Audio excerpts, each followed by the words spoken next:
to the world. On behalf of the United States, thank you, Angela, for your career of a strong, principled leadership, and thank you for speaking out for what is right and for never failing to defend human dignity. And I want to thank you for your continued support for the long-standing goal of a Europe whole, free, and at peace. You've been a stalwart champion of the Transatlantic Alliance, the Atlantic Partnership. Under your chancellorship, the friendship and cooperation between Germany and the United States has grown stronger and stronger. And I'm looking forward to celebrating more at our dinner this evening, but today it was very much a working visit. Chancellor Merkel and I covered a wide range of issues where Germany and the United States are working to advance a shared agenda. We discussed together with our fellow major democracies at the G7, Germany and the United States have responsibilities to lead with our values, as do the other members of NATO. And today, I've confided that in our new Washington Declaration, which we've codified, a document affirming our commitment to the democratic principles of our nations and how we will apply them to meet the biggest challenges of today and tomorrow. Both our nations understand the imperative of proving that democracies can deliver the needs of our people in the second quarter of the 21st century. We will stand up for democratic principles and universal rights when we see China or any other country working to undermine free and open societies. And we are united in our commitment to addressing democratic backsliding, corruption, phony populism in the European Union or among candidates for the EU membership or anywhere we find it in the world. We agree on the importance of further integrating the Western Balkans into European institutions, and in our continued support for the sovereignty and territorial integrity of Ukraine, as well as the continued importance of reforms in the support of their Euro-Atlantic aspirations. We stand together, and will continue to stand together, to defend our eastern flank allies at NATO against Russian aggression. And while I reiterated my concerns about Nord Stream 2, Chancellor Merkel and I are absolutely united in our conviction that Russia must not be allowed to use energy as a weapon to coerce or threaten its neighbors. And today, we're launching a partnership to support energy security and the development of sustainable energy technologies, and emerging economies, including in Central Europe and Ukraine. To unite our efforts to upend and on our global climate ambitions, that we have to up the ante. What happened, as we talked about, when Paris Accord was set, we thought we had established that it was, but things have gotten much more dire since even that date. And to unite our efforts to up the ante on global climate ambitions. I also thank Chancellor Merkel for the dedication and the sacrifice of German troops who have served side by side along with U.S. forces in Afghanistan for almost 20 years. And we reaffirmed our shared commitment to continuing to counter terrorist threats where we find them, including in the Sahel in Africa. And when we think about the future we want for the world, there's no issue set at all that I believe we find anything other than the certainty that a commitment that between the United States and Germany doesn't benefit whatever the problem and the concern is. We need to fight COVID-19 pandemic everywhere to strengthen global health security for tomorrow, so we're ready for the next pandemic. We need to make sure that the rules of the road governing the use of emerging technologies advance freedom, not authoritarianism and repression. And we need to promote a sustainable and inclusive economic recovery that enhances the prosperity and opportunity for all, and so much more. This isn't just work of governments. It's the work of our peoples, sharing their innovation and insights, joining together to amplify our collective impact.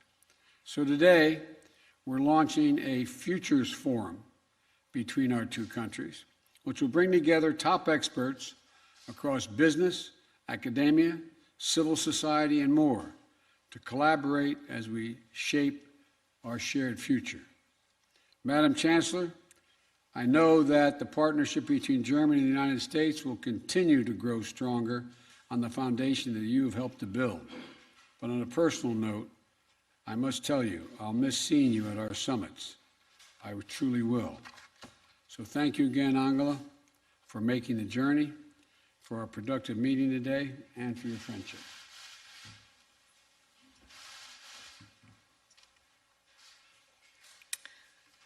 Sehr geehrter Herr Präsident, lieber Joe, zuerst einmal herzlichen Dank für die Anteilnahme an den Flutopfern und Betroffenen in Deutschland. Das wissen wir sehr zu schätzen. Und ich bitte auch um Verständnis, dass ich dazu noch einige Worte sagen möchte, denn in den überschwemmten Orten in Nordrhein-Westfalen und Rheinland-Pfalz ist jetzt der Tag schon fast zu Ende. Ein Tag von Angst um Leben und Besitz. Ein Tag der Sorge und Verzweiflung. Hunderttausende mussten erleben, dass ihre alltägliche Umgebung urplötzlich zum Katastrophengebiet wurde, Wohnhäuser zu Todesfallen, Flüsschen sonst ruhig zu reißenden Gewässern. Und ich fürchte, das ganze Ausmaß der Tragödie werden wir erst in den nächsten Tagen sehen.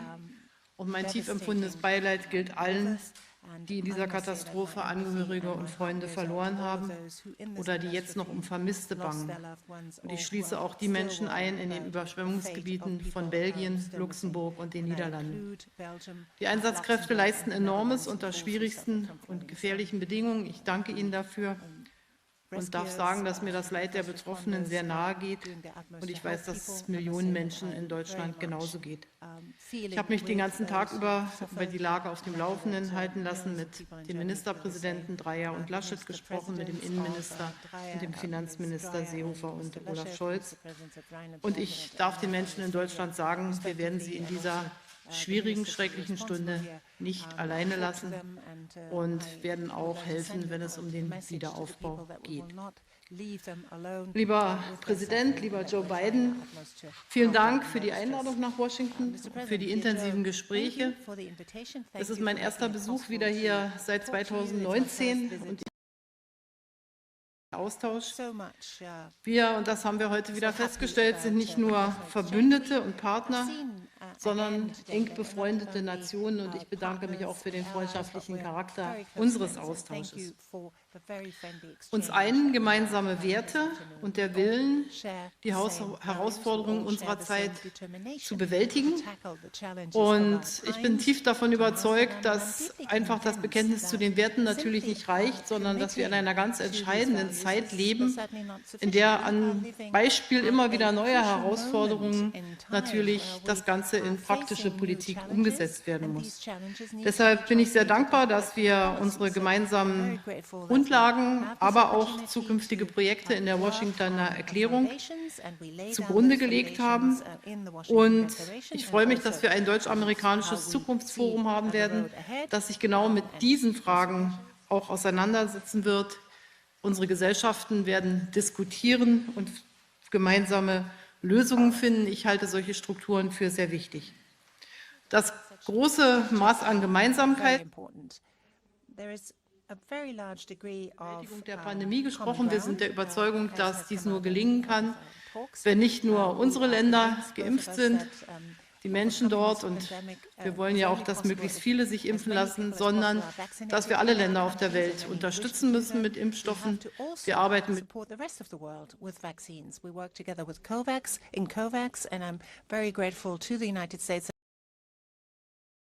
The US has committed itself very clearly and unequivocally to multilateralism, be it on climate, be it on reform of the World Health Organization and support also to WTO. Germany and the United States have agreed to provide vaccine doses to poorer countries. We work within COVAX, as I said.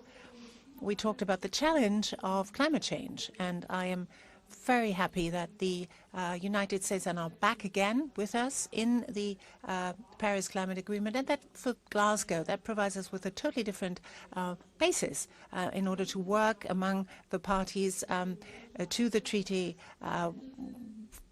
in a much better and much more efficient way for climate. We see countries that are besought by floodings, by wildfires, and by storms in an increasing manner, and that shows that there is a dramatic increase in such unusual weather phenomena, and we have to contend with this. Germany and the United States have now forged an energy and climate partnership. I think it's a very important message that we're sending here. We want to build on future-oriented technologies, green hydrogen, for example, renewables, electromobility. We're in competition with others on this planet, and we would like to be successful together, and Germany is very much looking forward to cooperating in this respect. And I support the President in what he proposed infrastructure project, which we agreed on the G7 summit. Next year, as you probably know, we will have the chairmanship of the presidency of the G7, and we will bring this project forward. We talked about Russia and Ukraine, and in this context also about Nord Stream 2. We've come to different assessments as to what this project entails. But let me say very clearly, our idea is and remains that Ukraine remains a transit country for natural gas, that Ukraine, just as any other country in the world, has a right to territorial sovereignty, which is why we've become engaged and continue to be engaged in the Minsk process. We will be actively acting should Russia not respect this right of Ukraine that it has as a transit country. So Nord Stream 2 is an additional project and certainly not a project to replace any kind of transit through Ukraine. Anything else would obviously create a lot of tension. And we're also talking about how we can actually make this very clear together. We also talked about other priorities in our foreign policy, for example, our relationship with China. We are countries who stand up for free, democratic societies, stand up for those rights, civic rights for those who live in these societies. So wherever human rights are not guaranteed, we will make our voices heard and make clear that we don't agree with this. We are also for territorial integrity of all countries of the world. Sets of cooperation and also of competition with China, be it in the economic area, be it on climate protection, be it in the military sector, on security. And obviously there are a lot of challenges ahead. On the nuclear agreement with Iran, JCPOA, we think that everything ought to be done in order to bring this to a successful conclusion. But I think that is something that is also, the ball very much here is also in the Iranian camp. Now, over many, many years, we've served together in Afghanistan. We've been able to contain, to a certain degree, terrorist dangers, but unfortunately we have not been able to build a nation as we would like it to look. And still, I would hold it was a good partnership, has been a good partnership with the United States all throughout its experience, also very good contacts between our soldiers. Our soldiers greatly appreciated that. We also talked about Sahel, the Sahel zone, where terrorism is on the rampage, and obviously for us in Europe this is a great challenge. And also for the countries on the ground, we're very grateful to the United States for their mission in order to contain and push back against these terrorist advances. We also have drawn up we've also agreed on a German-American dialogue between our business communities, because we have considerable trade links and we wish to build on this. And obviously the economy and economic ties are of prime importance to us. It was a very, very good exchange. We're close partners. I would like this to remain even after I have left. We probably paved the way to make it possible to also create formats where we can exchange, because the world will continue to be a place that is full of challenges. So thank you very much for making it possible for us to tackle those together. Thank you. Thank you very much. We're each going to take 2 questions, and I'm going to begin by recognizing Steve Portnoy and congratulate you on your new role as president of the White House Correspondents Association. Thank My you, sir. sympathies. No, but thank you. I appreciate that, sir. On behalf of the press corps, thank you. And we're looking forward to the day we can have even more reporters all the way to the back of the room. So thank you very much. I have a couple of questions for you, also a question for the Chancellor. But Mr. President, with respect to Latin America and the developments there in the last week plus, Yes. what are the circumstances under which you would send American troops to Haiti? That's the first question. The second question is, when it comes to Cuba, what is your current thinking on American sanctions toward Cuba and the embargo? And today your press secretary said that communism is a failed ideology.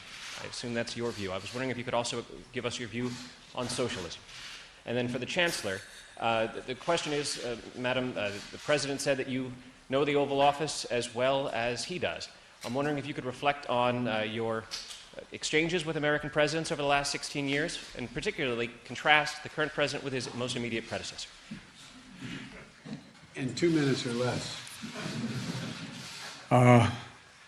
Obviously, I know why they elected you president. Well, let me start off by answering the question relative to Haiti and Cuba. And communism is a failed system, universally failed system. And I don't see socialism as a very useful substitute, but that's another story.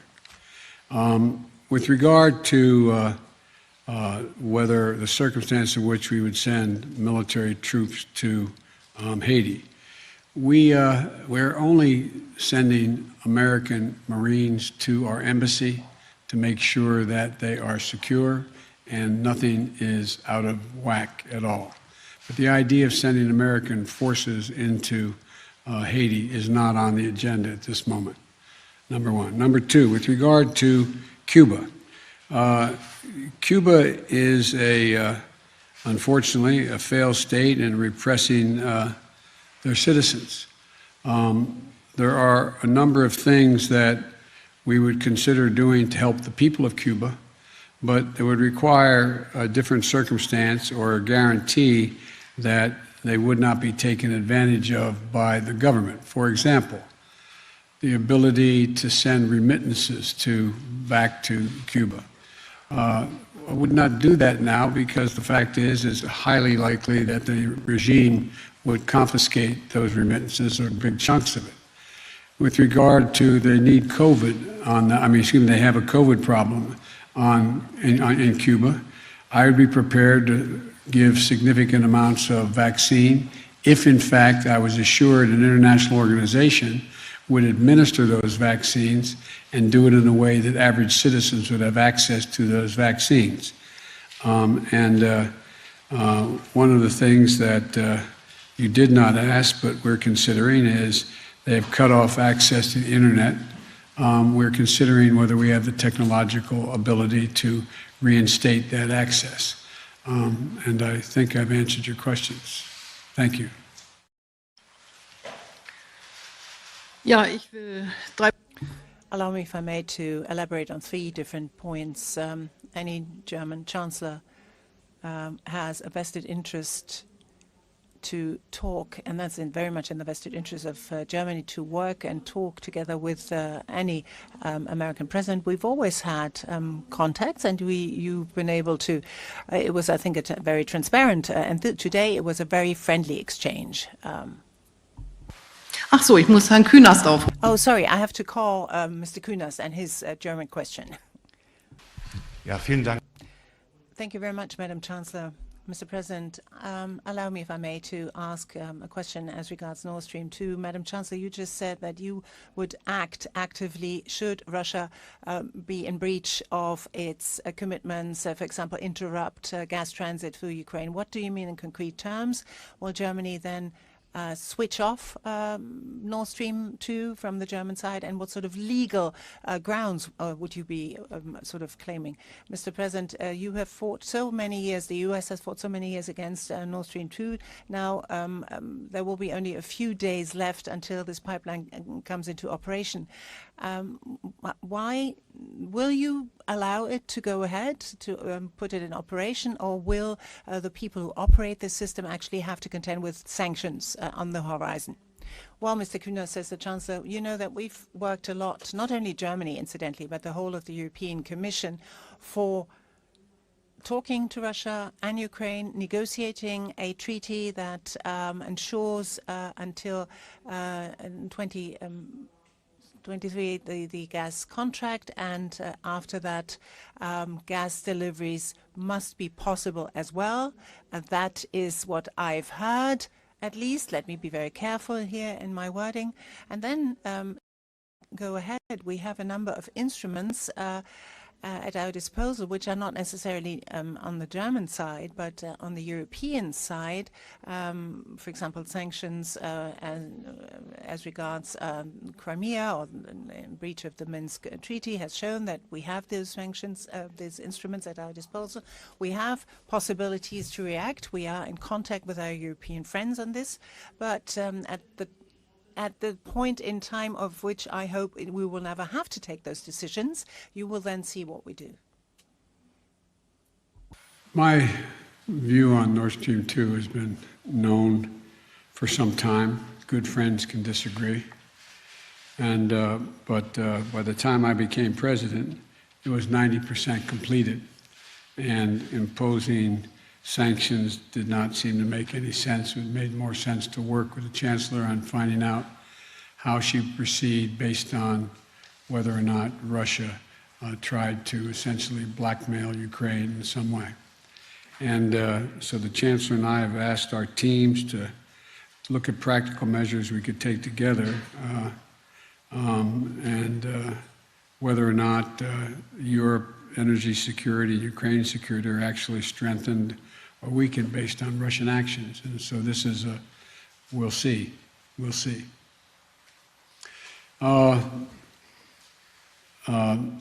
Leonard of Bloomberg.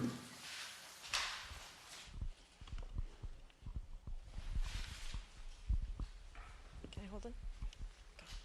Thank you, Mr. President. I have two questions for you and then some for Chancellor Merkel as well. Your administration tomorrow is issuing a business advisory for Hong Kong. I was wondering if you can explain why you think that is necessary. And then secondly, on your Build Back Better $1 trillion framework, and are you confident that they'll be on board at that level? And if they demand that you lose some components, will you be able to keep progressives on board? Und nun zu Ihnen, Frau Kanzlerin. China war natürlich auch auf der Agenda. Ich wollte Sie fragen, ob Sie das Gefühl haben, dass nach Ihrem Gespräch Präsident Biden besser versteht, Ihre Gesichtspunkte besser versteht bezüglich China, oder ob die Lage noch angespannt ist bezüglich sogenannter Entkopplung.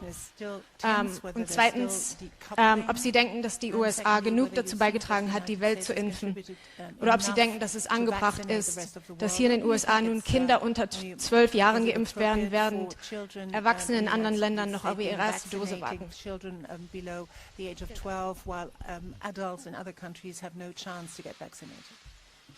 That's all? I thought I said we'd take two questions, but I guess that translator would take two questions or more from each person called on. Let me talk about the business advisory. The situation in Hong Kong is deteriorating, and the Chinese government is not keeping its commitment that it made how it would deal with Hong Kong. And so it is more of an advisory as to what may happen on Hong Kong. It's as simple as that and as complicated as that. With regard to, am I confident? I'm supremely confident that everything's going to work out perfectly in terms. Look, I understand why the press, among others, is skeptical that I can actually get this deal done on infrastructure and on human infrastructure. And I've watched and listened in the press, declared my initiative dead at least 10 times so far. I don't think it's dead. I think it's still alive. I still have confidence we're going to be able to get what I proposed and what I've agreed to in the bipartisan agreement on infrastructure. We've each committed, I trust the members of the Republican senators who have made the commitments relative to how we should proceed and what would be included in the package for infrastructure. And their men and women for infrastructure. And they're men and women of honor, and I expect they would keep their commitment. With regard to the further issue of what's going on and what will confuse the listening audience, but reconciliation, that is the mechanism by which you have to get every single Democrat to agree to proceed on matters like what I announced today. Today, I don't know whether you have any children. It's none of my business whether you do, but if you do, you're going to get, if you're making less than $150,000, you're going to get a significant stipend that is a tax cut. If you have a child under the age of 7 years old, you're going to get in your bank account today, you're going to get a payment of 12 months divided, $3,700 for that child divided by 12 every month, just like a Social Security check. It's expected to reduce child poverty by over 40%, and it could be a significant, significant game changer. We have mechanisms to pay for both these mechanisms, and there may be some last-minute discussion as to what mechanism is used to pay for each of these items, both the infrastructure package and the human infrastructure package. But I believe we will get it done. Thank you. Wir haben über China gesprochen. We talked about China, and there is a lot of common understanding that China in many areas is our competitor. That trade with China needs to rest on the assumption that we have a level playing field so that we all, well, play by the same rules, have the same standards. That incidentally was also the driving force behind the EU-China agreement on trade, that they abide by the core labor norms of ILO.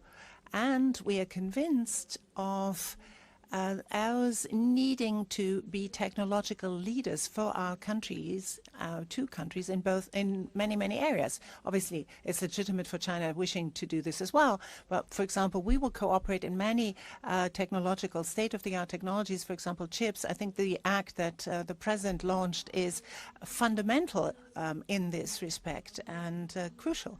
And we want to trade together at a time of digitalization where security issues loom very large on our agendas. We ought to have an exchange on this. We ought to talk about this. We ought to talk about norms, standards govern the internet, whether we can agree on common norms. I think particularly as regards the relationship of us with China, we ought to coordinate our efforts. We do that in the European Union, and we should do it with the United States. And then there are interests, obviously, sometimes divergent interests, but sometimes common interests. But we also have obviously areas where American companies compete with European companies, and we have to accept that. But I think basically the rules as to how we deal with China ought to rest and do rest on our shared values. And I think on the pandemic, we are obviously of the opinion that the pandemic, we can only master the pandemic if each and everyone is vaccinated. We are trying to boost production. We are trying also to get as many people in our country vaccinated as possible, which obviously opens us up to criticism of those countries who as yet have not had the chance, which is why we invest a lot of money in COVAX, which is why we encourage our companies to increase their production of vaccines. And in Africa, we are trying to help Africans to upskill people so that they too can have their own production sites. We're going to do this, but de facto, there is an imbalance. I agree. But we're overcoming. We're putting our all into that and also together in overcoming that imbalance. I'm sorry, I call on Ms. Schäuble from the Tagesspiegel newspaper. Thank you. One for each of you. Mr. President, my first question touches an issue that worries a lot of people in the US and in Germany. Can you explain to us why there still is a travel ban for people coming from Germany or other states of the European Union, while people from Turkey, where the number of new cases are 7 times as high, can come? You have repeatedly said that you're following scientific data. What is the main argument for not lifting that travel ban for the Schengen region? And Chancellor Merkel, Sie haben mit den... You talked to the business companies here. You heard their concerns, you heard their headaches. Some have threatened that they're going to shift business away from the United States. What was your main argument to work for a lifting of the travel ban, and have you had success with this? We brought in the head of our COVID team because the Chancellor brought that subject up. It's in the process of seeing how soon we can lift the ban. It's in process now.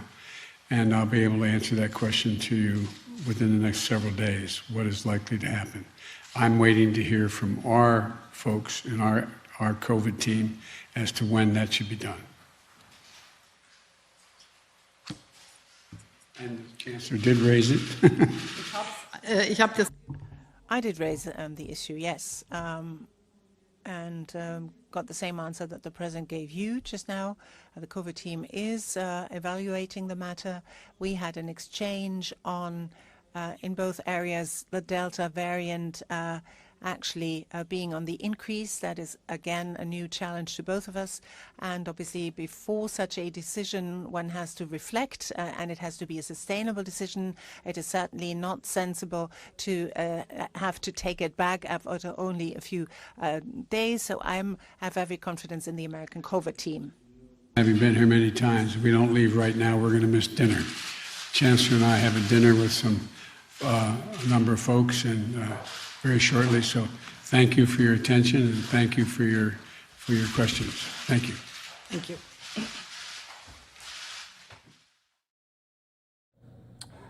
All right, Andrew Kraft here, live now from Fox. We've just been watching President Biden meeting with the German Chancellor Angela Merkel, talking about a number of different topics. There you can see Antony Blinken, the Secretary of State. We're just going to recap very briefly what was said, what was asked, what was answered. You heard there from both Merkel and Biden talking about their efforts to vaccinate their countries more, to give more vaccines to the COVAX initiative, which provides vaccines to lower-income countries around the world. They got a lot of questions on the Nord Stream 2 gas pipeline. Remember, President Biden said friends can have disagreements. The president has been very outspoken to his opposition on that pipeline that is currently almost finished. It's being built by the Russians, and the Germans have invited that in. And so that has been come up a lot.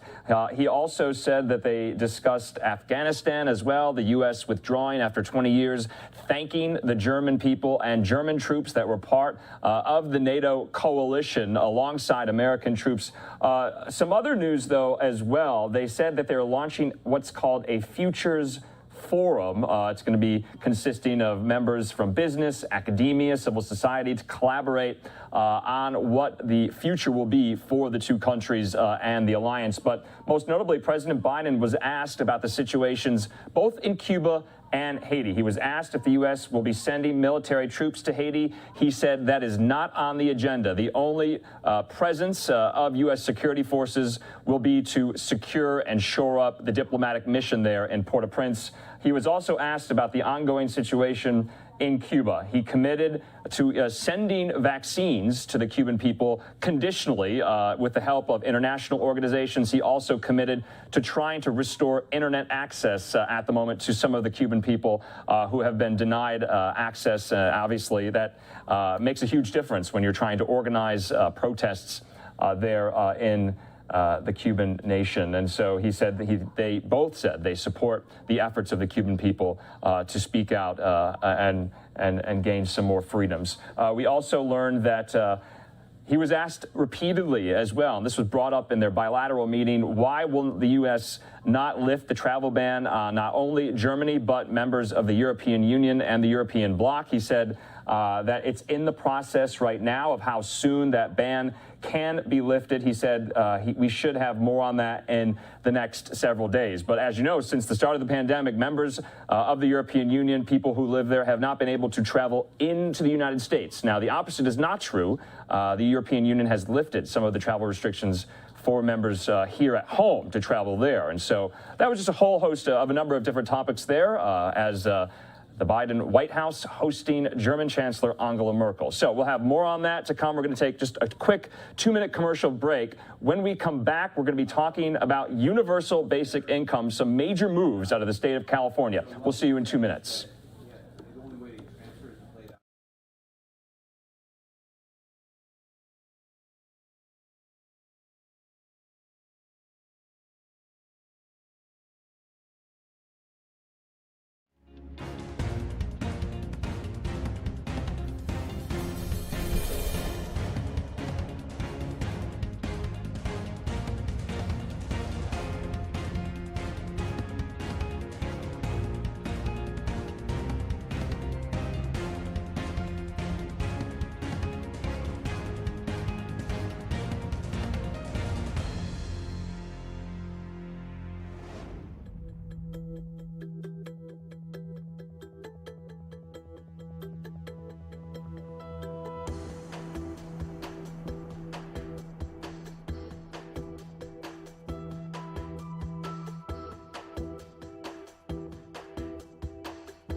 All right, welcome back here live now from Fox. We want to move on to some of the other stories we have yet to get to on this Thursday afternoon. Thanks for being with us. Let's head out now to California. Lawmakers there today approved the first state-funded guaranteed income plan in all the United States, $35 million for monthly cash payments to qualifying pregnant women and young adults who recently left foster care. No restrictions on how they spend it. Right now, we're bringing in Jim Pugh to discuss all of this. Jim, thanks so much for being with us here on Live Now. You are with the Universal Income Project. What was your reaction to the news today? This is quite stunning for your movement.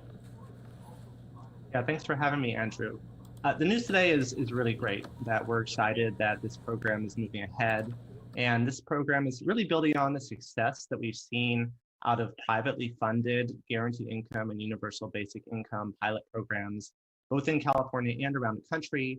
We've seen repeatedly that for a lot of people who are struggling today, when you provide them with an underlying financial floor, give them a bit of assistance every month, it really makes a huge difference in their opportunity both to get by and to get ahead. That this is really giving them an opportunity to pursue new pathways and become more productive members of society. You know, after today, Jim, you've seen now one state. Do you think more states will follow suit, especially these more progressive states? I'm thinking, you know, Oregon, Massachusetts, New York. What do you think on that? I think it's very likely that right now, separate from the funding in California, there are new pilot programs for UBI and for guaranteed income. They're launching in states all across the country. The Mayors for Guaranteed Income Initiative has mayors from big cities like St. Paul, like Atlanta, like Philadelphia, like Newark, who have all bought in to launching these sorts of programs in our cities. Some of these are coming solely from private dollars. Some of them are involving some city funds. But what we're seeing is that state legislatures across the country are also paying attention. And with California putting this money here, I expect we'll see more to follow. And Jim, the vote today was unanimous and bipartisan. Did that strike you as unusual there in California? Not necessarily. There's been a lot of negotiation that's gone into the state budget that this is part of. And so folks have had really a chance to engage and weigh in. And so what you see here is actually the result of quite a few months of work across the aisle and amongst the different legislatures in different regions of California to figure out a solution that folks feel like will work across the state. Now, let's talk about kind of the parameters of what was done today in the legislature. You know, it's not for everyone. This is specifically toward young adults and pregnant women. Now, essentially, we know California is experiencing a very large budget surplus at the moment, Jim. Would this be for life, or does this have kind of a shelf life on it? Will there be an end date eventually for this, or will more people, buy in as, the population in California grows? So what do we know about kind of those specifics of this? So this is, just to be clear, the $35 million is specifically for pilot programs. So none of this funding is going to go into permanent new programs across the state. As you mentioned, there's a priority given to pregnant women and to youth aging out of foster care, since those are two different groups where there's already been some work around providing folks with a basic income that has shown some very promising results. But that's not all the funding here. Some of the additional parts of the $35 million are going to be used for other programs, looking at what sort of impact this little bit of extra cash assistance can have on people in different situations in life, and whether that can make a big difference as far as them being able to overcome obstacles they're facing or generally get ahead. Jim, this idea is relatively new. Do we have much data on if it has helped, down the road, long term in having more economic stability, security with people who are, essentially starting with nothing? Well, the recent conversation around universal basic income is fairly new, but we've had somewhat similar programs in parts of the U.S. for a long time. In particular, the state of Alaska has their permanent fund, and every year it pays out a permanent fund dividend to every resident of Alaska, no matter how old you are, no matter what your income is. Everyone there is getting a check every year, generally between $1,000 and $2,000. So it's not as large as some of these programs, but when folks have looked at what impact that's had, and that's been happening for 40 years now, they've seen generally that it's led people to be healthier, that it's made it easier to attain education. In fact, that it's even allowed people to be able to pursue new forms of work. So that's all evidence that we're looking at here as far as what sort of impact we might see in the longer term from these sorts of programs. And Jim, I just want to kind of go over what some critics of universal basic income, kind of the bullet points that they espouse all the time, that this disincentivizes people from even entering the workforce, that this is, is this just meant to be, a supplemental to their existing income? Will it be allowed for those on, say, unemployment benefits to get that supplemental of universal basic income as well in a state like California? Can you kind of go line by line and maybe dispel some of those notions out there about universal basic income? Sure, and I'm glad you asked that, Andrew, since that question does come up a lot. The big concern that folks often have is, what does this mean for people's participation in the workforce? And we actually have some fairly recent data coming out of the basic income program that was run in Stockton, California, that was providing 125 families there with a basic income over 2 years. And they actually compared what happened to those folks who were receiving the basic income to similar folks there who weren't. And they found people receiving the money actually gained employment at a higher rate. And that may sound counterintuitive, but what they heard from the people participating was that this actually gave them the flexibility and freedom to be able to go out and look for something better. So often people are stuck in these low-wage jobs, sometimes working 2 jobs at once, and they don't even have the time to be able to improve their situations. And so this little bit of extra support actually opened that door for them and allowed them to find something better out there and to gain better long-term employment. As for other concerns, I'm sorry, I don't remember all the ones that you asked there, but yeah. No, Sorry, Jim, yeah, we can move on, but because some other critics would say, you know, programs like this in a state like California that is experiencing a budget surplus right now have even said that they're worried that programs like this could become very bloated, could eventually become insolvent, you know, much like the path that, you know, Social Security is on at the federal level. So what do you say to those critics who say, you know, this shouldn't be for life, there should be limits, there should be restrictions on who gets this and when they get it? Well, I mean, I think that there's a separate question around what does it look like to have fiscal responsibility in our programs. But as far as where you're getting a high bang for your buck, I think that programs like basic income are pretty near to the top, because what we see is that this really acts as an investment, that people receiving the support over the course of some number of years, it's setting them up to become more productive in society, to be able to fully integrate into our economy and to actually then be contributing back. And so this is actually, it's not just an expenditure, it is something that is investing in our larger future.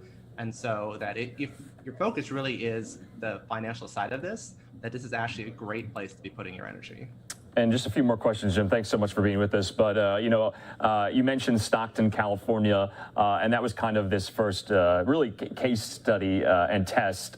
And we've seen what their plans are there in the state of California and the city of Stockton. But I just want to bring up one of the main proponents of universal basic income. You probably know their name, of Andrew Yang, because he just ran for mayor of New York City. He ran for president on the Democratic ticket as well in the primary. And kind of one of the main, I guess, arguments that he was running on as a mayoral candidate was giving universal basic income to one of the most progressive cities in the country, not if the world, New York City. He barely made it in the ranked choice voting. What do you think that says about that idea? Do you think we're putting too much stock into his electoral outcome there? I mean, I think that there's policy ideas and there's people. I think there was a lot that went into that mayoral race beyond just the idea of universal basic income. I will say that New York actually is launching a couple different basic income pilot programs. So it's not that there isn't any interest there or that people don't see it as something that can be valuable. The devil's in the details as far as how do you make this work in different situations. But I think that a single electoral outcome doesn't tell you a whole lot about how effective this program actually is. All right, Jim Pugh from the Universal Income Project. We'll leave it at that. Thank you so much for coming here on Live Now from Fox. We'll be following this story to see if any more states do follow suit, and cities for that matter. Thanks, Andrew.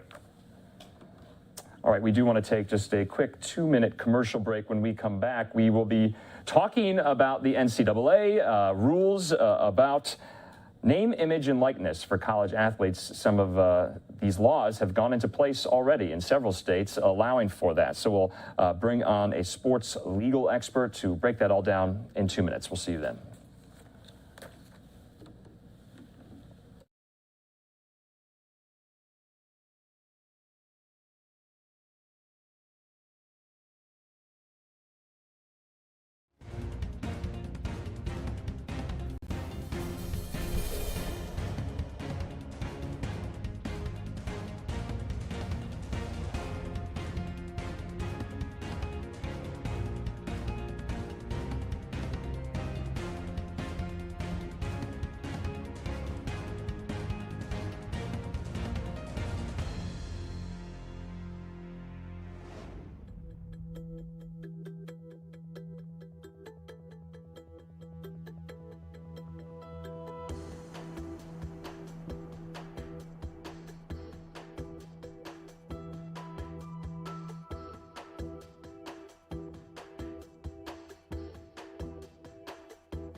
And welcome back here to Live Now from Fox. I'm Andrew Kraft. It's been a very busy Thursday afternoon. We thank you for choosing Live Now for your go-to source for live, raw, and unfiltered feeds and events from around the country. We just had a really great conversation on universal basic income, some really pretty eventful news happening out of the California state legislature on that. We'll have more on it a little bit later. But right now we want to focus to college sports and college athletes. As you know, July 1st has come and gone, and several states have now instituted laws allowing for college athletes to profit off their name, image, and likeness. Joining me right now to discuss all of that is Darren Heitner, attorney and founder and editor of the Sports Agent blog. Darren, so good to see you. You know, this has been really the talk of this year about all these recent moves, not only in state legislatures, but at the Supreme Court. Where are we now with this debate?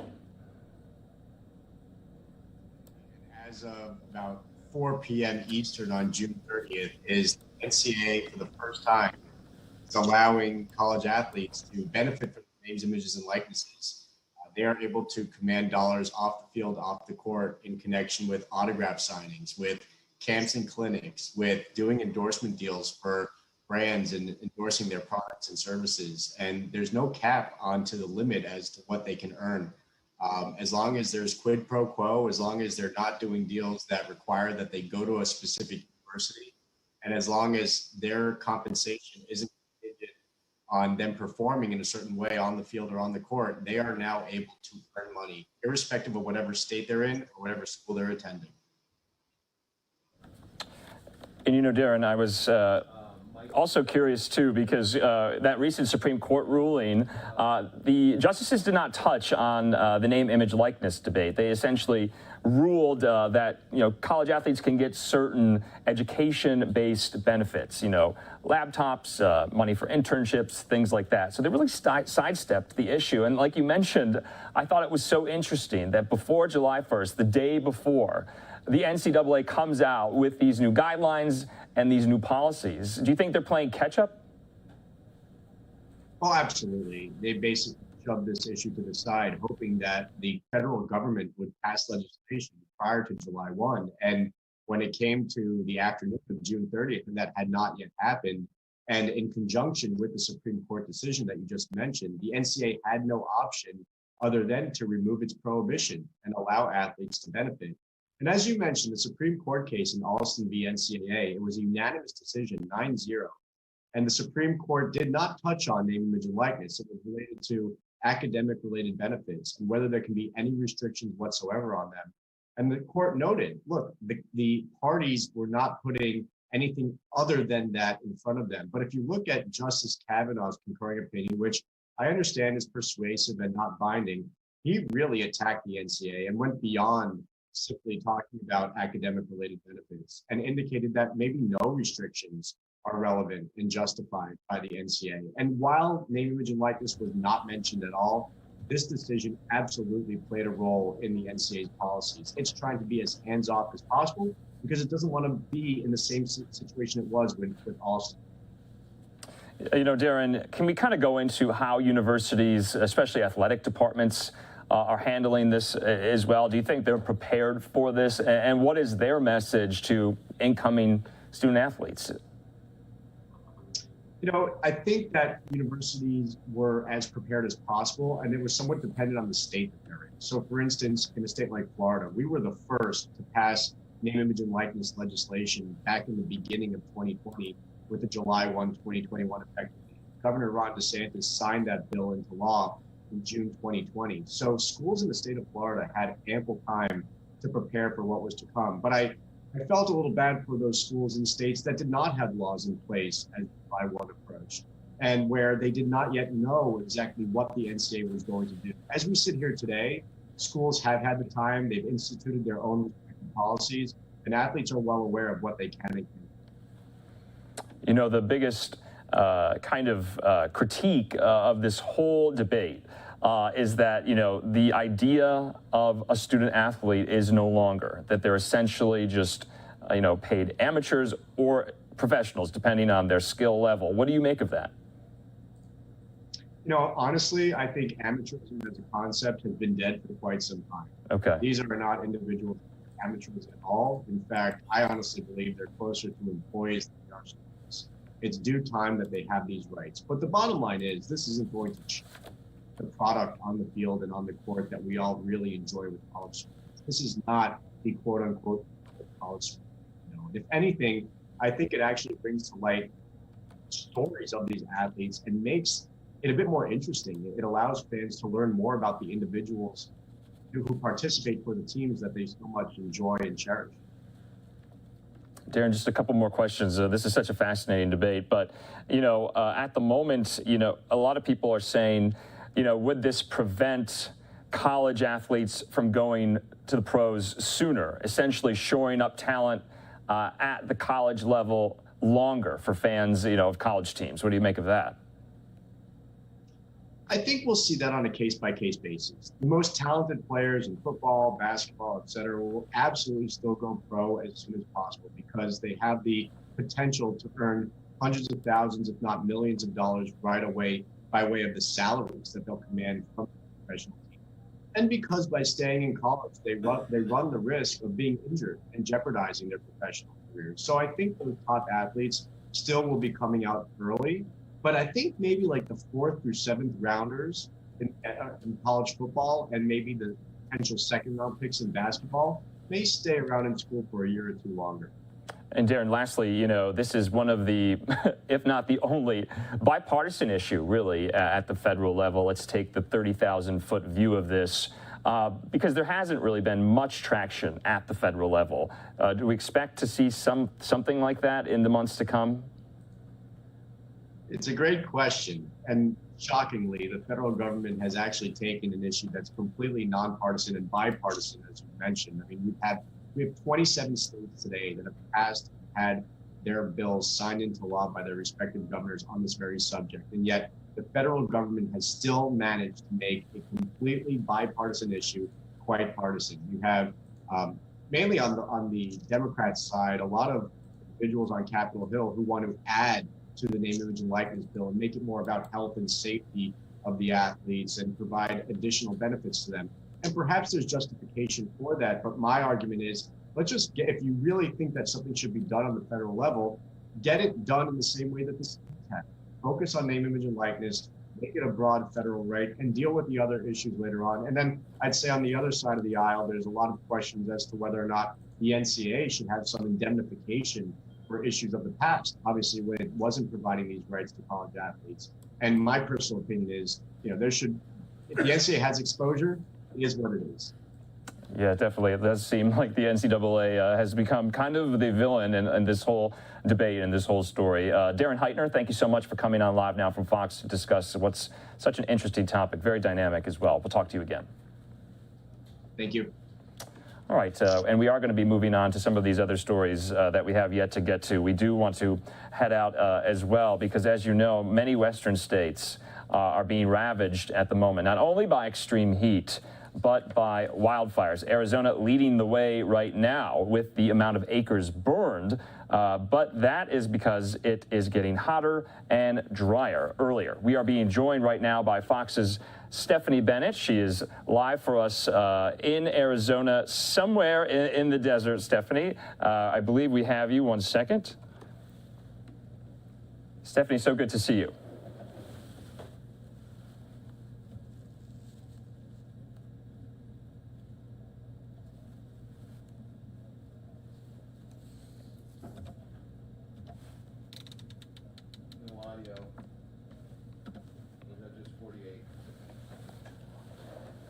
All right, Stephanie, it does look like we do not have your audio at the moment. We're going to come back in just a moment for this story. We apologize.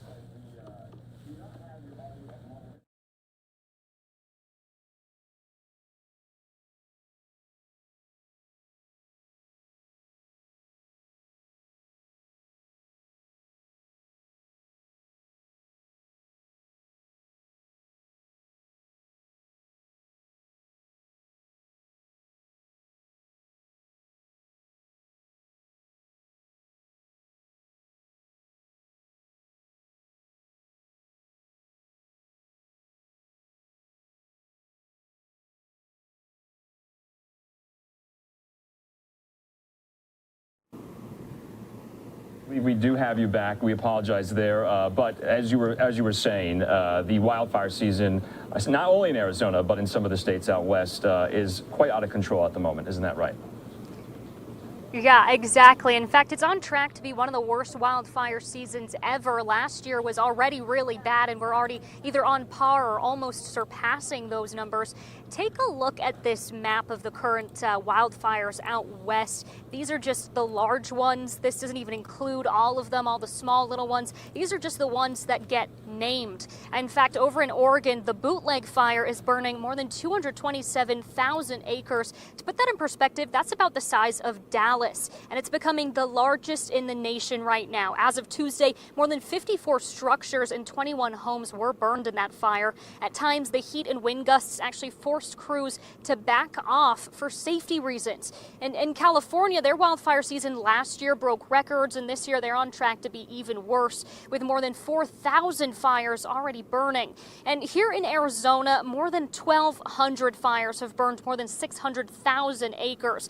But as we know, it's now monsoon season, and folks are dealing kind of with a double-edged sword, where we wanted the rain to help reduce that fire activity, but we're actually getting too much, and it's causing flash flooding, especially in those burn scars, because that ash makes the ground a little bit slippery, and there's nothing to get it like that brush, and it kind of makes it water repellent. Any burned area is susceptible to flooding, so people just need to be very careful. We can't have fires year round, so there really is no quote unquote fire season for us anymore. But right now we're starting to see that increase in humidity, the precipitation coming, and that really is helping decrease our fire activity throughout Arizona.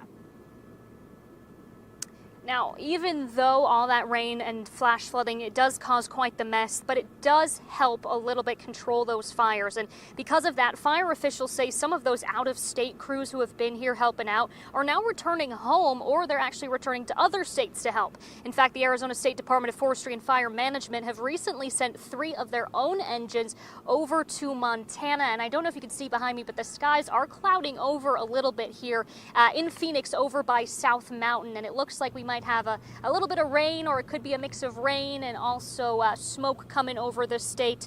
As we know, summer is just getting started, especially here in Arizona. It's only going to get hotter, especially in August and September, and that means it's also going to get drier. And fortunately, it's looking like it's going to be a very long wildfire season. Andrew?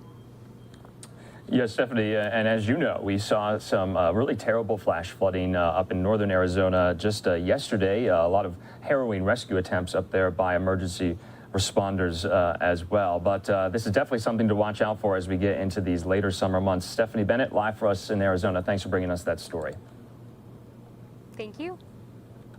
All right, and we are going to be just going to a quick 2-minute commercial break. We'll have lots more after that here on this Thursday on Live Now. We'll see you afterward.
And welcome back here to Live Now from Fox on this Thursday afternoon. We have a lot more stories left to get to. At the moment, let's go out to New York City Mayor Bill de Blasio talking about the Green New Deal. Obviously, climate change was a big topic in that press conference with President Biden and the German Chancellor Angela Merkel. We'll see what the New York City Mayor has to say about the Green New Deal. Let's hear from him himself. Level that would reach every child. Remember way back when they said, leave no child behind, and then they proceeded to leave a lot of kids behind? Jamal Bowman is talking about actually bringing every child with us to a better future. I gotta tell you, I feel some envy for everyone who will get to serve ahead, because when this plan becomes the law of the land, power positive thinking, brother, when this plan becomes the law of the land, every mayor in America, every chancellor and superintendent will be able to do things that previously we could only have dreamed of. When we have schools that are ready to truly serve our children, our families, because they're modern, because they're clean and green, doors are going to open. When we have a curriculum that is of and for and by every child, doors open. When we provide the social services and the emotional support, doors open. So this is what we've dreamed of, but now it's actually here. I gotta tell you, every day I am so impressed by what I see from Joe Biden, Chuck Schumer, Nancy Pelosi. But I know part of why they are doing what they are doing is because of leaders like Jamal Bowman, helping to push the spectrum. Voices saying, here's where we really need to go. And you know, once upon a time, they had, you heard people say, Green New Deal, oh, that's way too ambitious, and now it has become mainstream as an idea. Well, this too. Green New Deal for our public schools this is an idea that's going to catch fire. It's going to catch fire all over the country. One more thing I want to say. We have tried so hard the last 8 years to change public education in the city, and I know we have. But I also know the many times where if we had only had a little more help, we could have reached so many more kids. But even without a federal government that was always there for us, or a state government that was always there for us, we were able to do a lot. We were able to do pre-K for all our kids. Soon, every 3-year-old, 3K will be universal as well for all our children. And yes, we will go out with a bang with a new universal mosaic curriculum with a focus on literacy. Listen, if what kids read and what they're taught doesn't relate to them, it will not work. Exactly. Right? Simple as that. So universal mosaic curriculum is simply listening to the voices of parents and children and educators and doing what we should have done a long time ago. And I want to give credit to our Chancellor, Misha Ross Porter, for leading the way. Now I could say, I was going there, Pat. I was going there. When you put the Bronx in charge, good things happen.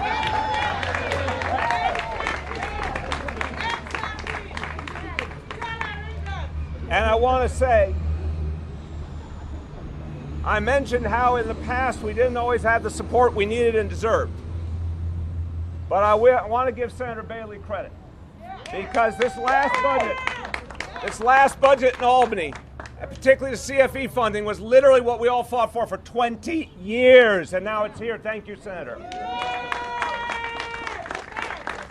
And Councilman, thank you, because when we went to the City Council, we said we want to literally provide every child the emotional support they need. We're going to do a screening for every child for mental health and then give them the help they need. We're going to do an academic screening and then give the support they need. The City Council was there with us every step of the way. Thank you, Council members.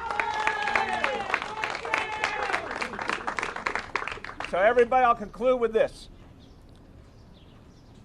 Elections do matter. 8 years ago, Congressman's right. I said pre-K for all. I guarantee you the powers that be said it would be impossible. I would love to show you the many, many statements by the learned people and the powerful people have said that is a pipe dream, that is impossible, except guess what? Today in New York City, every child gets pre-K for free. Universal pre-K. So fast forward to today. Elections do matter. Here's a visionary. Here's a visionary standing in front of us right here in a transformative moment in history. Check your history, everyone. This is like the 1930s. This is one of those moments where everything came together, including a lot of pain, but also a lot of possibility. And the world got transformed. And this is going to be a lasting transformation. If you question that, I always say, reach into your wallet or your pocketbook, pull out your Social Security card. That was something from the 1930s, and it's still here now. So this Green New Deal for public schools will happen. It will transform American education. It will finally allow us to reach every child and to compete in the world, the thing America has not done, to create an education system that's truly as strong as what we see around the world, because the investment wasn't there until now. But with Jamal Bowman's leadership, it's going to be there, and the world is about to change. Thank you, and God bless you, Congressman.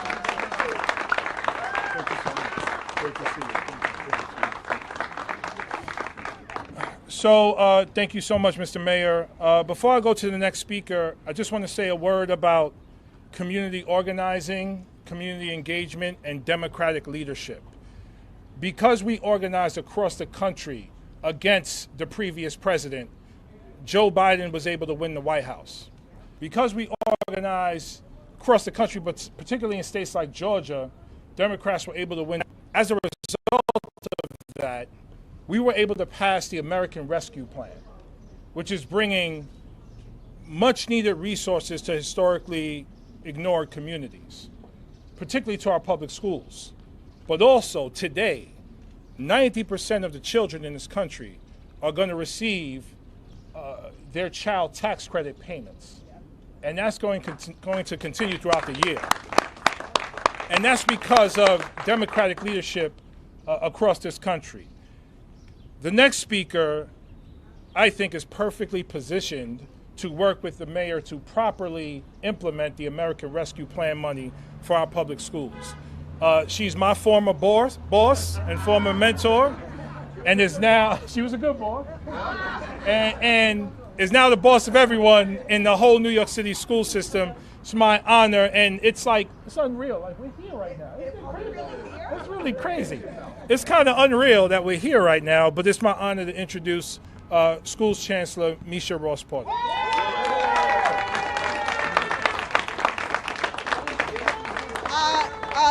Congressman Bowman, Principal Wynn, and Principal Mangar, I want you to report to your summit.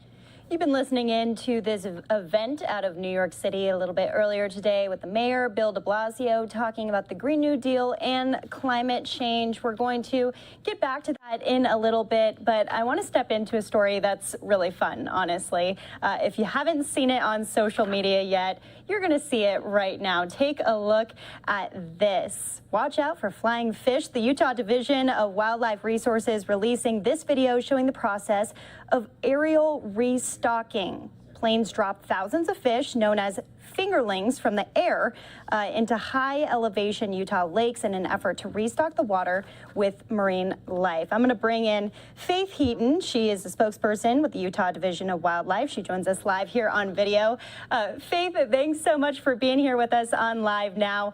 This video has gained quite a bit of traction online. Is that surprising to you? So it's actually funny because we, aerially stock every year by plane these high elevation lakes throughout Utah. And we've shared this footage, year after year and several times on social media. And it honestly does tend to kind of go viral each time.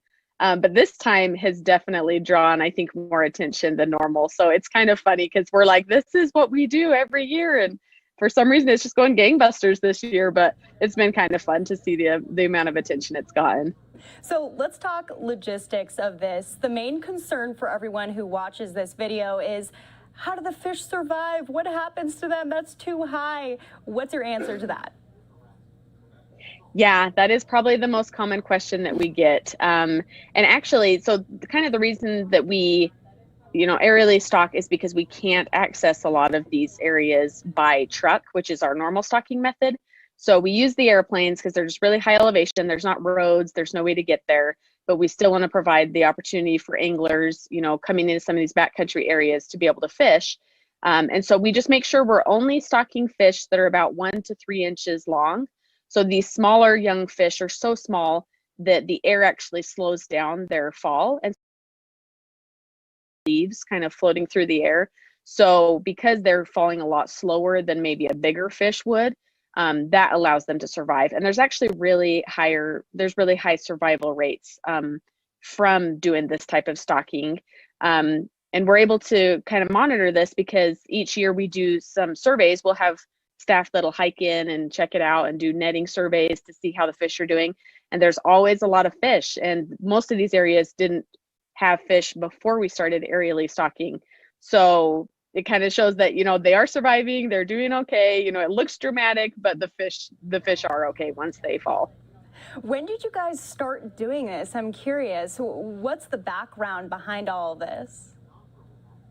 Yeah, so we've actually been doing this for decades.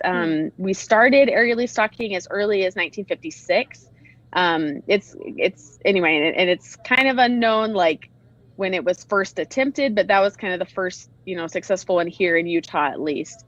And yeah, it's been a common practice here. And like I said, it's mainly just because we can't reach a lot of these areas with trucks. Before that, they would strap fish tanks to horses and they'd try and get them up that way, but that actually had a lot less success rate, a lower success rate, because the fish, that just took too long to get them up on horseback, and it was kind of a rough ride. They're getting jostled around. So the planes, it's fast, it's really quick, it's really efficient.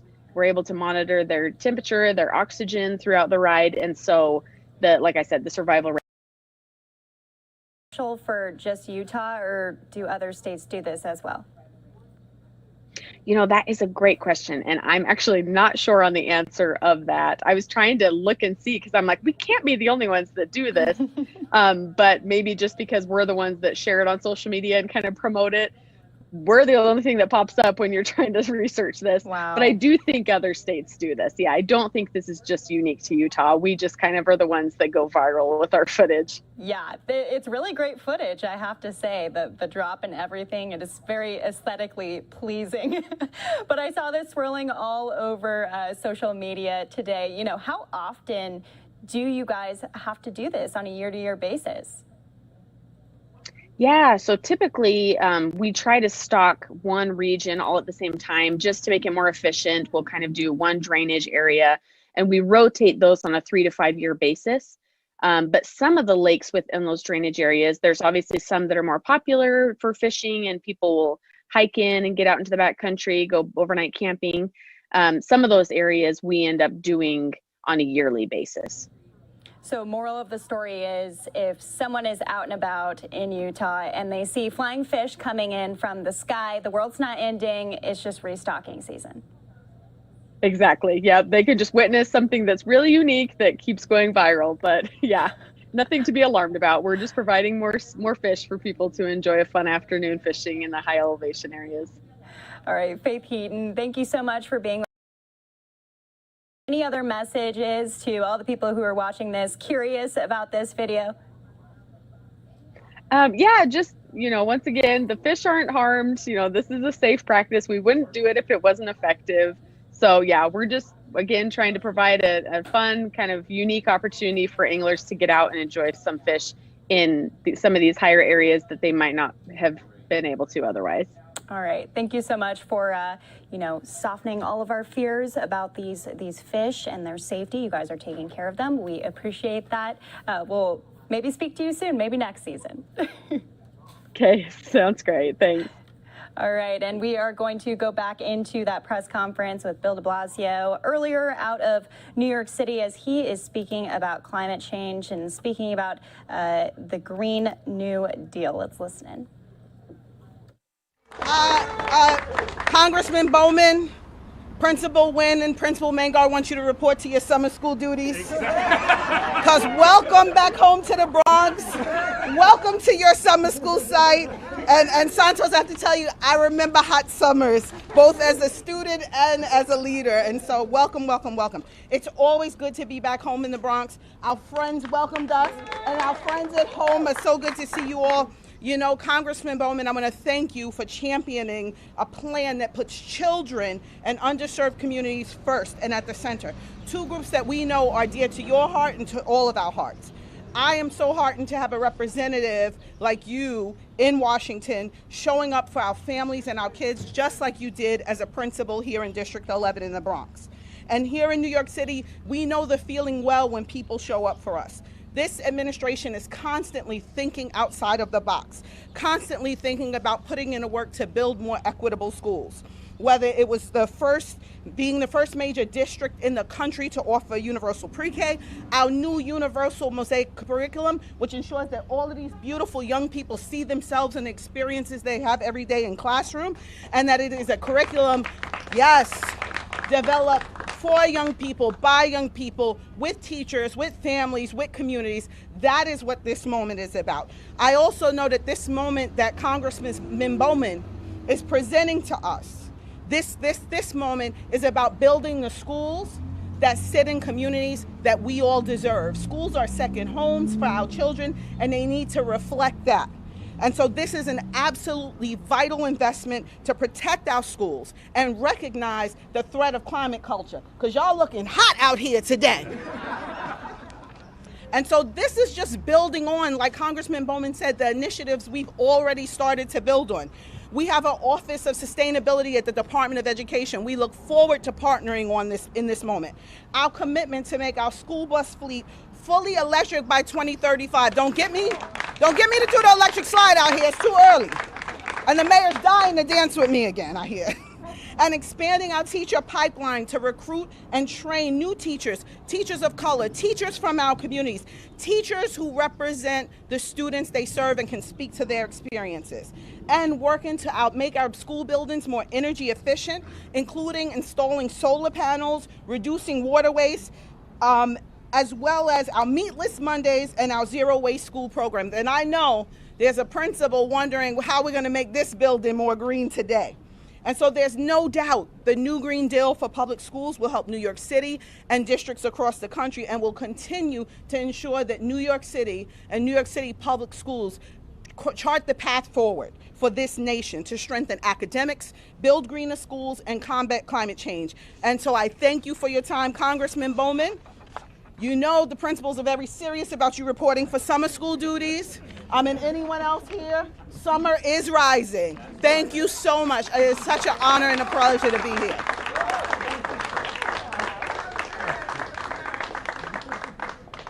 You know, that's actually, she made a joke, but that's actually not a joke of principals looking for me to report to my duties for summer school. That actually really happened.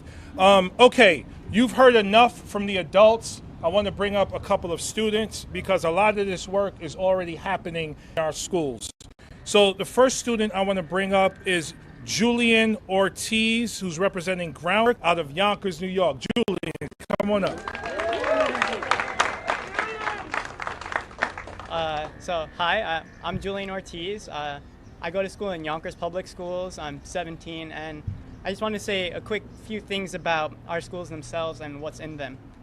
So in my school, there's around 300 people in my graduating class, but we only have 2 counselors. So they have around 150 students each. There's no way for us to form meaningful connections with 150 students for each counselor. That's such an immense workload that there's really nothing they can do. They could try and meet with every student and it would be nearly impossible. And then our teachers, most of our classrooms, they're all 30 students each. So it's also, again, nearly impossible for them to focus on every student, especially the people that need it the most. You can just go forgotten. Then within our schools, we lack, as people have mentioned earlier, the climate change, the climate resiliency, the climate adaptation, that education. I was lucky enough to get it through a groundwork program called the Science Barge, but a lot of people don't have that. From that program, I was able to develop my interest in STEM and STEAM, and I desire a career in that field now, but a lot of people aren't as fortunate to get those things.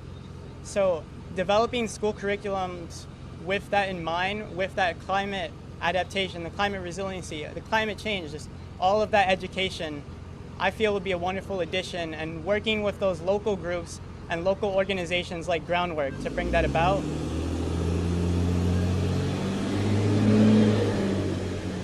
Working with those people and getting that, kickstarting that interest and bringing those leaders of the future by teaching them what they need to know and getting them ready to protect our planet in the future.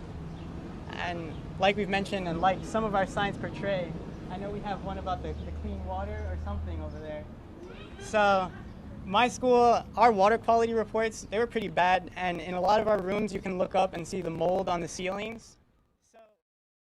We're going to cut in again to this event out of New York City right there with Mayor de Blasio, as well as many community members, even students coming out to talk about climate change and the Green New Deal and other initiatives. We're going to move into some political news, though, as the GOP aims to take back power in Washington.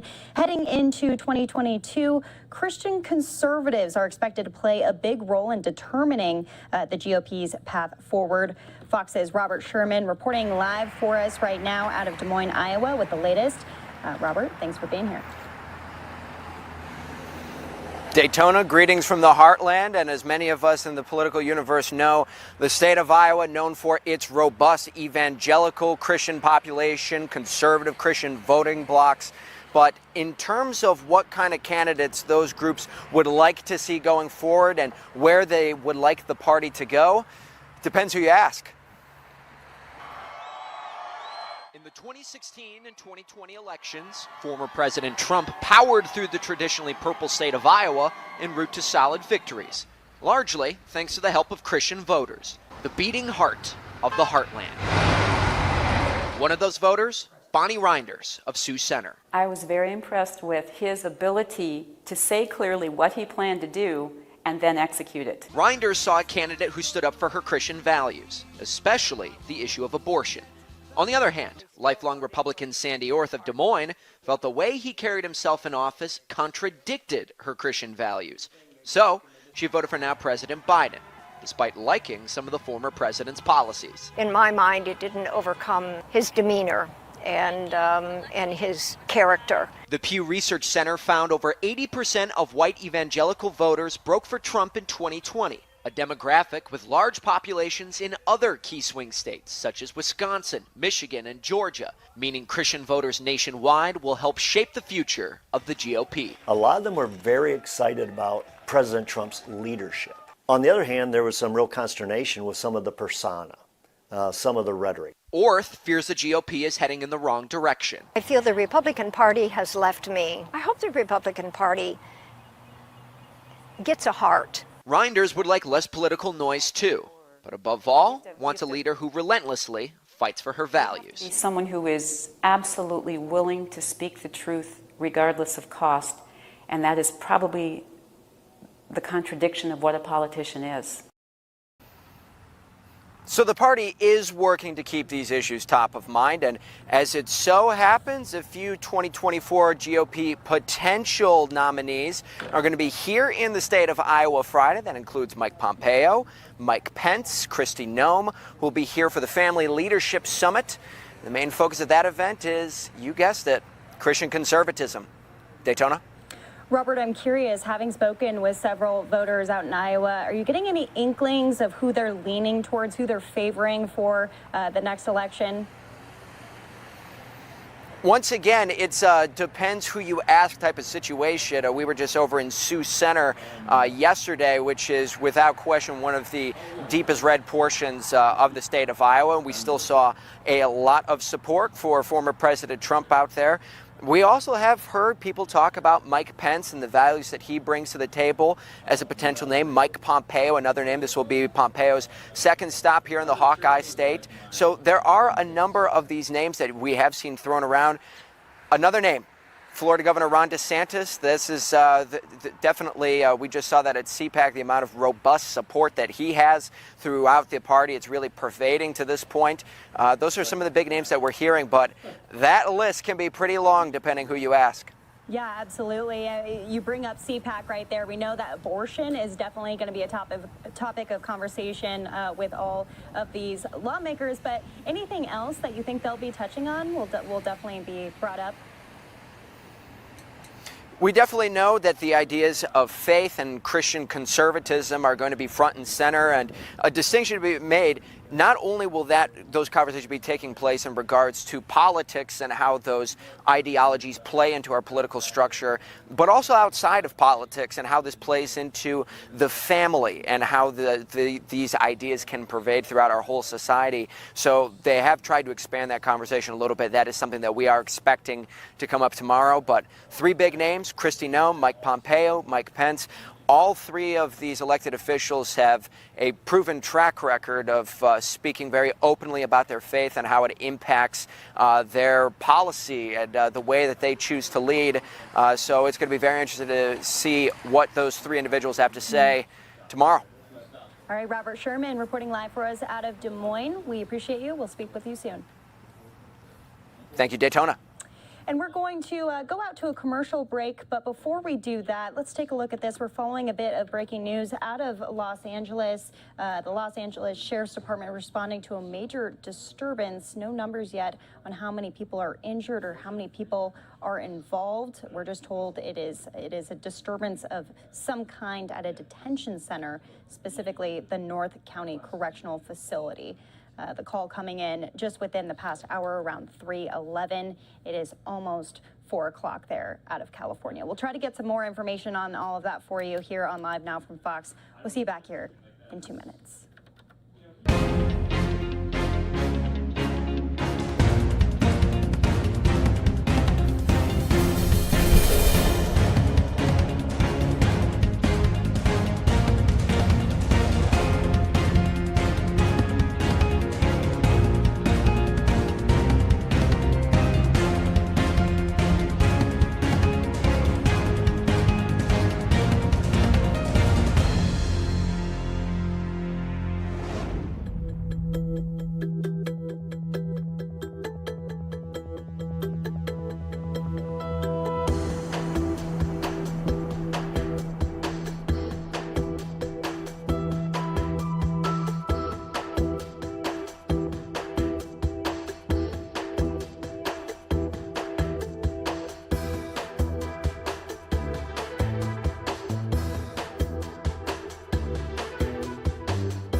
And welcome back here to Live Now from Fox. You are taking a live look out of Los Angeles right now, where we are following a bit of breaking news. We have a disturbance call at a detention facility out of Los Angeles. At least 20 prisoners and 10 deputies reportedly injured in this, quote, major disturbance.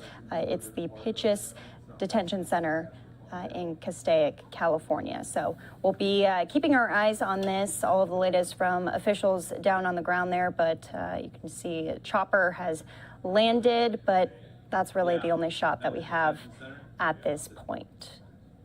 We're going to go out now to an event from earlier today. We all know that Texas lawmakers are currently in Washington, D.C. at the Capitol. You can take a live look at the Capitol right there. They have been meeting with Senate Democrats as well as the Vice President, speaking about voting rights. They held a press conference earlier today. We're going to be getting into kind of a Texas block here on Live Now. We want to play out their update from this morning. His quest for equality, his lifelong mission for voting rights for all Americans, and his undying pursuit of justice for all. I'm inspired to be here on this occasion, and all my colleagues are equally inspired. And we've all been thanked a lot over these last several days for what we're doing right now, and these members should be thanked for what they are doing. We can never, ever, none of us, meet or match the sacrifice that John Lewis and so many others of his generation made for all of us to be here today. Thank you, Congressman Lewis. So we are here today, more than 50 Democrats from the Texas House of Representatives, because we are determined to defeat voter suppression in the state of Texas. We have left the state to block Republicans from passing their vote suppression bills, and these bills do a lot of things. I won't go through them all in the interest of time, but they empower partisan poll watchers to harass people at the polls, perhaps some of the people who were at the White House 6 months ago, and then later were invading the U.S. Capitol, the citadel of our democracy. Republicans say it's okay for them to be a poll watcher and look over the shoulders of voters in the state of Texas as they're casting their sacred secret ballot. We're here to stop that because it's wrong. And one of the other things that they do in this legislation is that we're going to ban 24-hour voting, because in Harris County, our largest county, they pioneered ways to improve access to the ballot box and said, you know what, if you're a shift worker who gets off work at 5 a.m., you should have an equal opportunity to cast a ballot just as much as the white-collar worker who gets off work at 5 p.m. But Republicans say no, they don't like that. We disagree. But why are Republicans in Texas and across the country marching forward with these vote suppression bills? It's simple.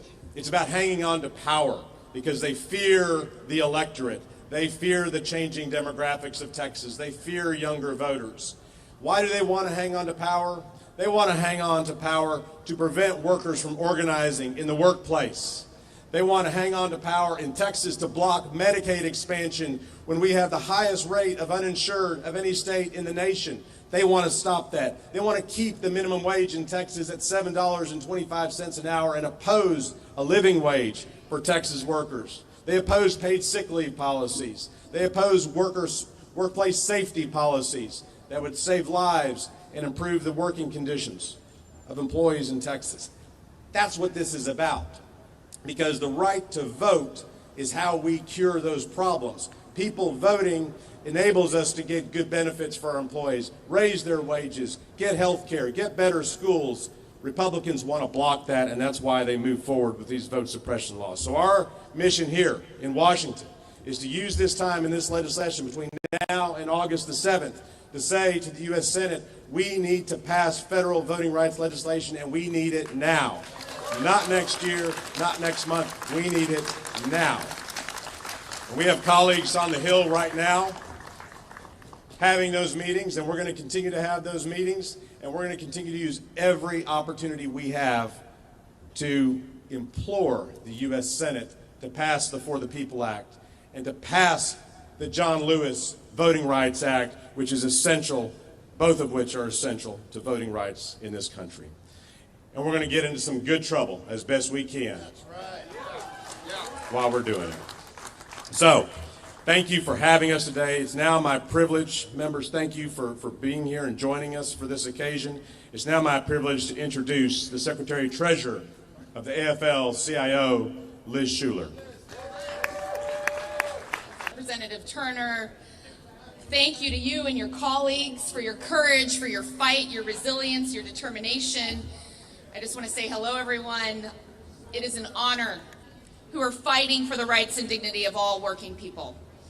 And as rich and as you've heard everyone this morning talk about, a year ago this Saturday, we lost a giant. And I can still hear John Lewis telling that story about weathering a storm in his tin roof house in Troy, Alabama. And if anyone here has ever heard Congressman John Lewis speak, you know this story. He was with his family, and through this storm, it felt like the house would uproot and blow away. But wherever the house lifted from its foundation, one corner, another corner, everyone in the house would stand together, running from side to side to hold it down. And John Lewis said, the wind may blow, the thunder may roll, the lightning may flash, but never, ever leave the house. He said, we live in the same house. Black, white, all ages, faiths, genders. We are one people, one family, one house. Well, in our house, voting rights and labor rights are one. Economic justice and racial justice go hand in hand. And today we are standing together against the storm that's trying to uproot our rights, our freedoms, our very democracy. We are facing a fundamental assault by extremist lawmakers on voting rights at the ballot box. And at the same time, corporations are using every tactic they can think of to bust unions and deny workers their right to vote in their workplaces and at the ballot box. It is not a coincidence. We've heard this morning. It's not a coincidence. Where there are attacks on unions, there are attacks on voting rights. And these attacks are targeted, especially to hurt and disenfranchise Black and brown people. But we won't let these racist, systematic efforts deny us our rights, our freedom, our power. Like Congressman John Lewis said, say it with me, the vote is the most powerful, non-violent tool we have in a democracy, and we must use it. And in 2020, we did use it. We voted in record numbers. We elected the most pro-union president and vice president, a pro-worker majority in the U.S. House. And thanks to the relentless hard work of organizers in Georgia, 2 wins, which critics said were impossible. We also have a pro-worker majority in the U.S. Senate. Those pro-labor champions delivered. They delivered a rescue plan, including the largest child tax credit ever, and historic relief for working families. And now we need action to protect our voting and organizing rights, and with it, our democracy. It's urgent, it can't wait, we won't wait, and today and every day moving forward, we are calling on the Senate to pass the PRO Act, the Public Sector PRO Act, pass voter protection legislation, and defend our rights and freedom to vote at the ballot box and in workplaces. That is how, folks, that is how, through this storm, we will protect our house. It stands on Black Lives Matter Plaza and what it stands for: workers' rights, economic and racial justice, the ongoing march that John Lewis took so very far, that we are dedicated to continuing. Thank you. Back to Rich, who I believe is now going to take questions. Thank you.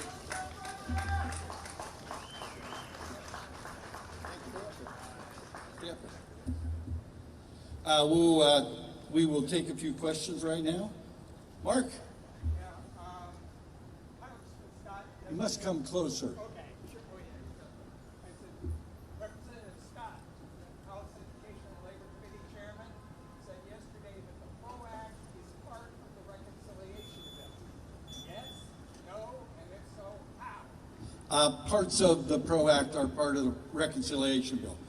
They will not accept all of it, and quite frankly, some of the most major portions of the PRO Act that will actually make a difference cannot get into reconciliation. That's why we're pushing to get 50 votes so that we can get a vote in the Senate and get the PRO Act, the law of the land. It's a game changer for workers. It's a game changer for the economy. It's a game changer for democracy. Follow-up, which parts are in? Some of the fines and things that have to do with monetary policy.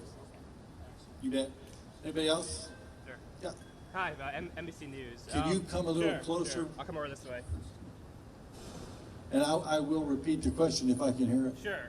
So, with moderate Democrats in the Senate, such as Senator Joe Manchin, what chances do you think you have of actually getting around the filibuster or abolishing the filibuster? The question is, with some of the moderate Democrats in the Senate, what do we think are our chances of getting the filibuster passed? I'm going to put that question to the crowd because I'm sure they understand. Do you think we're going to get the filibuster passed and get the PRO Act enacted into law? Look, the PRO Act is supported by a vast majority of Americans, 65%. That's Democrats, Republicans, and Independents. It's supported by a bipartisan majority in the House. It is supported by a majority in the Senate. It is supported by the President and the Vice President of the United States. We will not allow a small group of senators to thwart the will of the American public. The PRO Act should be the law of the land, and the PRO Act will be the law of the land.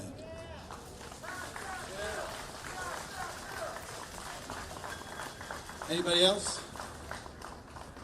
Well, let me say this. Let me thank everybody. Let me thank all the press that came. And I want to say this.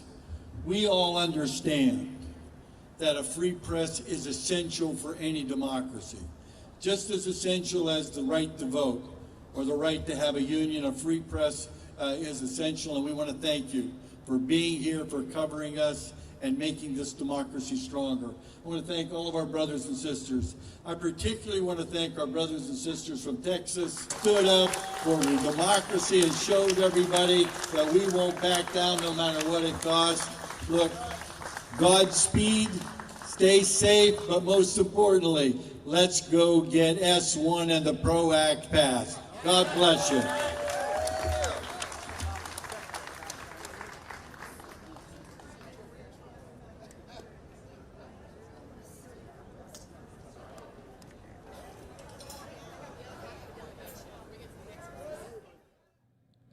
So you've been listening in to this event from earlier today. Texas Democrats fleeing the state, fleeing Austin, all over a voting rights debate. Also, the bottom right-hand corner, we are monitoring a situation, a major disturbance call at a detention facility in Chesapeake, California. If we get any more information on that confirmed by officials, we'll bring it to you as soon as we get it. But we're going to stay on Texas news right now. Our very own Andrew Kraft spoke with a Texas state representative about the situation at hand right now.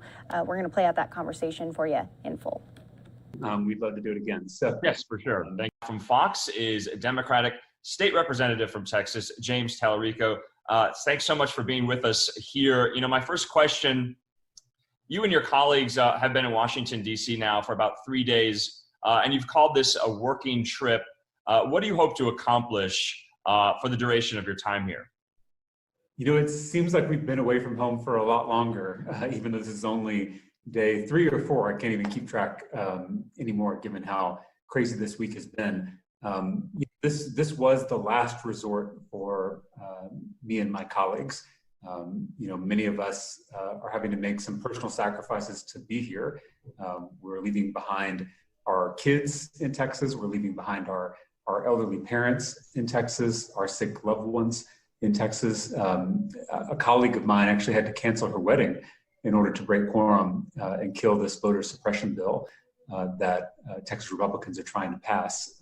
And I should also mention, Andrew, that being a state legislator is different than being a congressperson, because it's not a full-time job, right? We make $400 a month as state legislators. So we have full-time day jobs that we work to pay the bills, and we're having to leave those jobs behind. So, but all of these personal inconveniences are nothing compared to the sacrifices that brave men and women throughout American history, from Normandy to Selma, have made to protect the sacred right to vote. And so this trip was not something we wanted to do. It's certainly not fun for any of us, but we felt it was absolutely necessary to stand up for our democratic values. So on this trip, as you mentioned, we're going to be working the whole time, talking to leaders on Capitol Hill, begging, pleading, imploring them to pass federal voting rights legislation to prevent the bill in Texas from becoming state law. Let's talk about the bill in Texas as well, Senate Bill 7. I want to know exactly, specifically, what you object to and why you think it suppresses Texans' vote.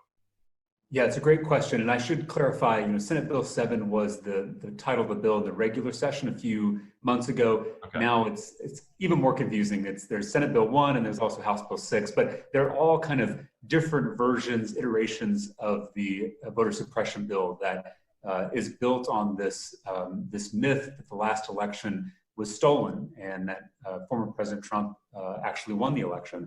And so what the bill is, in all its different forms, is trying to do is make it harder for Texans to vote. And the reason that's important in our state is because Texas is one of the hardest states to vote in already.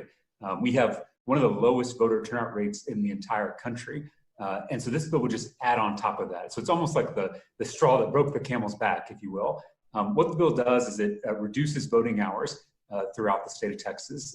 It empowers partisan poll watchers to stand over your shoulder while you vote. It makes it harder to distribute mail-in ballots to folks across the state, and it eliminates some of the new accessibility measures put in place during the pandemic, like drive-through voting. Which, Andrew, I don't know if you have kids, but if you have a bunch of kids, it's kind of hard to herd them all into a polling place. It's nice to have them in the van, and you can just drive through and vote real quick. So these were all measures put in place to make it easier to vote, and this bill would eliminate those provisions. So what do you say, though, to some of the arguments that, a lot of these were put into place to make it easier because we were in a once in a 100-year pandemic, and colleagues don't want to codify some of those emergency measures for elections going forward? Is that a valid criticism? It was certainly put in place for the pandemic. Like so much in American life, things changed after the pandemic. I know a lot of us are working from home or working from Zoom, and you and I are doing this interview over Zoom. I imagine before the pandemic, we probably would have done this in a studio, which would have been more inconvenient for me, more inconvenient for you, and kind of silly if we could just do it over Zoom. So the same happened in our election code, right? We were able to figure out, wow, drive-through voting is safe and secure, and it actually makes things easier. And so, my colleagues here in Washington, we believe these measures should be kept in place, especially if a local government in Texas decides that it's best for their community. We're all about local control, which traditionally was a conservative value, and sadly is no longer a conservative value. We want local communities to decide for themselves how best to fit their communities. Harris County, where Houston is located, has millions of people living there. It's bigger than most states in this country. And you also have tiny little counties like Loving County, which only have a handful of people. And so you're not going to have the same voting systems, the same processes in both those places. They have different needs in Harris County than they do in Loving County. We got to let local officials make those decisions on the ground. And so, I don't think it's a valid criticism from my Republican colleagues because there's no reason to limit some of these accessibility measures. They've all been proven to be secure. They've all been proven to be effective. The Republican-appointed Secretary of State in Texas said that the last election in Texas in 2020 was safe, smooth, and secure. And she's a Republican. She's not a Democrat. Right. And I agree with that assessment. And so the only reason we would remove these provisions is if we're trying to prevent certain types of people from voting. And I want to talk about, the last time you and your colleagues walked out just a couple of months ago. You did not fly to Washington. I believe you went over the border, maybe to Oklahoma.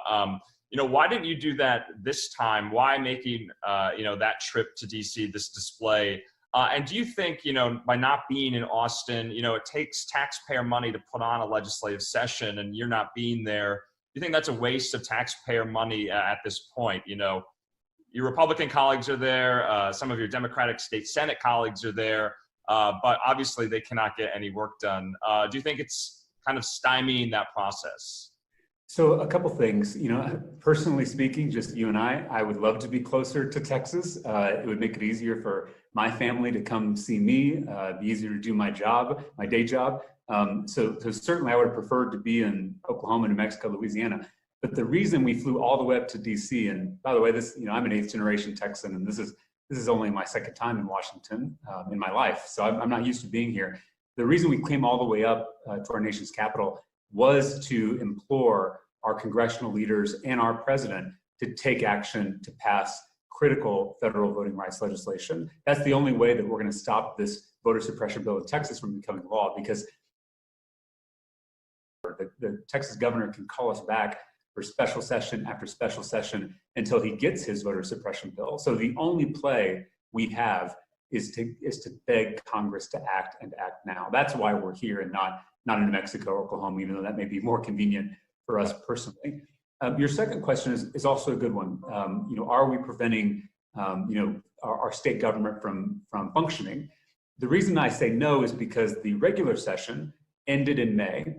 This is a special session called by the governor, and in Texas, under our Constitution, the only person who sets the agenda for a special session is the governor, him or herself. And what Governor Abbott, sadly, tragically, chose to do was fill the agenda with conspiracy theories, with non sequiturs. So things like mythical voter fraud, which we know doesn't exist. We know that Texans are more likely to get struck by lightning than to commit voter fraud. Statistically, it is not a real phenomenon. Things like trans athletes causing problems on sports teams, which we also know doesn't exist. The author of that bill couldn't name a single documented instance of a trans athlete causing problems on a sports team. Or critical race theory. Andrew, I'm a former teacher in Texas, right. and most teachers in Texas don't even know what critical race theory is. So these aren't issues that really impact Texans. If the governor called us back to fix the damn grid and keep the AC on in the summertime in Texas, that would be a real issue. Yeah, but we're not that story extensively. So it's all silly stuff. I want to know as well, have you spoken to some of your constituents, in the district that you serve? Are some of them opposed to this? Are some of them largely supportive? What are you hearing from them on the ground? Do they want you back in Austin? Sadly, this has become a partisan issue, which I really regret. So I speak to my constituents all the time. I grew up in my district. I was born and raised there. So these are my neighbors, they're my family members, they're my former teachers and classmates. And so I hear both sides. There are conservative constituents who I'm proud to represent, and they feel they disagree with this. They believe, sadly, that the big lie is true and that the election was stolen, that voter fraud is rampant, that there are undocumented immigrants voting in Texas. I mean, these conspiracy theories, which aren't based in factual reality, they have come to believe, and so they feel this kind of bill is necessary. And then, of course, you have Democrats and independents who believe this is an assault on democracy and believe we have to stand up to any threat to democracy, whether it's in Texas or Georgia or any other state. I wish this wasn't partisan. In the regular session, when they first tried to pass this bill, the vote against it was bipartisan. A Republican legislator joined us as Democrats to fight against this bill. And real quick, the reason he did that was because in the last election in Texas, we had historic voter turnout, and Republicans won up and down the ballot. Republicans can win when we have high voter turnout. Right. I want to get to the kind of nuts and bolts of the trip itself, because there's been a lot of questions. How long do you and your colleagues intend to be in the district? Representative, a lot of questions have been raised about, who is funding this trip, who's funding the hotel rooms, the charter buses, the charter flight. Can you offer any insight into that? Absolutely. First of all, I just want to make it crystal clear, no taxpayer money is being used to fund any part of this trip. Many of us, we tried before we left to reject our legislative pay. It turns out there's an issue because it's in the Constitution that we have to receive the pay. So instead, I believe we are going to be donating it to an organization that supports voting rights. That the details haven't been worked out about where we're going to be donating it, but I will say none of us are going to be accepting that legislative pay while we're on this trip. And then for flights and for hotel rooms and travel expenses, all of that is being raised by us as a Democratic caucus. Texans across the state have actually, it's been incredible. They've chipped in $5, $10, $15. We've raised more than $500,000 It's just in the last 4 days from Texans who have donated. So I do want to reassure your viewers that no taxpayer money is being used for this, because breaking quorum is disrupting the process. It's a legitimate legislative strategy. It's time honored. Abraham Lincoln, as you know, broke quorum when he was a state legislator in Illinois. And so it's a legitimate strategy, but we also recognize that it is disruptive, and we don't think it's right to be using taxpayer dollars to disrupt the process. So we're not using taxpayer money. You fear, because there have been so much talk, when you do eventually come back to Austin, arrest for contempt. I know that is a very archaic thing, but it can be used. Sure. But do you see that as a possibility? Also, we've heard Governor Greg Abbott threaten to veto the line item for legislative pay. Do you feel like that would possibly happen? Yeah. Absolutely. Governor Abbott has said he will arrest and corral us into the Texas Capitol. And he has also, as you mentioned, defunded the entire legislative branch of government, not just for Democrats, but for Republicans too. It's a strange way to show you're not undermining democracy, to arrest legislators, to defund a co-equal branch of government. I mean, this is sliding toward autocracy. This is the kind of stuff you would see in another country, right? Not in the United States of America. So it's certainly alarming, but I know that my colleagues and I refuse to negotiate with a gun to our head. We're not going to validate these types of autocratic tactics like defunding the legislative branch or arresting legislators. And to answer your question earlier that I didn't get to answer, we are planning to be out of the state until the end of this special session. So that would be August 7th. If we were in my room, I could show you my giant luggage where I've tried to put as many clothes as possible, because we may be gone for about a month. Okay. And that kind of goes me to the next question. You've been meeting with lots of leaders on Capitol Hill. You met with Vice President Harris just a couple of days ago, and she said, quote, I believe I'm paraphrasing here, but she called you and your group some of the most courageous lawmakers of our time, even likening you to the efforts of Frederick Douglass and the suffragettes. Do you think that's a kind of a hyperbolic comparison at this point? I mean, comparing, Jim Crow, the struggle for the franchise for women, to what you and your colleagues are doing, do you think that's a little overblown? I'm very thankful for the Vice President's words and her encouragement, but I don't consider us to be anything near Frederick Douglass or the Freedom Riders. We are just politicians using a tactic that's within our rules to break a bill that would hurt democracy. That's all we're doing. And I'm in the air conditioning. I haven't been beaten, and so I'm eating food every day. This is nothing like that. And I would also say, this bill may not be Jim Crow, but it's certainly Jim Crow's ugly nephew. And that should be unacceptable to all of us, because I was raised, my great granddaddy from Port O'Connor, Texas, fought in World War II in the Pacific Theater. And he taught me that a threat to democracy anywhere is a threat to democracy everywhere. And that should offend us, not as Democrats or Republicans. It should defend us as Americans, as Texans. And I'm here not fighting for Democratic voters. I'm here fighting for all voters: Democrats, Independents, Republicans, Libertarian, Green Party. Any person who wants to vote should have the ability to do so, because it's a God-given right. It's not given by government. It is given by our Creator. And that's exactly what we should all be invested in. And that's why the first vote against this bill was bipartisan. And I hope we can build a bipartisan coalition to oppose this bill going forward. And just last question for you, Representative. We heard from the White House Press Secretary Jen Psaki. She was asked about your group and your colleagues if the president will be meeting with you. Do you have any information to offer on that? Do you expect a meeting with President Biden? I don't. Obviously, we'd be honored to meet with our president. We'd be honored to meet with any lawmaker, Democrat or Republican. And I'll say, the president gave a beautiful speech earlier this week about voting rights. And words are powerful, but do you know what's more powerful than words? Majorities. And unlike Texas Democrats, national Democrats have a majority in the House, a majority in the Senate, and they hold the White House. And they can't seem to get their act together and pass this critical voting rights legislation. We are out of time in Texas. My constituents are having their voting rights undermined as we speak. We are living on borrowed time, and we need Congress to act, and we need them to act now. In your meetings, are you calling for senators to disregard and get rid of the filibuster? You know, I'm not a national lawmaker. I'm not a senator. I don't know Senate rules. But what I would request, if it requires a rule change, is making one simple exception to the filibuster for voting rights. And the reason I say that is because voting rights is not an issue like every other issue. Voting rights is foundational. It is essential. It underpins this entire system that we have where we can debate issues.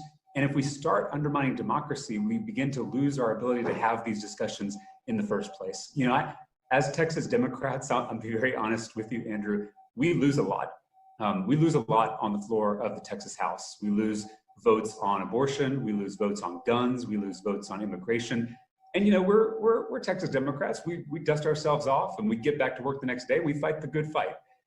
The reason we broke quorum, a tactic that has only been used 4 times in Texas history, the reason we broke quorum is because we can debate issues, but we will not debate democracy itself. My colleagues on the Republican side of the aisle are trying to rig the rules of the game, and that is unacceptable in this country.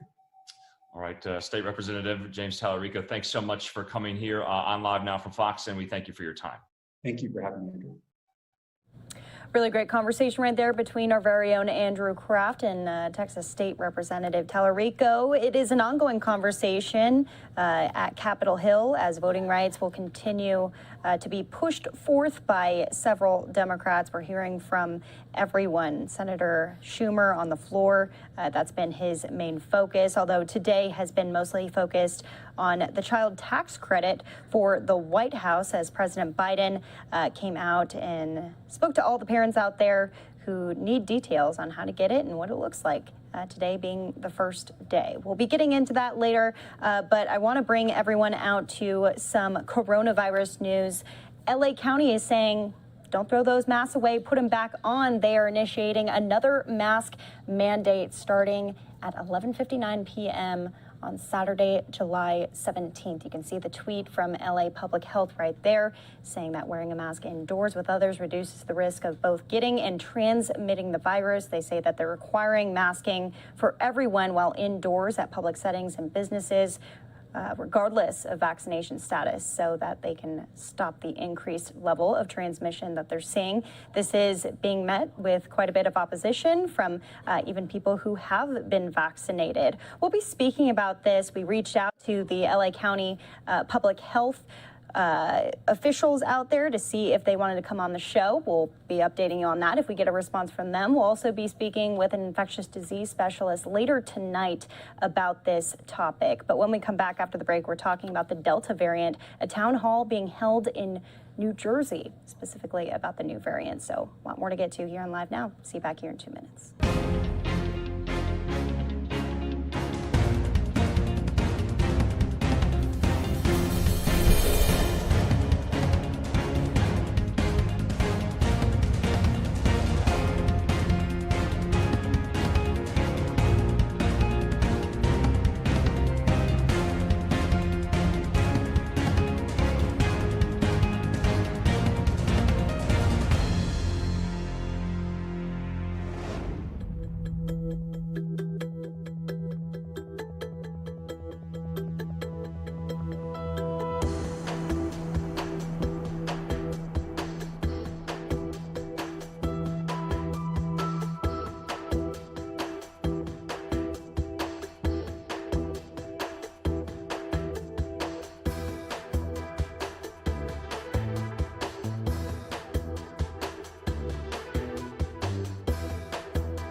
Welcome back here to Live Now from Fox. I'm Daytona Everett. 4:30 here in Phoenix, Arizona. Also 4:30 in California. We want to bring you some breaking news out of Los Angeles County.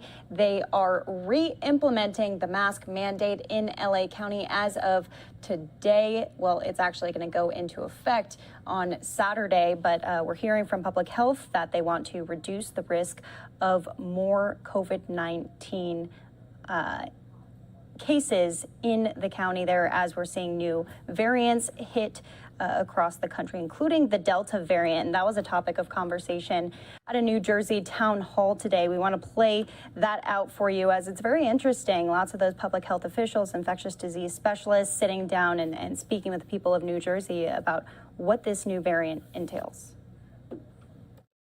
as well as providing most updated guidance for protecting yourself and others. If you're watching live on Facebook, please submit any questions in the chat window, and we will work to answer as many as possible later in the broadcast. And if we happen to not be able to answer them, we will make sure that we get you an answer some way. So just some reminders before we move any farther. Let me reiterate, the most effective way to protect yourself and others from disease is to get fully vaccinated.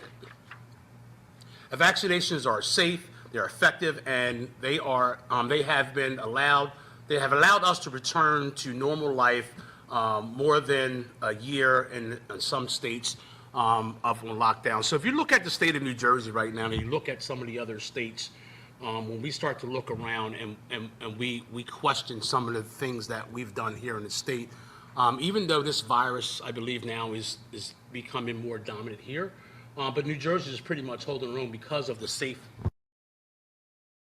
last through this whole pandemic. So just keep that in mind as we go through. We're going to continue to trust the science, and we're going to continue to make sure that we continue to do the right thing. And even though that the county is no longer operating our vaccination center at the college in Blackwood, vaccinations remain widely available. Most pharmacies are continuing to make vaccines available.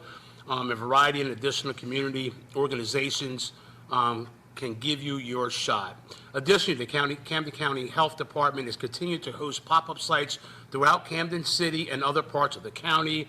That said, I want to thank more than 293,000 county residents who have already received at least one dose of their vaccine. Because of you, we are all safer. And again, thank you. Especially those members of our community who have not yet been able to be vaccinated because of their age or health conditions. Every vaccination gets us closer to herd immunity and putting this pandemic behind us. And again, I believe that's what's really been controlling this virus up to this point with the vaccinations. We talked about it a lot. What does that 70% number look like? Why is it so important? And it just starts to shrink your chances of what's happening now, which you're getting another variant, and it's copycat and it's starting to spread because we need to make sure we corral it back together. So with regards to COVID-19 cases, our numbers have started to tick up slightly over this last few weeks. Actually risen back to approximately 1.2 after hovering under 0.5 for several weeks.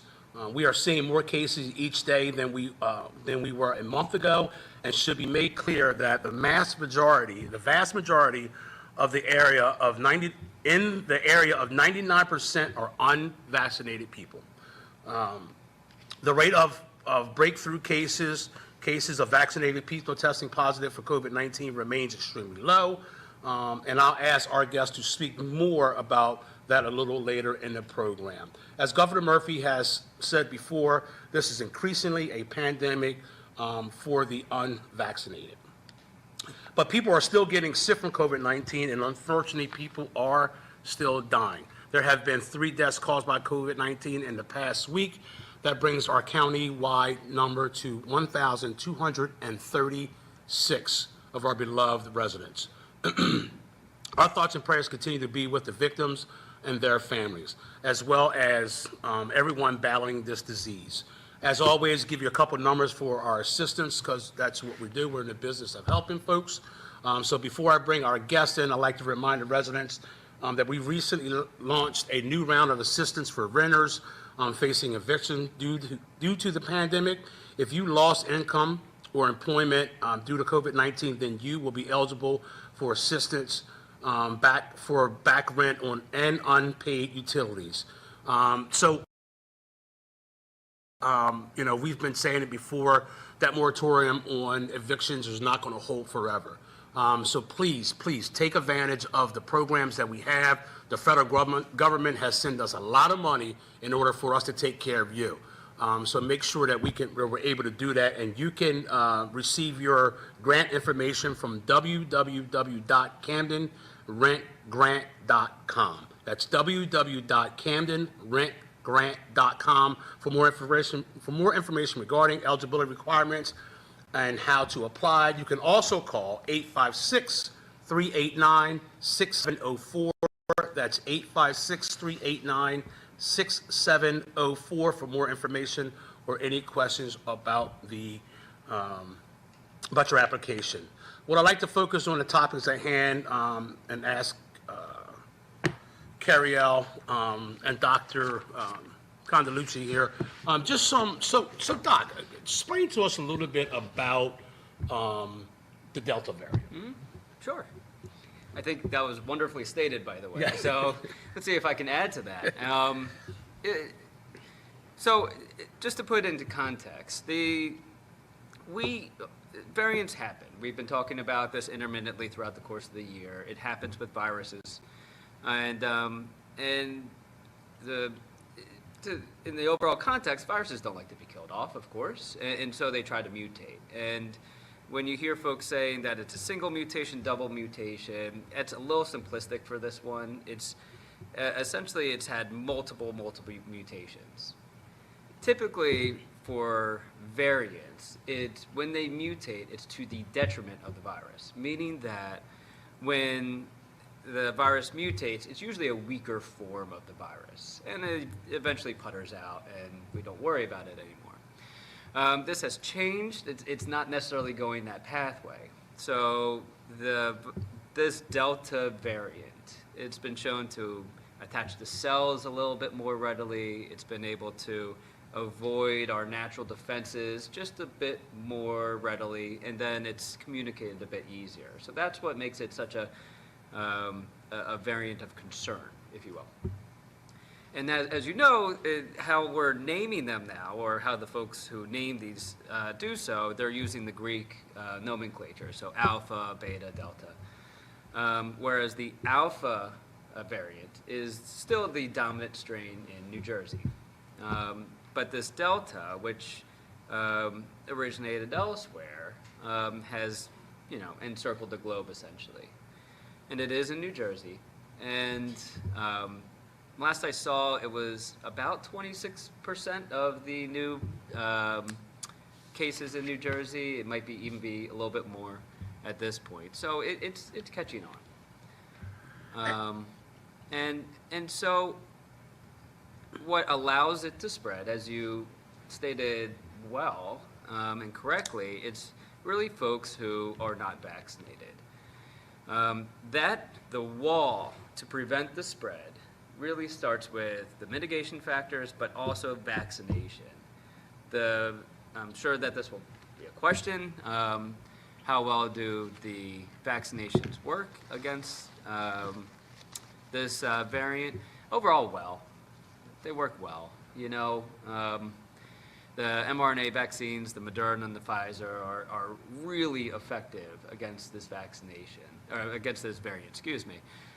Whereas some of the other vaccinations are a little bit weaker, but they're still effective against it. And frankly, it's for many folks, and many folks at risk, it's better than the alternative. So as it relates to the variant, yes, it's here. Yes, it is spreading. Yes, it's something that we have to remain vigilant against. And yes, you can protect yourself against that. That is the good news. In New Jersey in itself, the vaccination rate is fairly high comparatively. After folks receive, I think about 56% of folks have received at least one vaccine, whereas 56 have received at least 2 vaccines, whereas 63 have received at least 1, meaning that there's a fair amount of immunity from the vaccination, but there's also probably natural immunity that goes with it. So when you're talking about herd immunity, you combine those, you're probably getting close to that 70% mark. Now, when you get to 70%, the virus doesn't magically go away, unfortunately. It'd be wonderful. Right. Make everybody's lives a bit easier. But at that point, what the hope is that it will continue to putter out, which it has been. You know, although the Delta, it's increasing just a bit, the overall trajectory of the COVID virus is decreasing. And that's a compliment to everybody who has been involved with trying to corral this thing and avoid it. So. Awesome. And Carrie, how about here in Camden County? What kind of numbers have we been seeing with the Delta variant? We're actually seeing a pretty steep increase, and it's happening pretty quickly. So those numbers aren't too far off. Just 2 weeks ago, we've seen almost a double. So it was about 35% of the strain that was circulating just 2 weeks ago. The most current information we have has it over about that 70% mark of the specimens being sampled are positive for the Delta. So it's definitely, like you said, it's in New Jersey and it is circulating. A lot of that is that it is highly more contagious than the Alpha and the original strain that we've been seeing here, New Jersey and worldwide. So are we seeing it amongst the unvaccinated folks that are catching this new strain? Is it mostly adults? Is it children? Is it schools? Is it college-age kids? Like, what are we seeing with that? Question one. And second question is, do you think, I guess, in your professional career, that in schools, maybe we could go back to the mask restriction for school-age students, if that's where the majority of the issue is? So first of all, where we're seeing this is we're still seeing it largely in our unvaccinated population. So in the high 90s% of our cases are those who are unvaccinated. There are a few breakthrough cases, but largely those are people that have had multiple high-risk exposures, maybe underlying conditions that affect their immunity. By and large, our cases are occurring in those people who are unvaccinated. And of course, right now, one of our large populations of unvaccinated people are those who are not yet eligible, those that are 12 and under. We still have a lot of ground to cover to get our school-age children vaccinated. Those are 12 to 18.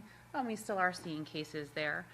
There is concerns with how transmissible this is, that we will see it in these communities that might have lower rates, or families that are not vaccinated. We're seeing it run through those groups as well. We're seeing a lot of the concern is that, seeing it in those settings that there might be communal living, like colleges and other areas that people are not vaccinated. So of course, the number one way to protect ourselves is to have the vaccine. It is still very effective against all of the variants that are circulating in New Jersey right now, especially the Delta variant. So that's really important. And then kind of going to the mask question. Right now, people who are unvaccinated should be masking up. So a lot of those are younger children and those children that have not yet been vaccinated, 12 to 18, so they should really still be masking up. I think what we can take from our experience last year is that we saw there was a natural dip in the summer. It came back in the fall, and I can't predict what's going to happen yet, but I think what we have seen with this virus, that it is very dependent upon our actions, how we communicate, how we are social with each other, our vaccination status, how we mask up large gatherings and things like that. So I think it's really critical until we get this critical mass of people who are vaccinated or have that natural immunity, that we take all precautions, which is if you're not vaccinated because of age or because you can't, you should still be wearing those masks. Get vaccinated if you can. And I think we're going to have to take a look at where we are in the fall, at what strains are in the community then. The Delta variant was only about 20% of the cases of the specimens being sampled just in the end of June. And we see now, here we are just a few weeks later, and we're already at 70%. So I think we could have an entirely different story come the fall. Sure. And I think that's going to really guide our decision with children. And we're going to be looking at how the severity of the cases, how are kids and others being affected, how well effective is the vaccine coverage, and a number of other factors on whether or not masks are going to be needed in our school systems. And I could tell you, after you start to do things, over and over and over and over again, for so many time, I can even know now, like just walking to convenience stores or walking into a restaurant, you're still seeing people kind of distance themselves a little bit. There are people who are wearing masks most of the time, but it is good to see that we are still kind of practicing what we learned, because we do realize that is the way to slow it down, really, and get a hold of it. Doc, how's the hospitals looking? How's Jefferson doing right now? I guess their numbers are down, or are they up? Or you see a little swing here? What's going on in the hospitals? Well, good question. To put it in context, comparatively to a year ago, it's much, much better. And that reflects the overall prevalence within the community. We have seen a slight uptick in the hospital of folks, but it's just in the single digits at this particular moment, whereas it was, triple digits, for example, over a year ago. So it's definitely a change. And it's largely folks who are unvaccinated who come into the hospital. They're the folks who either they have made their decision to wait, or they weren't going to get it, or what have you, and then they were exposed, and unfortunately they had risk factors for developing severe COVID. And folks are still getting sick in that context. Sure. So as it relates to the amount of folks in the hospital who have COVID, it's drastic. So I know, when we started giving out the vaccinations and we really started. So you've been listening in to this update, a town hall held in New Jersey talking about the Delta variant, taking questions from some local residents there who are confused and likely so have questions about what this variant entails. So we'll be keeping our eyes on the Delta variant, but we want to bring back to you some of this news out of Los Angeles County. The mask mandate is returning. It's being re-implemented for indoors. That's starting Saturday night. This is all to prevent infections and hospitalizations. That's according to Los Angeles County today. As they said, the Delta variant and other variants are causing some issues. Well, in terms of vaccinations against the virus, as evidenced by 7 straight days of new case numbers that topped 1,000, they are saying that cases are back on the rise out in California. On Thursday, today, the county reported 1,537 new infections, the highest number since early March. Officials saying that the rate of virus spread in the county has officially risen from moderate to substantial, with infections 5 times more likely to occur among unvaccinated residents. So we'll be keeping our eyes on the latest out of California, as many counties are seeing similar things when it comes to new cases of the coronavirus, but still many not happy to put those masks back on despite vaccination status in California. We're going to take a break here on Live Now from Fox. We have more stories that we want to bring to you. Another one coming out of the Los Angeles area, a shooting today, an officer-involved shooting on the Hollywood Walk of Stars. There you can see the caution tape that was set up. Well, one person is dead. We'll be getting a live report on what exactly went down today to cause such a tragedy in such a beautiful place out in California. So more to come here on Live Now. We'll see you back here too.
Welcome back here to Live Now from Fox. Almost 5 o'clock here in Phoenix, Arizona, and in California. We'll be speaking about California, an officer-involved shooting out in Hollywood today, leaving one person dead. We'll give you all the details coming up in the next 20 minutes. Until then, though, we want to go out to the Austin Police Department, where they held an event today talking about crime prevention. It's the department's violence intervention program targeting a rise in gun crimes out in Austin, Texas. So we'll hear from the police department. Also tracking a bit of breaking news, which will come in and out with our we're getting word of a detention facility major disturbance. They haven't released many more details other than that. So if we get anything else, we will bring you those details as well. But we're hearing there was some sort of altercation between some of the prisoners there and then the guards as well. So more to come on all of that out of California as well. But first, Austin Police Department. All right, good afternoon. My name is Joseph Chucko, and I'm the interim chief of police here in Austin. I want to thank everyone for coming out today I want to keep the public updated as much as I can about our efforts related to driving down gun violence in our community and our overall violent crime rate. This is an update to the program that I introduced in mid-April, known as the Violence Intervention Program, or the VIP for short. As a reminder, this program is a multi-agency effort. It includes elements of our organized crime division, our investigative units, our tactical units, the district attorney's office, and our partners at the U.S. Attorney's Office. It is highly focused on the identification of our most prolific violent offenders that are using guns to commit violent crime. It is gun crime that is driving our violent crime rate in two particular areas: homicides and aggravated assault that is not associated to domestic violence. Additionally, I'm concerned with the number of robberies that are being committed in Austin using guns. And for all of these reasons, it is incredibly important that we take an active role to get illegally owned firearms off the street and to hold those that are doing the harm accountable. The program will continue at least through August 31st, at which time we'll reevaluate continuing the program or further modification of the program. Our most recent numbers related to the VIP are as follows. We've arrested 57 individuals for a total of 158 individual either gun-related or other violent crime charges, and we have seized 108 illegally owned firearms. I've said that this is a marathon and not a sprint. It's through the consistent efforts of our officers and detectives that conduct good, thorough investigations that we're able to locate, arrest, and charge these offenders, and to make sure that we are working with our state and federal prosecutors to ensure that appropriate prosecution efforts are brought to bear and the results of those prosecutions are highly visible. These individuals are some of the most violent criminals in our community, and we want to assure Austin residents that we have done all that we can to keep them safe. I also wanted to take this opportunity to talk about an expansion of the VIP program. It will be coming to our downtown area command, downtown entertainment district. It was just a month ago that the Austin community experienced a horrible event with 15 people shot, one of whom died in a senseless act of violence that caught many uninvolved, innocent persons in that fray. This is an area that is densely packed in the evenings and on the weekends and has seen more than its share of violent crime in recent months. We've had 7 incidents where people have been shot in the downtown area since January, with a total of 21 victims, with injuries ranging from minor in nature to life-altering and life-ending. For that reason, we'll be adding additional officers, both on the streets as well as in our real-time crime center, monitoring our public safety camera system to find and seize illegally owned firearms. We have seized approximately 55 firearms in the downtown area since January of this year. And we'll be bringing officers from our criminal interdiction unit to work with our patrol officers assigned to downtown on initiatives to find these weapons, and if they are possessed illegally, to arrest the offenders. Our message at this point is simple. If you are coming downtown during the entertainment hours, don't bring a gun. More guns downtown do not equate to greater safety. My officers cannot determine simply by looking at someone who. Only through investigation are we going to be able to determine legal gun ownership. And in an area in which we have intoxicated persons and fights that break out on a regular basis, it can only be a recipe for disaster. We cannot be successful in this effort if we don't have the help in our community. I'm asking that if you have information on individuals or groups of individuals who are in possession of illegally owned firearms, are committing acts of violence, or committing other crimes involving firearms, that you call the police, or you can call Crime Stoppers.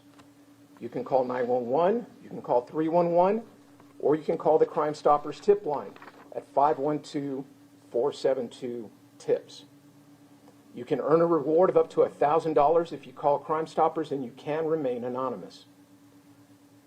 Finally, I want you all to know that APD will be collaborating with the city's newly formed Office of Violence Prevention, which is housed under Austin Public Health. We want to provide data and any other assistance that we can to address root causes of violent behavior and to help mitigate and prevent trauma in our community. I will be working with the Office of Violence Prevention on strategies to address this social ill. I want to thank y'all for taking the time to highlight this very important topic, and I will take questions. September 1st, permitless carry takes effect. How do you think the violence area around the city will change, and is there anything that Austin Police are doing to prepare for it? You know, we are preparing our officers by preparing bulletins that will provide guidance on how to handle situations for people that are openly carrying. I want to remind folks that this is not a new phenomenon here in Austin or in Texas.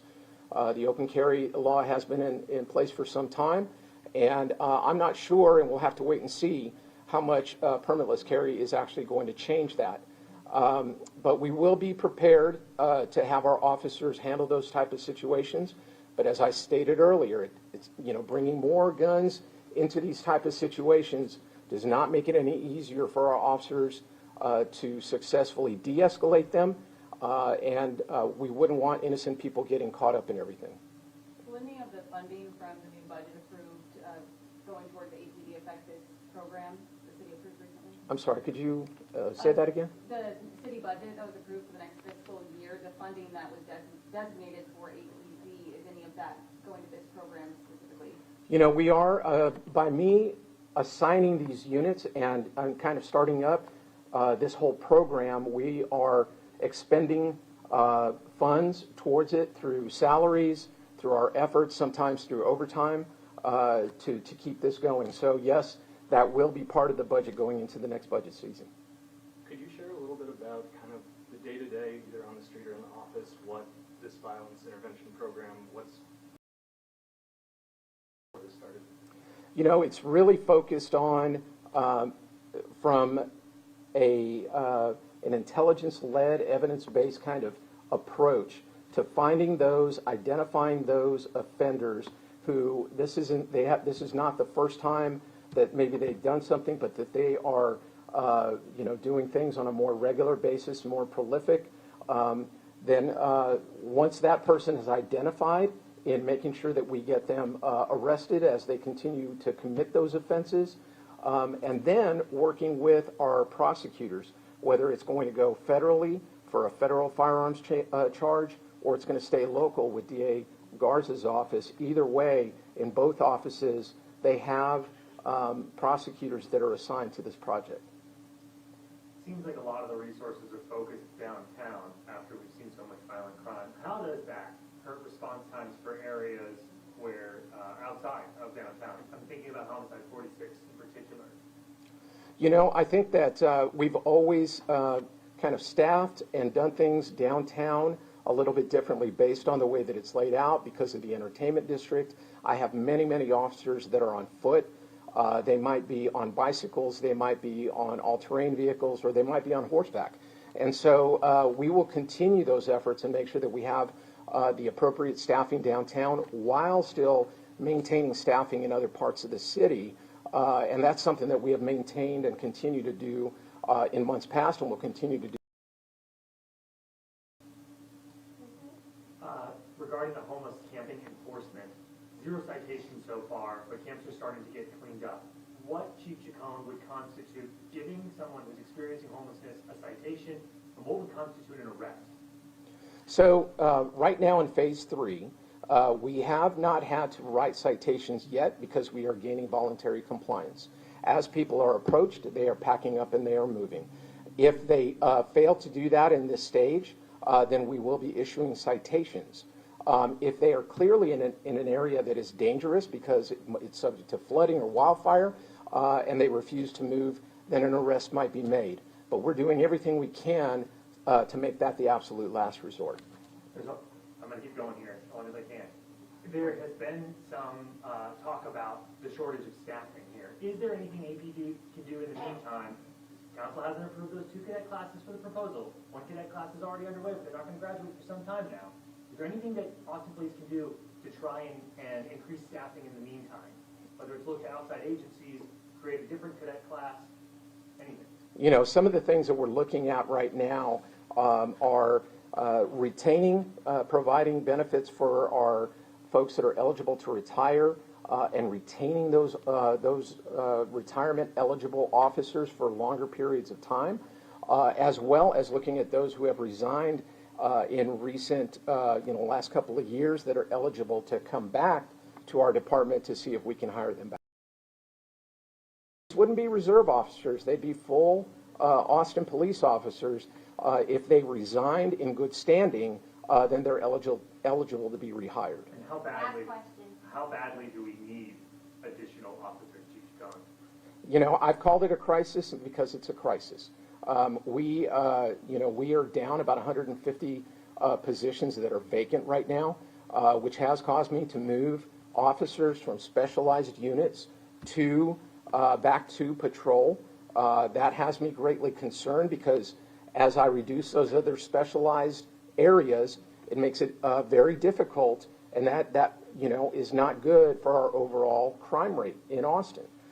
So we're looking to increase those numbers, fill those vacancies as quickly as we can, get people back to those specialized positions, and so that overall we can continue both violent and property crime rate to have that on the decline here in Austin. Thank you very much. Quick question, clarification, a number you threw out. You said 57 arrests were made, but then you also mentioned 158. I think I was confused. So 57 individuals that have been arrested, and within that 57, there's 158 individual charges. So you might have one individual that has more than one charge. Sure. Yeah, can we have time for Spanish? And then, does everybody want Spanish? Is that okay, or do y'all need to break down and leave? Okay, if you can make it quick. 2 minutes, and I'm trying to make sure you're prepared. So again, the Austin Police Department introducing a violence intervention program in hopes of curbing some of the gun violence and just violence in general across the state of Texas, but specifically in Austin. They had that mass shooting on 6th Street, but this is a common issue for many cities across the country. We're going to take a 2-minute break here on Live Now from Fox. We are following several different stories, quite frankly, out of Los Angeles. They've had a very busy day today. We're talking about their new mask mandate out of Los Angeles County. We're talking about an officer-involved shooting on the Hollywood Walk of Fame and so much more. So you definitely want to be sticking around for the latest on all of that here on Live Now. We'll see you back here in a few minutes.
Welcome back here to Live Now from Fox. I'm Daytona Everett. We're going to go out to coverage from Fox 11 in Los Angeles as they're speaking about a new mask mandate out of Los Angeles County. Let's listen in.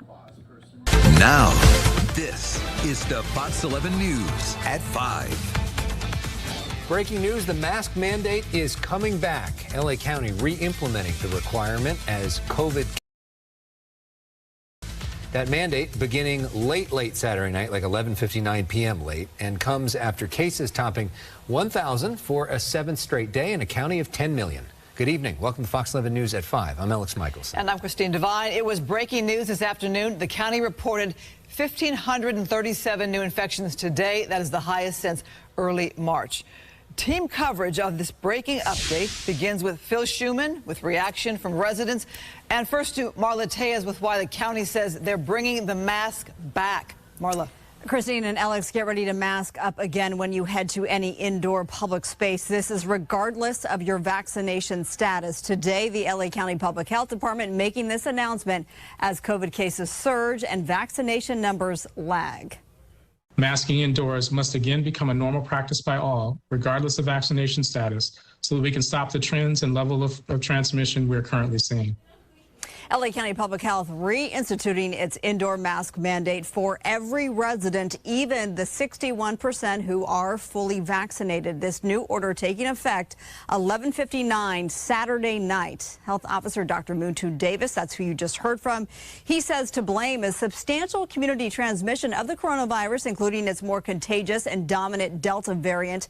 Case in point, since California reopened exactly 1 month ago today on June 15th, LA County's daily test positivity rate has more than tripled to 3.75%. The number is still small, but Dr. Davis says the indoor mask mandate. We're in a very different situation. This is not the same as what it was June 15th.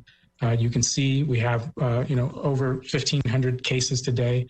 We've been at over 1,000 new cases for the past 7 days. So this is not the same situation, and it does require different action. This is an all-hands-on-deck moment. He calls it an all-hands-on-deck moment. So back on June 15th, LA County was averaging fewer than 200 cases a day or no more than 1,000 new cases a week. In just the last 7 days, LA County has recorded more than 7,000 new cases. Most are among the unvaccinated and younger residents. Also, in a county of 10 million, there are still about 4 million residents who have not received the vaccine. It is that group that is most vulnerable and getting infected with COVID. As for those breakthrough cases, those are people who are fully vaccinated and still getting COVID-19.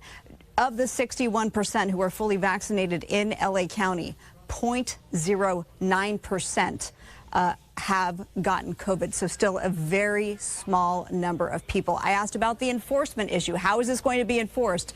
Dr. Davis says that he is really relying on and hopeful that businesses and individuals will comply. He does not want to have to take the step where they have to start issuing citations. Okay, I'm sure you have a reaction to this, especially if you're joining us from LA County. It's garnering a lot of attention. Phil Sherman, he is live in West LA with what people are saying about having to mask up all over again. Phil.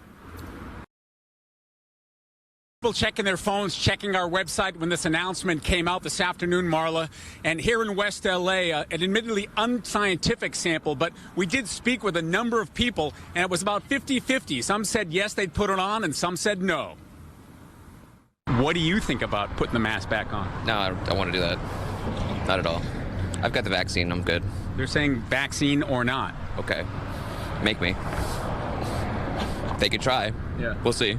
Even if you're vaccinated, you feel like it's a smart thing to do? Absolutely. I think it's a smart thing to do. I was wearing the mask all through COVID, and even after I was vaccinated, I was still wearing it. I think it's fine. We never took off our masks to begin with, just for, for other people and for ourselves. So we're just kind of, it doesn't really affect us at all. I think it's good. I think we need to protect ourselves, continue protecting ourselves. It just makes sense. You're not going to wear a mask? No. Even if they say it's a requirement? I'm vaccinated, so I'm okay. They're saying whether you're vaccinated or not. I don't know what to say. Yeah. What's your objection to it? I just don't, I don't, I just don't need to. I don't really have an answer for you guys. I don't really have an answer for you guys. That says so much, does it? Does it not, Alex and Christine? Now, could we go back to a lockdown? Could they go to even more severe measures? Where Dr. Davis was asked that today, and he simply said that everything is on the West LA. I can tell you this from checking with my sources of Los Angeles County. This does not have the unanimous support of the Board of Supervisors. There's concern over mixed messaging, confusion, because as we've been reporting so many times in the past year and a half, different authorities, different agencies make different decisions. For example, this was done by Los Angeles County, but the state says we're roaring back with no indication that they're going to do the same thing. Live in West LA, I'm Phil Schuman. Alex, Christine? Yeah, the state actually. Okay, so that was just a portion of the newscast with Fox 11 in Los Angeles. They're talking about mask mandates, but another part of coverage today out of LA was an officer-involved shooting on the Hollywood Walk of Stars. I want to bring in Fox 11's Susan Hirosuna. Susan, can you give us an idea of what happened today? Okay, it was about 11:20 or so. LAPD started to get multiple calls of a man with a gun. By the time they responded, they encountered the man near that McDonald's restaurant, and that is just a couple of blocks from Hollywood and Highland. And what happened next is still, of course, under investigation. Even now, hours later, the police investigators are still here. The man turned out to be killed. He was resuscitated on the scene, but taken to a hospital, and ultimately he did die.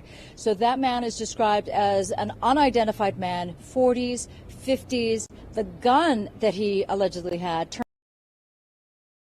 So not working gun, but even still part of the investigation is to take that gun in and to check out what its capabilities would be. Now, there's a very large crime scene here at Hollywood near Highland Avenue, and that is because of all those calls to LAPD reporting that they saw the man with a gun, and it's very possible he was at multiple locations before he encountered police here on Hollywood Boulevard. Again, very little known in terms of the chain of events. All of that is going to be investigated. Of course, the police officers have their body-worn camera video. That will be looked at as well. But right now, what we know is a man possibly in his 40s and 50s, or 50s rather, and maybe one of the unhoused near this location. He is now dead. Daytona? Susan, one follow-up for you. We're hearing that possibly a woman nearby was injured during all of this. Do you know anything about that?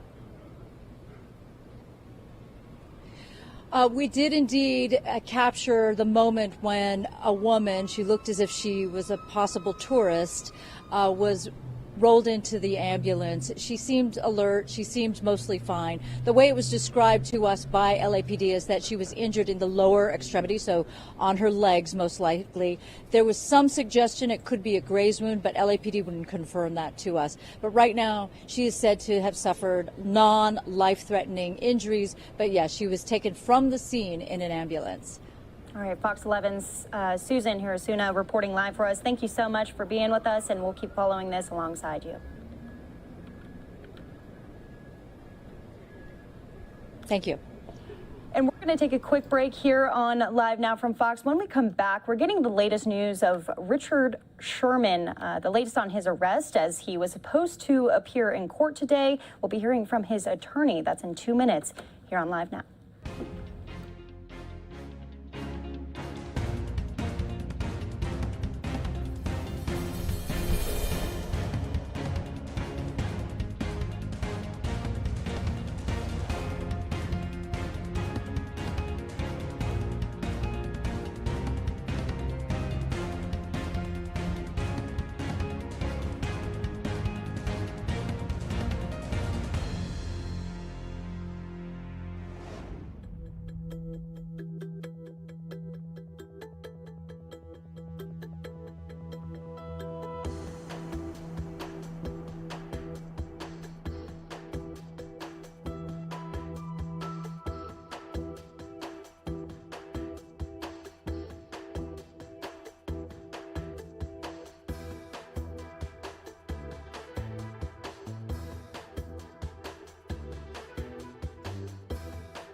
Thanks for being with us here on Live Now from Fox. We now want to go out to Seattle, Washington for the latest on Richard Sherman. We know we've been hearing a lot about his name. He was supposed to appear in court today, but we have Fox 13's Frankie Thompson to break it all down for us. Frankie, what happened? Yes, Daytona prosecutors say Richard Sherman made several suicidal threats when this domestic violence situation unfolded Wednesday. Today, a judge released him on personal recognizance, but he is ordered not to make any direct or indirect contact with his father-in-law, Raymond Moss. Now, Sherman did waive his appearance in court today, and his attorney spoke on his behalf. His family was not present. This all started when Sherman allegedly drank 2 bottles of hard alcohol at his home in Maple Valley, and his wife begged him not to leave and not to drive away.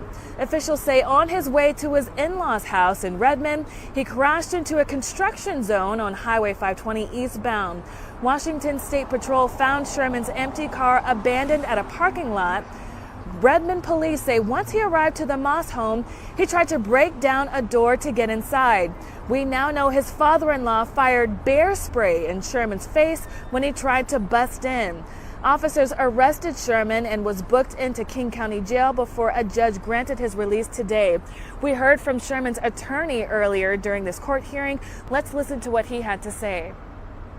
We're investigating the circumstances related to these allegations by the state. Richard is thankful to have the support of his family and friends, and we look forward to vigorously defending this case in court.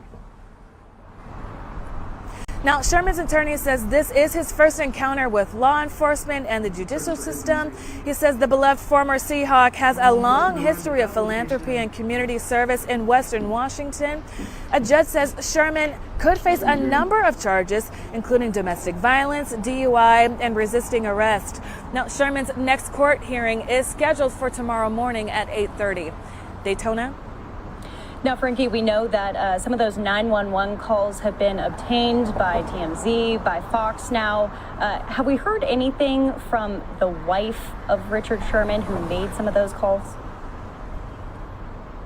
We have not heard from her publicly. We do know that she was in attendance in today's court hearing. However, she was not physically in the room. It's our understanding that she was in another room with clerk administration as this hearing was unfolding. So no public speaking from that wife per se, but we do know that she was very in tune today. Daytona.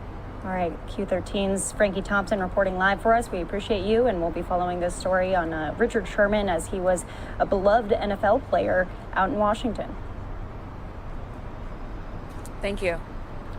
And we're going to go out to one more 2-minute break here on Live Now. We're following all of this other news coming out of California. We're going to be going back into some of the coverage with Fox 11 in Los Angeles as they had a busy day today, as we are here on Live Now too. See you back here in 2 minutes.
And welcome back here to Live Now from Fox. Almost 5:30 here in Phoenix, Arizona. We're going to go back out to some coverage out of Los Angeles as we're hearing more about this mask mandate that will be underway in Los Angeles, as well as a series of other breaking news topics that they have been having to deal with today out of California, Southern California. We'll be following this. So LA County, once again, kind of on an island on this. Phil, thank you. Thank you, Phil. Fire at a high-rise construction site in West LA has left one worker dead. It's a bizarre situation here. The fire at Olympic and Bundy Drive was sparked by rebar becoming electrically charged. That energized rebar also electrocuted 3 construction workers, killing 1. Firefighters were able to extinguish the blaze in about half hour, but had to wait for utility crews to ensure the building was de-energized before they could enter to retrieve the body. The other 2 construction workers were able to evacuate the building and were taken to the hospital. An officer-involved shooting in the heart of Hollywood's tourist district leaves 1 person dead, an innocent bystander injured. The suspect believed to be armed with a gun, but that gun turned out to be fake. Susan Hirasuna, live in Hollywood. Susan. Alex and Christine, right now, 3 long blocks of Hollywood Boulevard shut down, also several blocks of Highland Avenue. That's how big the investigation for this officer-involved shooting is. That's because earlier today, multiple calls came in to LAPD about a man with a gun, so they're investigating all those locations as where the suspect may have been before he encountered police near that McDonald's. LAPD says Thursday before noon they received multiple calls of a man with a gun and apparently encountered the man near the McDonald's restaurant on Hollywood Boulevard. There were multiple officers responding. I don't know how many of them discharged their firearm, though. So how we find that out is obviously we ask them, but we also do what are called magazine counts. So we look at casings on the ground and we count actually rounds in the officer's magazine. A local resident shot this video of paramedics working on the man. An ambulance took the suspect to a hospital, but he was pronounced dead. Police say they found at the scene a replica, not a working handgun. Those guns also are the replica guns. All our guns are taken for testing, whether they're evidence or whether they're even the officer's handguns. And so if there's a capability, what the capabilities of the replica would be will be determined by personnel. William lives nearby and describes himself as a cop watcher. I'm curious to see what that replica gun looks like, and I'm curious to see where he was shot and how many times. In this area, it's common for phone calls to come in of man with a gun, and oftentimes it's somebody just holding a stick or waving a T-shirt or whatnot. He claims people exaggerate to get people to respond more quickly. In addition to the suspect, a woman was somehow injured, possibly a bullet graze wound. All the while, tourists found themselves redirected around the crime scene. We're just getting on the bus and we heard about it and we're like, literally just down the street. That's crazy. Not what we thought it was going to be, that's for sure. I thought it was going to be a little more put together. It definitely puts a damper on our plans. Actually, I thought they were shooting a movie. I thought they was. If I never been here, I thought they were shooting a movie. All right, no identity on the dead man as yet. It's possible that he was one of the unhoused around Hollywood. And right now, the investigation scene seems much quieter than it has all day. But again, with the major thoroughfare shut down, Highland and Hollywood, a lot of Hollywood Boulevard, you can imagine how disastrous the traffic is around here. Fox 11 News. Yeah, right in the middle of rush hour, Susan. Thank you. LAPD detectives in the harbor area are requesting the public's help in locating this dog stolen during an armed robbery. King is a 1-year-old French bulldog with a distinctive black and gray coat and dark eyes. King was dog-napped July 12th when 2 suspects in a newer black Honda Civic approached the victim's residence in the 1600 block of PCH, threatening them with a firearm. A pit maneuver by the Highway Patrol helping to bring a pursuit to an end. Skyfox overhead in Lancaster, the suspect kept trying to get away, spinning out the wheels, creating a dust cloud. It didn't take long after that for the officers to get the suspect into custody. He was wanted for reckless driving, with the pursuit starting in Santa Ana. El Monte police looking for a suspect seen on camera slashing the tires of 3 vehicles. We're talking about El Monte. Let's take a look at who that suspect is. It happened on last Saturday. You see the driver of a red Chevrolet El Camino pull up next to the patrol vehicles parked in the 400 block of Maxon Road. He gets out, slashes 6 tires, and takes off. The car has chrome rims, a big sticker on the rear window reading Testament in green lettering. Investigators say the vandalism caused officers to be delayed several urgent 911 calls. Anyone with information asked to call El Monte PD. A father has been arrested in the death of his 18-month-old son. Shane Zachary Flowers was booked on suspicion of child abuse resulting in death.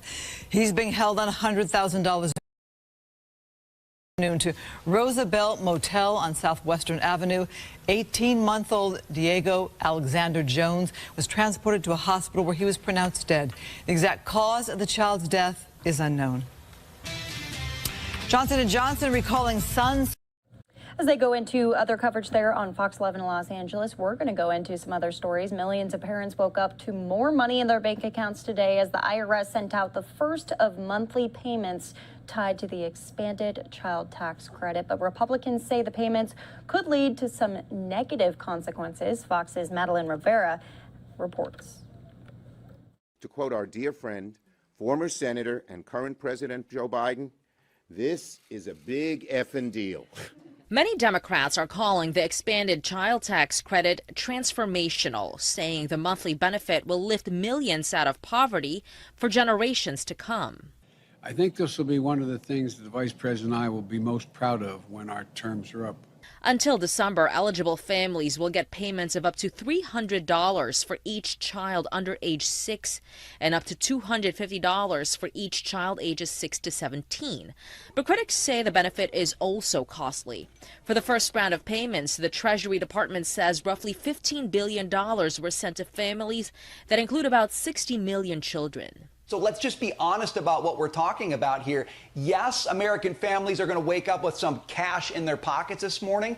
They're also going to wake up with a debt bill that is now accelerating. The program comes days after Senate Democrats unveiled a $3.5 trillion budget blueprint. I hope some of them will sober up and understand the spending and taxing spree needs to stop. Some Republicans also say more direct payments will discourage people from working.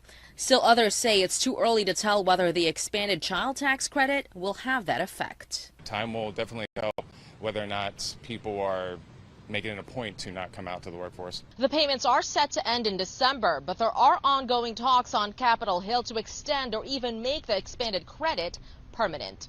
In Washington, Madeline Rivera, Fox News. The president and the vice president coming out today speaking about this tax credit. We're going to play that out in full for you. And we have a busy night here planned on Live Now from Fox with events that we haven't been able to get to. But first, the latest from the president.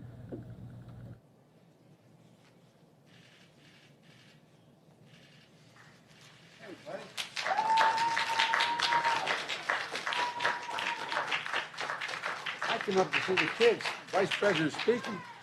Look at those guys. Oh, look at this. My Lord. I love seeing our young leaders. Well, good morning, everyone. Good morning. Let us mark this day, Thursday, July 15th, 2021, as the day the American family got so much stronger. Today, the expanded child tax credit here.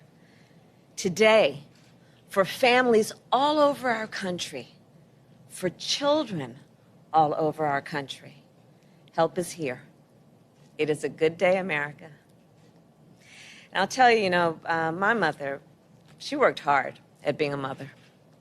Whether it was waking up at the crack of dawn to pack our lunches and get us ready for school, or whether after we went to bed, sitting at our kitchen table and trying to just figure out how to make it all work. And I know it wasn't easy, even though she never said that.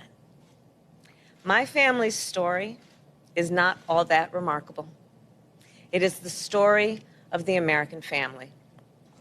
Parents who will do anything for their children. Parents who work so hard every day.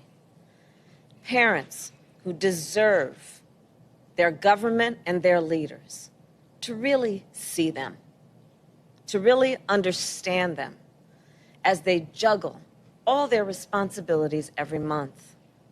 Every month, the rent becomes due. Every month, The child care provider needs a check that could take half an income every month. American families need to buy groceries and gas to pay for rent or homeowners insurance, utilities and car loans. And even if they have enough to make ends meet, it is often just barely enough. One unexpected expense could mean the difference between taking on more debt or losing it all. In the wealthiest nation in the world, it should not be this way. And the president and I, well, we both believe that. So when we took office, we set out to provide American families with some relief. And that is exactly what we are doing. And I want to thank those members of Congress who led and voted to expand the child tax credit. The president will detail the expansion, but let me underscore one important piece. This tax cut will be issued in monthly payments. This has never happened before. And America, yes, it is a big deal. I have been fighting for months and for quite some time, even when I was in the Senate, for monthly payments, because I know if the struggle to make ends meet is monthly, the solution has to be also. So before I introduce our president, let me close with this.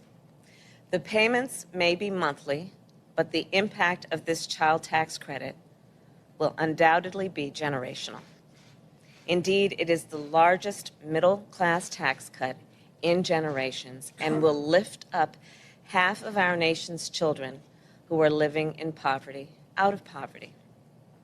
And in lifting up those children, and in lifting up the American family, it will lift up our entire nation. Today is a good day, America. It is a historic day, and we are here today because of the vision and the leadership of a fellow parent, of a president who believes with all his heart that the strength of our nation should be measured by the strength of our families and our children. It is my great honor to introduce President Joe Biden.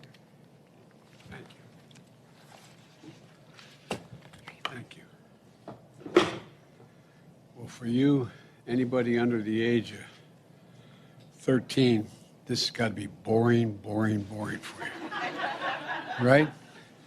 Well, I tell you what, we ought to work something out here so that when this is over, your parents, your uncles, your aunts, whoever you're with, they owe you some ice cream or something for this, you know? Folks, it's a pleasure to be here. I'm going to take a sip here. And this, I believe this is actually a historic day. Historic day in the sense that we continue to build an economy that respects and recognizes the dignity of working class families and middle class families. It's historic, and it's our effort to make another giant step toward ending child poverty in America. I think this will be one of the things that the Vice President and I will be most proud of when our terms are up. Beginning this morning, families, that is, people making under $150,000 as families, or an individual making under $120,000, $25,000, who have children or raising children in America, they're going to receive their first monthly tax cut payment. That payment from the expanded child tax credit is that we signed into law as part of our American Rescue Plan. It's one of the largest ever single tax cuts for families with children. And it's a reflection of our belief that the people of this country who need a tax cut aren't the folks at the top. They've got plenty of tax cuts. They're doing just fine. But it's the people in the middle, the folks who are struggling, who are just looking for a little bit of, my dad would say, a little bit of breathing room, a little bit of breathing room. This has the potential to reduce child poverty in the same way that the Social Security reduced poverty for the elderly. And by the way, you think of monthly payments. You get a Social Security check, those who you know get Social Security, they get it monthly. Well, this will be, unless you want it at one lump sum, this will be a monthly payment for child care for your children, a tax cut. And here's how the tax credit works. For every child under the age of 6, a parent will get $3,600 a year. For every child 6 to 17, they'll get $3,000 per year. For example, a middle-class family with 2 young children, $7,200 a year to help raise their children. This will be they'll get the first half of this $3,600 starting today, and it'll be paid out at $600 a month between now, July, and December. And then they'll get the rest of the payment next spring around tax day. Now, if you file taxes electronically, you can go to your bank account today, and you'll see a payment that says Child CTC. Let me say that again. Payments of $300 for each child under the age of 6, $250 for each child between the age of 6 and 17 on a monthly basis between July and December. If you don't file your taxes electronically, as you did last year, you can expect to receive a check in the mail beginning today or a few days from now. And you'll get this payment on the 15th of every month for the rest of this year. And if you're not required to file taxes at all in the past, you haven't filed because you didn't owe any taxes, then you can go to childtaxcredit.gov. Let me say it again, childtaxcredit.gov. And they'll give you clear information and a link to help you sign up for the first time. This can be life-changing for so many families. Because before the American Rescue Plan, more than 26 million children from the hardest pressed working families didn't get any full payment for the child credit, for child care, for child tax credit. Half of all Black and Hispanic children in America never received the full tax credit. We've changed all that. In technical terms, we've made this tax cut fully refundable. In plain English, it means instead of families who need help the most getting the least, the more hardworking families will get this on a full monthly basis. 97% of the children receiving this credit come from working families. And the other 3% include kids being raised by retired grandparents or by someone with a serious disability. And by the way, this credit doesn't start to phase out until a couple is making $150,000 or a single parent is making $112,000. It begins to phase out then. This is a middle-class tax cut. When I decided I wanted this in the legislation, I referred to it in the way it really is. It's a middle-class tax cut. It's just like the wealthy get tax cuts for a lot of things. This is a tax cut for your children, having children. And this can make it possible for a hardworking parent to say to his or her child, honey, you can get you a tutor to help you in that math class you're having trouble with. We can get you the sports equipment you need to sign up for your first team you're going to play on. People have written to me to tell me they use the money to buy their kids new shoes, to send them to summer camp, to cover after-school care when school starts up again. You know, and to give you a sense of how transformative this is, this would be the largest ever one-year decrease in child poverty in the history of the United States of America, as we begin now. Historic reductions in child poverty among white, Black, and Latinos and AAPI communities. It's not even close. The benefits will be felt for years. Studies have shown that tax relief that helps children, that's okay, don't worry about it. It's okay to let them cry, or her, whichever. That helps children and can lead to better health, better school performance, and better future earnings. In fact, research from Columbia University in New York found that for each dollar this tax cut cost, it returns $8 in benefits down the line. $8 would have to be spent other ways. It's a gigantic help. It's an 8-to-1 return. Your head, your heart, and your budget all lead to the same place. This is the right thing to do, and it's a smart thing to do. Today, these tax cut payments are arriving automatically, but it didn't happen automatically. The result of the work of people who did this, advocating for this for a long, long time. And we finally got it passed in my American Rescue Plan. I want to particularly thank those who've been fighting for this for years. Congresswoman Rosa DeLauro from Connecticut, she has been a champion for this issue. Congressman Richie Neal and Torres, and Senators Bennett, Brown, and Booker, and Ron Wyden.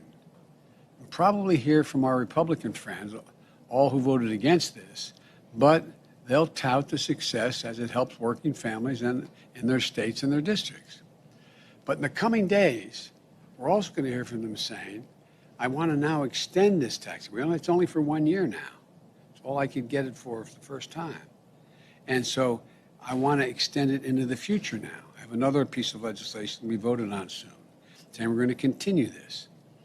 To the people who say we can't afford to give the middle class a break, I say we can afford it by making people at the top and the big corporations, over 50 of which paid no taxes last year at all, to finally just start paying their fair share. I'm not going to gouge them, just pay their fair share. Because people who are working hard and paying taxes deserve a break. That's why, excuse me for all these terms I'm using, but my Build Back Better agenda, which still needs to be voted on in the Congress, keeps this tax cut for working families in place for years to come. We shouldn't let taxes go up on working families. We shouldn't let child poverty continue to stain the conscience or drag down our economy. And so I say to my colleagues in Congress, this tax cut for working families is something we should extend, not end next year. And I say to all of you watching, make sure your family, friends, and community know about this tax cut. Send to them, as I said, childtaxcredit.gov to learn more about the difference this is going to make in their lives. Let me close with this. I signed the American Rescue Plan less than 2 months after taking office on January 20th. 4 months later, we've implemented the first ever automatic monthly payment for any major tax credit ever, as the Vice President was talking about, beyond Social Security, which was a long time ago. This groundbreaking effort is similar to what we did in what I called our wartime effort to vaccinate Americans against COVID-19, to mobilize the whole country. We're proving that democracy can deliver for people and deliver in a timely way, saving lives, improving lives, helping fuel record-setting recovery, giving working families a fighting chance again. I received an email today from a mother in Washington State. She's a young teacher who had just received her payment. She wrote, and I'm quoting, "My family has been living hand to mouth to put me through school of molding young minds. This first CTC payment has come at the exact moment when we need it most. These payments may seem small to some, but they're life-changing for my family, for us. Millions of children and their families, starting today, their lives are about to change for the better, and our country will be better off for it as well. This is a really good day, and parents are going to be able to tell your kids when they're 25 years old that you were there the day this happened. We talked about it. We're showing once again that there's nothing beyond the capacity, our capacity as Americans, to get done when we do it together. So I want to thank you. God bless you all, and may God protect our troops and kids. Thank you for being so polite while I was speaking.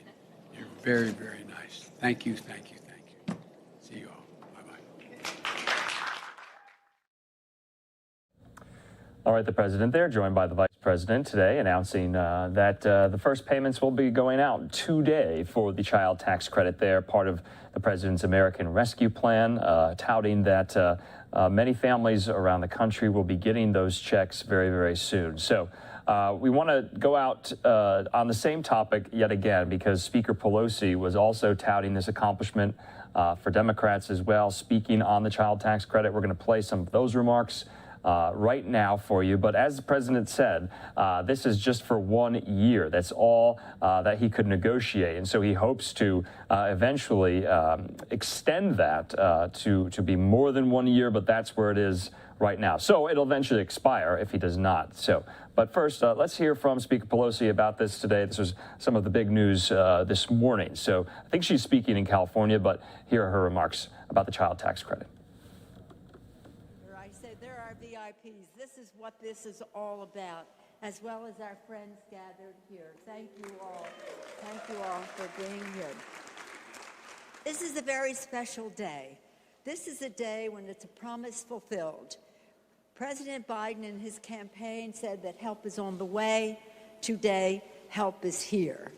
It is here in the form of the Biden child tax credit, and we're very proud of it. I'm honored to be here with my colleague, Jimmy Gomez, who has been effective from the start in Congress. We were recalling that 4 years ago, this very week, when he was sworn in as a member of Congress, I called him to say, can you do a town hall meeting on infrastructure right away? And he did, effective from the start. He is a member of the Committee of Jurisdiction that has written the child tax credit legislation. So thank you for that, Mr. Gomez, as is Judy Chu, Congresswoman Judy Chu, a member of that committee, and Karen Bass, who is on the Judiciary Committee, and well, she's Foreign Affairs Committee, so many things, but has a role, it had a role in making sure that this had the broadest possible base. Thank you, Karen Bass, for your leadership as well. But as I said, our VIPs are Dennis and Sonia Gomez, who will tell their story. And it's a story about how we can honor our commitment to our children, our children, our children, our children.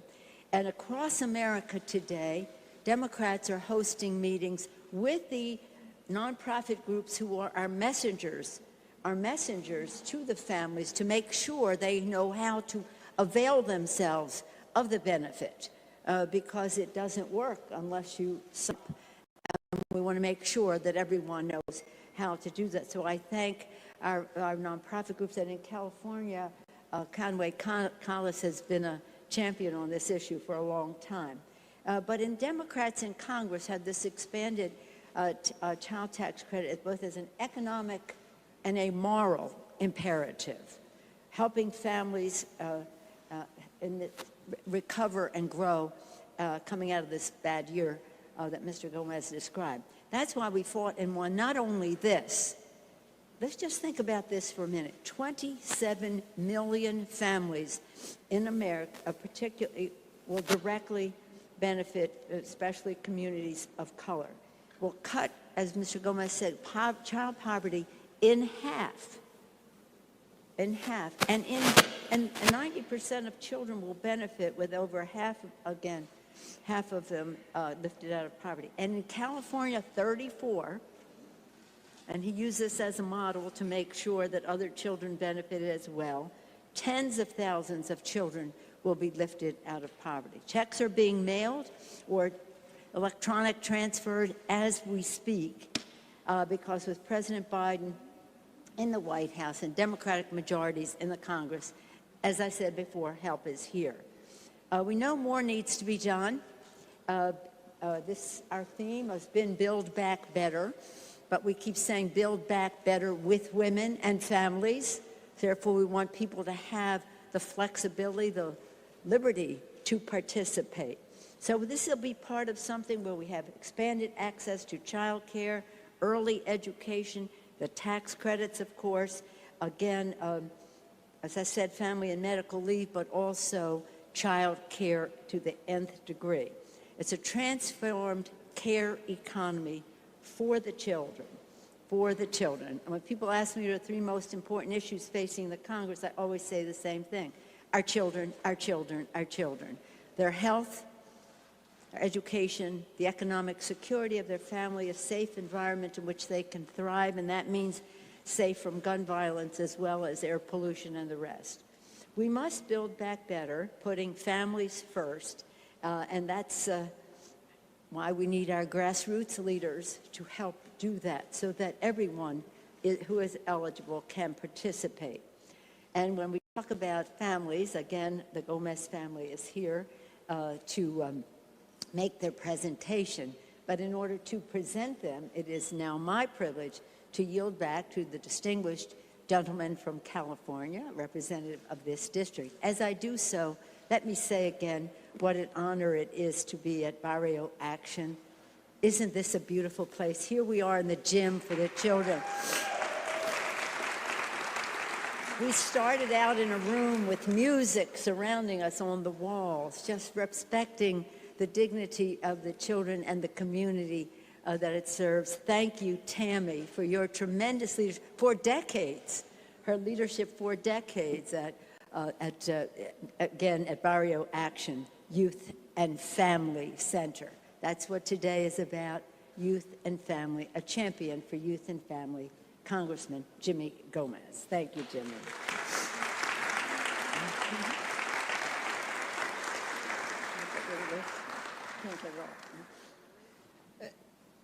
And I just want to mention that there's no better champion than for children than Speaker Pelosi.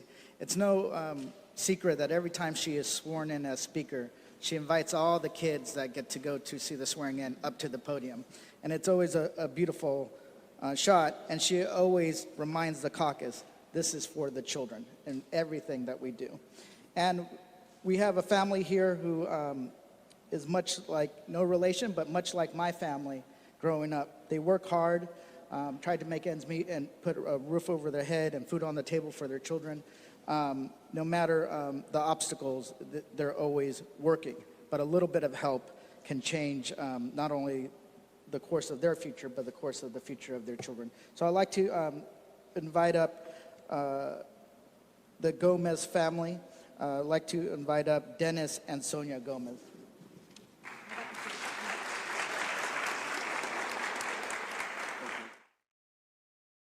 Okay, we just wanted to show you Speaker Pelosi's remarks there earlier today. I believe that was in California, but she was touting the administration's progress and success for the child tax credit that was included in the American Rescue Plan, that massive coronavirus relief package that was passed in March. And so you heard from her there that she was praising the administration, talking about how this will affect millions of families across the country. So we're going to move away from that topic. We're going to take just a quick 2-minute commercial break, though. When we come back, we'll be kind of recounting and summarizing exactly what happened at the White House today with the German Chancellor, Angela Merkel, meeting with President Biden, taking questions from reporters, talking about a whole host of topics. So we'll have all of that and more in 2 minutes here on Live Now. We'll see you then.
Well, just a live look right there at the White House at this hour. It is almost 9 o'clock on the dot. It's almost 6 p.m. here on the West Coast. I'm Andrew Kraft. Thanks for being with us today. A lot going on out of the White House today. We want to kind of show you some of those events from earlier, as well as President Biden met with the German Chancellor Angela Merkel. She's leaving office after 4 terms, 16 years as Chancellor on September the 26th. So this is kind of a farewell tour and visit here in America. She also stopped in Baltimore, Maryland as well on her trip. She was receiving an honorary doctorate at Johns Hopkins University. But we're going to show you the press conference from earlier and their meeting in the Oval Office as well in the White House with President Biden. So here is all of that and more on Live Now from Fox.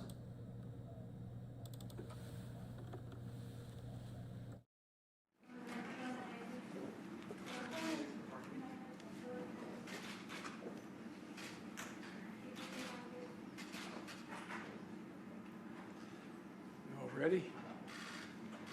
Well, great pleasure to welcome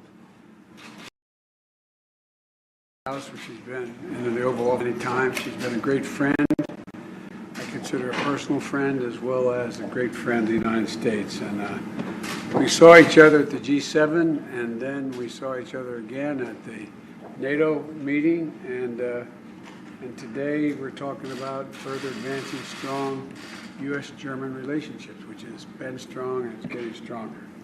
We have a full agenda ahead of us. We're going to be meeting alone for a while, and then we're going to bring in some of our key staff. And one of the things that I want to talk about is the enduring friendship that the Chancellor has been so responsible for nailing down and making sure it continues. And we're ready to dive in.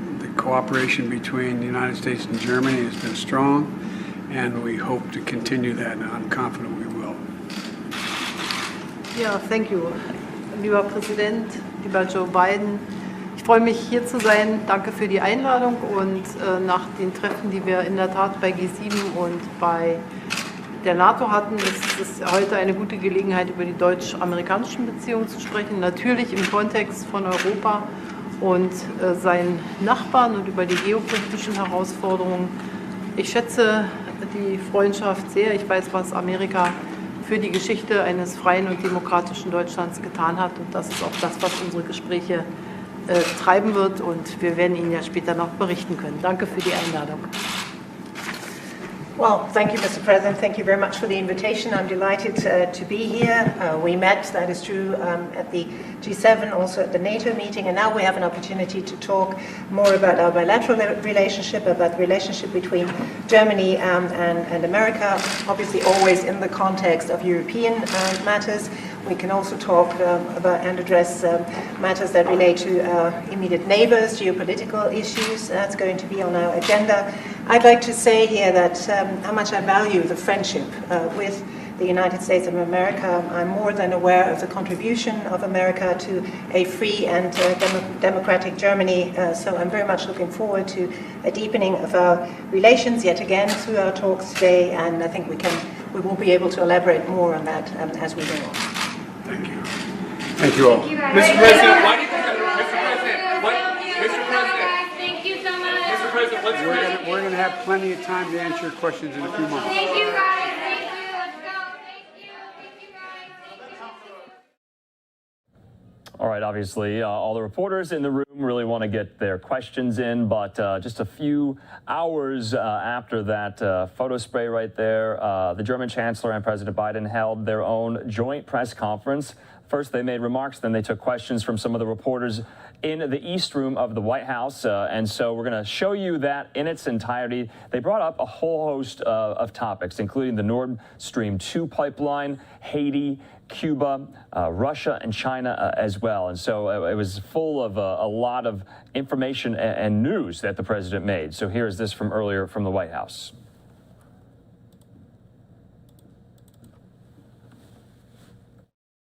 Say anything else, Chancellor Merkel, I want to express to you and to the people of Germany my sincere condolences and the condolences of the American people for the devastating loss of life and the destruction due to the flooding over the past 24 hours in Germany and neighboring countries. It's a tragedy, and our hearts go out to the families who've lost loved ones. Chancellor Merkel has been here frequently over the past 16 years. Matter of fact, she knows the Oval Office as well as I do. But all kidding aside, though this administration, she's been there for 4 years, for 4 presidents. But I want to take a moment to acknowledge the historic nature of her chancellorship. First woman chancellor in German history, the first chancellor from the former East Germany, and now the second longest-serving chancellor since Helmut Kohl. Here's an exemplary life of groundbreaking service to Germany, and I might add, and I mean it from the bottom of my heart, to the world. On behalf of the United States, thank you, Angela, for your career of strong, principled leadership, and thank you for speaking out for what is right and for never failing to defend human dignity. And I want to thank you for your continued support for the long-standing goal of a Europe whole, free, and at peace. You've been a stalwart champion of the Transatlantic Alliance, the Atlantic Partnership. Under your chancellorship, the friendship and cooperation between Germany and the United States has grown stronger and stronger. And I'm looking forward to celebrating more at our dinner this evening, but today it was very much a working visit. Chancellor Merkel and I covered a wide range of issues where Germany and the United States are working to advance a shared agenda. We discussed together with our fellow major democracies at the G7, Germany and the United States have responsibilities to lead with our values, as do the other members of NATO. Today, I've confided that in our new Washington Declaration, which we've codified, a document affirming our commitment to the democratic principles that are at the heart of both of our nations, and how we will apply them to meet the biggest challenges of today and tomorrow. Both our nations understand the imperative of proving that democracies can deliver the needs of our people in the second quarter of the 21st century. We will stand up for democratic principles and universal rights when we see China or any other country working to undermine free and open societies. And we are united in our commitment to addressing democratic backsliding, corruption, phony populism in the European Union or among candidates for the EU membership or anywhere we find it in the world. We agree on the importance of further integrating the Western Balkans into European institutions, and in our continued support for the sovereignty and territorial integrity of Ukraine, as well as the continued importance of reforms in the support of their Euro-Atlantic aspirations. We stand together, and will continue to stand together to defend our eastern flank allies at NATO against Russian aggression. And while I reiterated my concerns about Nord Stream 2, Chancellor Merkel and I are absolutely united in our conviction that Russia must not be allowed to use energy as a weapon to coerce or threaten its neighbors. And today, we're launching a climate and energy partnership to support energy security and the development of sustainable energy technologies, and emerging economies, including in Central Europe and Ukraine. To unite our efforts to upend on our global climate ambitions, that we have to up the ante. What happened is we talked about when Paris Accord was set, we thought we had established just how serious it was, but things have gotten much more dire since even that date. And to unite our efforts to up the ante on global climate ambitions. I also thank Chancellor Merkel for the dedication and the sacrifice of German troops who have served side by side along with U.S. forces in Afghanistan for almost 20 years.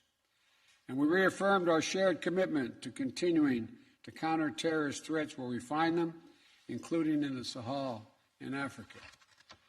And when we think about the future we want for the world, there's no issue set at all that I believe we find anything other than the certainty that a commitment that between the United States and Germany doesn't benefit whatever the problem and the concern is.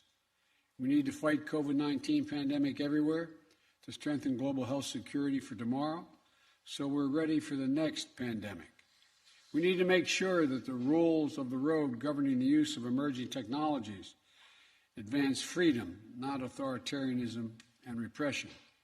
And we need to promote a sustainable and inclusive economic recovery that enhances the prosperity and opportunity for all, and so much more. This isn't just work of governments. It's the work of our peoples, sharing their innovation and insights, joining together to amplify our collective impact.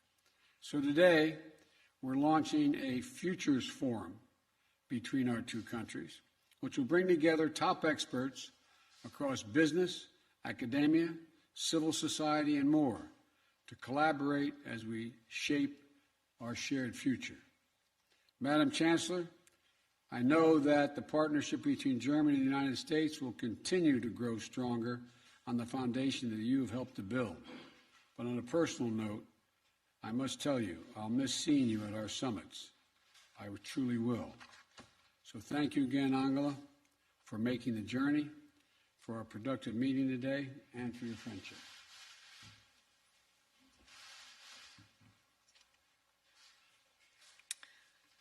Sehr geehrter Herr Präsident, lieber Joe, zuerst einmal herzlichen Dank für die Anteilnahme an den Flutopfern und Betroffenen in Deutschland. Das wissen wir sehr zu schätzen. Und ich bitte auch um Verständnis, dass ich dazu noch einige Worte sagen möchte, denn in den überschwemmten Orten in Nordrhein-Westfalen und Rheinland-Pfalz ist jetzt der Tag schon fast zu Ende. Ein Tag von Angst um Leben und Besitz. Ein Tag der Sorge und Verzweiflung. Hunderttausende mussten erleben, dass ihre alltägliche Umgebung urplötzlich zum Katastrophengebiet wurde, Wohnhäuser zu Todesfallen, Flüsschen sonst ruhig zu reißenden Gewässern. Und ich fürchte, das ganze Ausmaß der Tragödie werden wir erst in den nächsten Tagen sehen. Und mein tief empfundenes Beileid gilt allen, die in dieser Katastrophe Angehörige und Freunde verloren haben oder die jetzt noch um Vermisste bangen. Und ich schließe auch die Menschen ein in den Überschwemmungsgebieten von Belgien, Luxemburg und den Niederlanden. Die Einsatzkräfte leisten Enormes unter schwierigsten und gefährlichen Bedingungen. Ich danke Ihnen dafür und darf sagen, dass mir das Leid der Betroffenen sehr nahe geht. Und ich weiß, dass es Millionen Menschen in Deutschland genauso geht. Ich habe mich den ganzen Tag über die Lage auf dem Laufenden halten lassen, mit den Ministerpräsidenten Dreyer und Laschet gesprochen, mit dem Innenminister und dem Finanzminister Seehofer und Olaf Scholz. Und ich darf den Menschen in Deutschland sagen, wir werden sie in dieser schwierigen, schrecklichen Stunde nicht alleine lassen und werden auch helfen, wenn es um den Wiederaufbau geht. Lieber Präsident, lieber Joe Biden, vielen Dank für die Einladung nach Washington, für die intensiven Gespräche. Es ist mein erster Besuch wieder hier seit 2019 und ich freue mich sehr über den persönlichen Austausch. Wir, und das haben wir heute wieder festgestellt, sind nicht nur Verbündete und Partner, sondern eng befreundete Nationen, und ich bedanke mich auch für den freundschaftlichen Charakter unseres Austausches. Uns einen gemeinsame Werte und der Willen, die Herausforderungen unserer Zeit zu bewältigen. Und ich bin tief davon überzeugt, dass einfach das Bekenntnis zu den Werten natürlich nicht reicht, sondern dass wir in einer ganz entscheidenden Zeit leben, in der an Beispiel immer wieder neuer Herausforderungen natürlich das Ganze in praktische Politik umgesetzt werden muss. Deshalb bin ich sehr dankbar, dass wir unsere gemeinsamen Grundlagen, aber auch zukünftige Projekte in der Washingtoner Erklärung zugrunde gelegt haben. Und ich freue mich, dass wir ein deutsch-amerikanisches Zukunftsforum haben werden, das sich genau mit diesen Fragen societies will discuss together what sort of solutions they think are appropriate, and I think such structures are very important. There is a very large degree of common ground, as has come out of our talks. We are convinced, both of us, that overcoming this pandemic is only possible if as many people as possible are vaccinated in our countries, and many wish to do that. We have to also support the rest of the world with vaccines. We work together with COVAX, and I'm very grateful to the United States that under your leadership, dear Joe, the U.S. has committed itself very clearly and unequivocally to multilateralism, be it on climate, be it on reform of the World Health Organization, and support also to WTO. Germany and the United States have agreed to provide vaccine doses to poorer countries. We work within COVAX, as I said.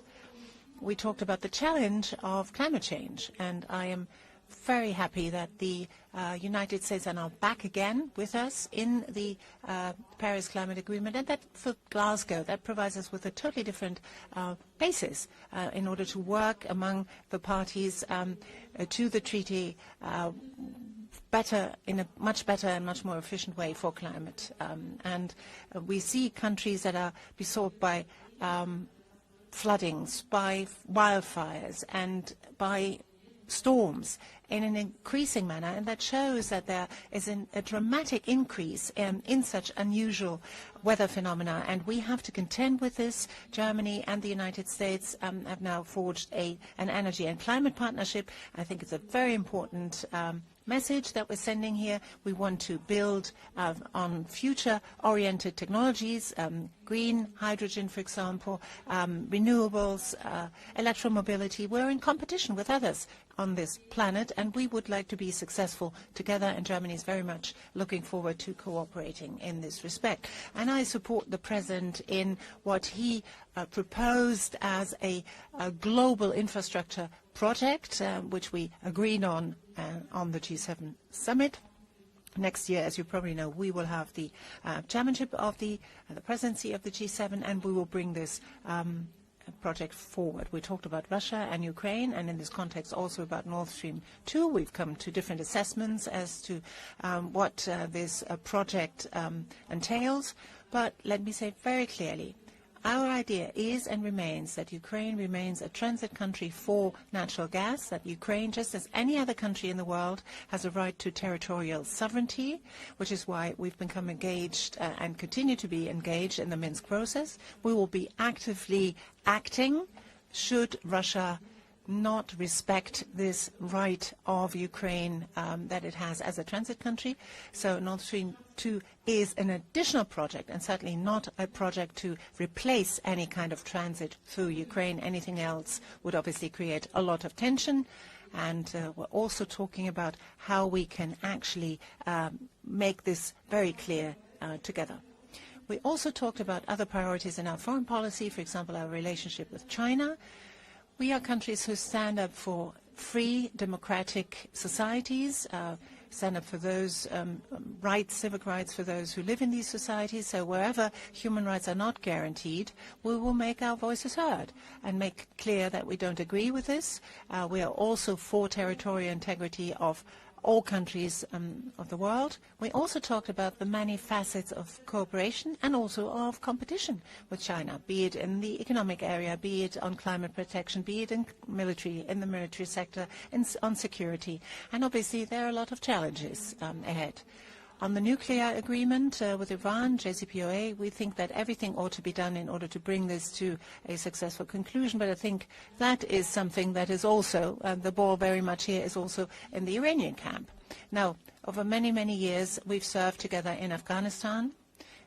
We've been able to contain, to a certain degree, terrorist dangers, but unfortunately we have not been able to build a nation as we would like it to look. And still, I would hold, it was a good partnership, has been a good partnership with the United States all throughout its experience, also very good contacts between our soldiers. Our soldiers greatly appreciated that.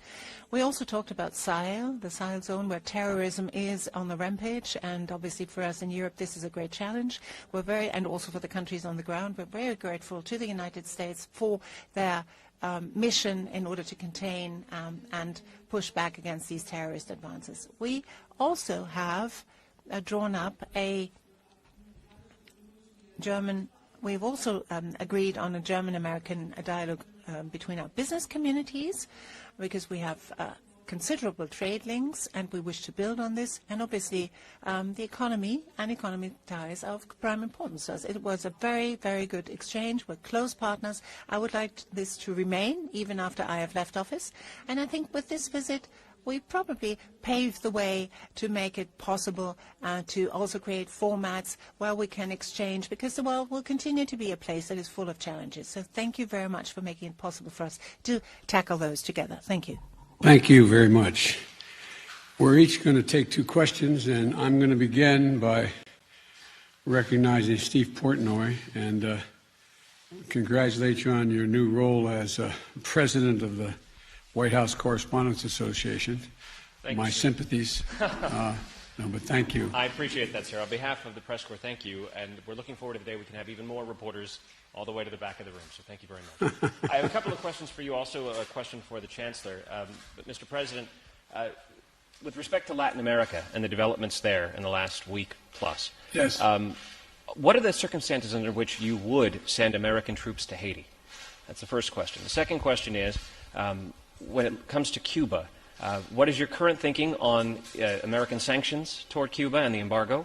And today your press secretary said that communism is a failed ideology. I assume that's your view. I was wondering if you could also give us your view on socialism.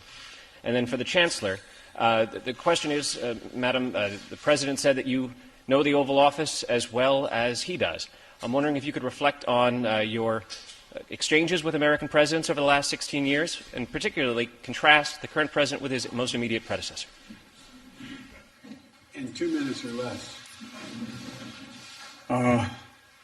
Obviously, I know why they elected you president. Well, let me start off by answering the question relative to Haiti and Cuba. And communism is a failed system, universally failed system. And I don't see socialism as a very useful substitute, but that's another story. With regard to whether the circumstance in which we would send military troops to Haiti, we're only sending American Marines to our embassy to make sure that they are secure and nothing is out of whack at all. But the idea of sending American forces into Haiti is not on the agenda at this moment, number one. Number two, with regard to Cuba, Cuba is unfortunately a failed state in repressing their citizens. There are a number of things that we would consider doing to help the people of Cuba, but it would require a different circumstance or a guarantee that they would not be taken advantage of by the government. For example, the ability to send remittances back to Cuba. I would not do that now because the fact is it's highly likely that the regime would confiscate those remittances or big chunks of it. With regard to they need COVID, they have a COVID problem in Cuba, I would be prepared to give significant amounts of vaccine if, in fact, I was assured an international organization would administer those vaccines and do it in a way that average citizens would have access to those vaccines. One of the things that you did not ask, but we're considering, is they have cut off access to the internet. We're considering whether we have the technological ability to reinstate that access. And I think I've answered your questions. Thank you. Ja, ich will 3 Punkte sagen. Erstens, für jede deutsche Bundeskanzlerin oder jeden deutschen Bundeskanzler liegt es im ureigensten Interesse Deutschlands, mit jedem amerikanischen Präsidenten zusammenzuarbeiten. Zweitens, wir hatten immer Pressekonferenzen und sie konnten sich immer alle überzeugen, wie sie das wahrgenommen haben. Und drittens, heute war es ein sehr freundschaftlicher Austausch.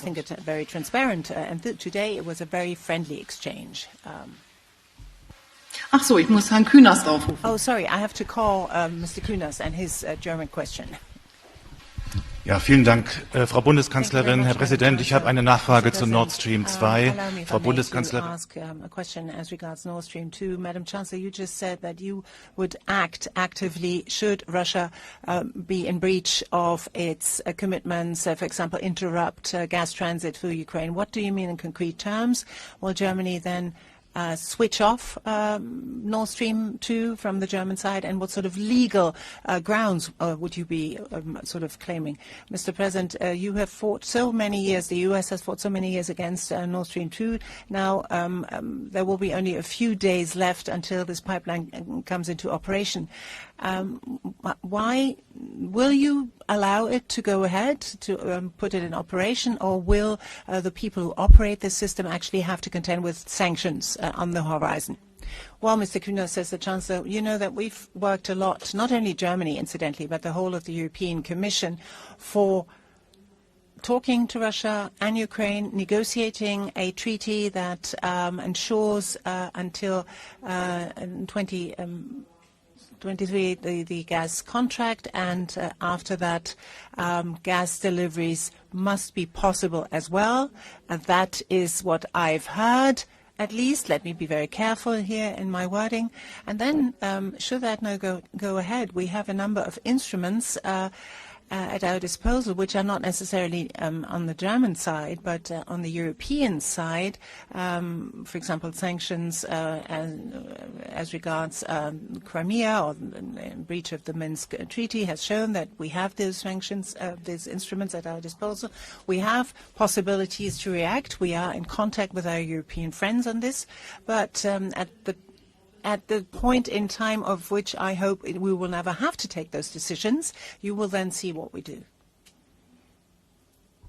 My view on Nord Stream 2 has been known for some time. Good friends can disagree. And but by the time I became president, it was 90% completed. And imposing sanctions did not seem to make any sense. It made more sense to work with the Chancellor on finding out how she would proceed based on whether or not Russia tried to essentially blackmail Ukraine in some way. And so the Chancellor and I have asked our teams to look at practical measures we could take together and whether or not Europe energy security, Ukraine security are actually strengthened or weakened based on Russian actions. And so this is we'll see. We'll see. All right, so we just wanted to show you a little bit of that from earlier today from the White House. Chancellor Angela Merkel meeting with President Biden there, talking about a number of different topics. So you heard there they have quite strong disagreements about the Nord Stream 2 pipeline, but the president saying that it was already 90% complete. That's why he didn't put sanctions on it. He took the sanctions off it. So really interesting conversation there. We just have some more reporting that we want to mention as well. They're having a small, or they did have a small dinner party at the White House for Chancellor Merkel. And of those attendees, they included House Minority Leader Kevin McCarthy. They also included Senator Mitch McConnell, and former First Lady and presidential candidate Hillary Clinton was in attendance as well for that small dinner party. But we want to go out to a story now because speaking of Germany, right now they are experiencing severe flooding, flash flooding, terrible torrential rain. More than 60 people have died, dozens missing today. As severe flooding in both Germany and Belgium turned streams and streets into raging torrents that swept away cars and caused houses to collapse. Right now, though, scores are missing from these floods. We have some new video we want to put up here. We are just getting this in from social media of this really terrible weather event that is wreaking havoc both on Germany and Belgium at the moment. You can see some of these videos are really, really striking. Let's put them up on the screen for you. So there you can see some of these small German towns really impacted by these rising floodwaters. Among those killed were 9 residents of an assisted living facility for people with disabilities and 2 firefighters involved in rescue efforts across the region. We heard from the German Chancellor Angela Merkel. She said, quote, "I grieve for those who have lost their lives in this disaster." Once again, more than 60 people have died in these floods. Authorities said at least 30 of those who died were in North Rhine-Westphalia state, and 28 were in neighboring Rhineland-Palatinate to the south. Belgian media also reported 8 deaths in that country. You can just see the extent of how this is wreaking havoc right now on some of these German cities. Recent storms across parts of Western Europe made rivers and reservoirs burst their banks, triggering flash floods overnight after the saturated soil could not absorb any more water. Among the worst hit German villages was Schuld, where several homes collapsed and dozens of people remained unaccounted for. We're just going to keep playing some of this new video we just got in. You can see firefighters there trying to rescue people from the second floor of that home. However, rescue operations were hampered by blocked roads and phone and internet outages across Eifel, a volcanic region of rolling hills and small valleys. Some villages reduced to rubble as old brick and timber houses could not withstand the sudden rush of water, often carrying trees and other debris as it gushed through narrow streets.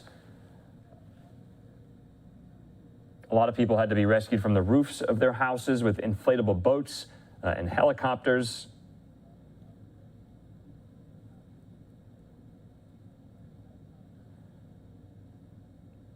And so right now you're just seeing some of this really stunning video out of Germany and some out of Belgium as well. So we'll have more updates on that. We wanted to bring you that story. It's obviously relevant. We all cover not only here stories domestically, but also across the world as well. And so Germany, Belgium experiencing really, really terrible flooding. When we come back, we're going to take just a quick 2-minute commercial break, but we'll be following all the latest out of the protest and the movement there in Cuba as well. We heard from Florida Governor Ron DeSantis about what he is asking the Biden administration to do in response to Cuba, and lots of Cubans asking for more freedoms. That and more in 2 minutes here on Live Now.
And welcome back here to Live Now from Fox. I'm Andrew Kraft. We do want to move into some of these other stories that we are following, this time out of South Florida at the moment, where still hundreds of South Floridians are taking to the streets. We have some aerial pictures. This is new video from today.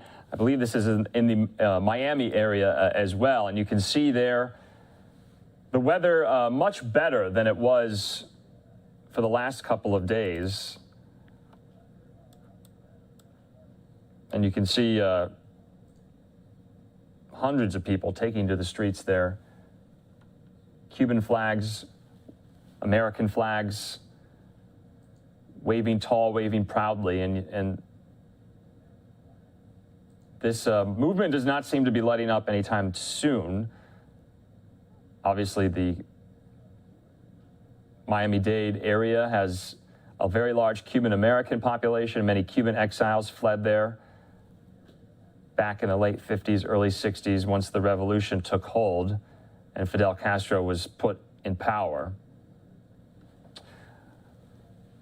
And at this moment, many leaders down in Florida are calling for the Biden administration to do more on the situation in Cuba. And right now, we want to hear from Florida Governor Ron DeSantis. He is urging the Biden administration to take more action, especially when it comes to trying to restore internet and electricity, more mobile communications down on the island, not more than 90 miles from South Florida. Here's Florida Governor Ron DeSantis from earlier.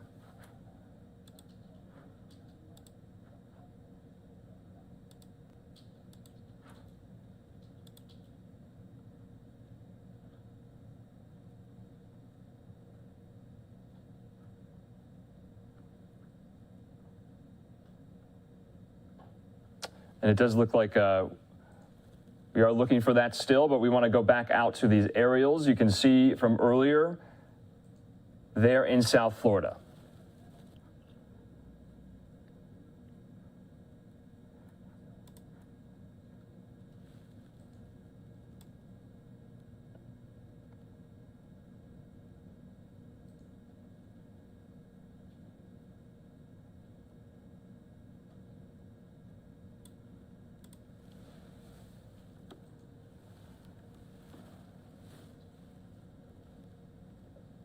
Congresista de los cubanos. Exacto. Mira, estoy aquí para apoyar este esfuerzo, porque hay como 4 o 5 cosas que todos estamos de acuerdo que tiene que suceder y tenemos que tener el respaldo de la administración. Primero, no negociar con el régimen. Segundo, mantener las sanciones que están en efecto ahora, que han sido muy efectivas en contra del régimen castrista. Tercero, apoyar a los disidentes adentro de la isla, con dinero, con una manera financiera. Y cuarto, y hay más, pero este es uno que es clave, es la restauración del Internet adentro de la isla de Cuba. ¿Por qué? Porque los cubanos se necesitan una manera como se pueden comunicar entre ellos mismos. Eso es vital para que... Great to be here with folks who are really in the trenches here fighting for freedom. We are seeing on the island of Cuba people fighting against a communist dictatorship. That is a noble cause. A free Cuba is a noble cause. It's a cause that many of these people have dedicated their lives to. And so we obviously have to stand with the people of Cuba against the communist dictatorship. And one of the most effective things we can do as a country, and we need President Biden to step up to make this happen. And I spoke with the FCC Commissioner Carr on the phone. We can be able to be helpful to getting internet back onto the island of Cuba. The one thing that communist regimes fear the most is the truth. And if we're able to help Cubans communicate with one another, also communicate to the outside world, that truth is going to matter. That truth, I think, will be decisive. And so, Mr. President, now's the time to stand up and be counted. I've never seen a community more unified than what we've seen here over the last nearly a week. So this is a time for choosing. This is a time to stand with the people who are seeking freedom from a brutal 62-year reign of communist oppression. And we're happy to do whatever we can on the state level to be able to assist the effort. This is not something that is as easy as saying, okay, next minute it'll be on, but we absolutely can do it if we get quick movement out of the White House. And so, Mr. President, please heed the calls, stand with the people of Cuba in their hour of need. This is one of, I think, the key things that can be done at this moment in time. With that, I'll let our Lieutenant Governor come up and talk. Well, thank you again for being here. And I just want to say over the last couple of days, I've thought, what would my father have thought of this situation? He passed last November. He came to this country in 1961. My mom came shortly after with my oldest sister. They came here because they understood that they needed freedom. They understood it then, just like the Cubans understand it now. And so obviously the governor has mentioned that he has been united with so many here, so many leaders, so many causes that have fought day in and day out for a free Cuba. And what I can tell you is that we have no stronger advocate than this governor, supporter than this governor. And so we want to continue to put the pressure on the White House, to continue to put the pressure on the administration to help these people that so desperately need it.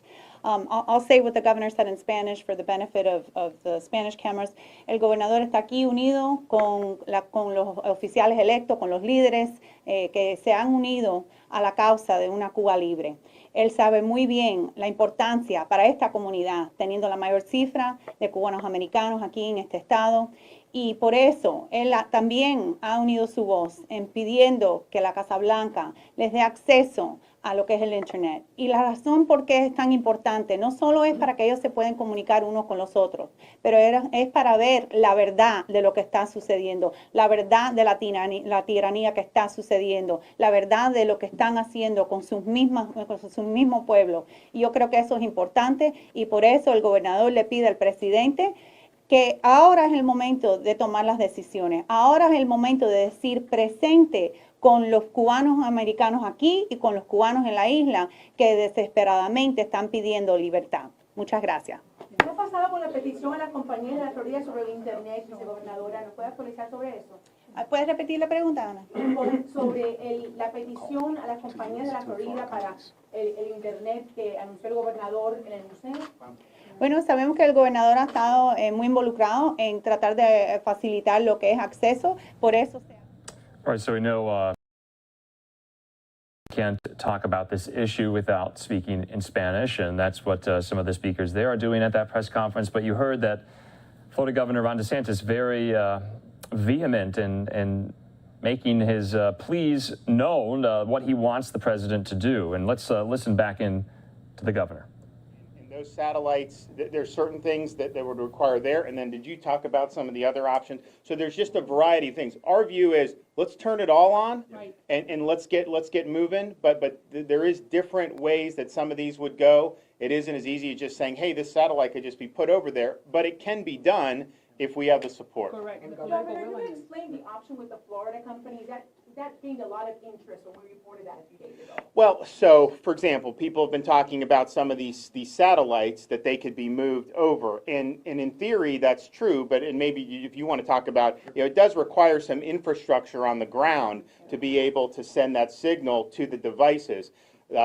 One of the things that the commissioner and I talked about was actually ways where you could go straight to the devices without needing that. That would be different than some of the companies we have in Florida. So we want to exhaust any options that we can, but there may be a need to do a little bit more in providing some infrastructure closer to the island or even on the island. One of the things that could be utilized is the embassy, the U.S. Embassy that's in Havana. And we should be willing to put whatever we need there to be able to get signals in other parts of Cuba to the Cuban people. I think that would mean that would make a big difference. But it isn't as easy of just moving a satellite and all of a sudden goes straight to the devices. Governor, but what you just said, lo que dice el gobernador es la embajada norteamericana en La Habana.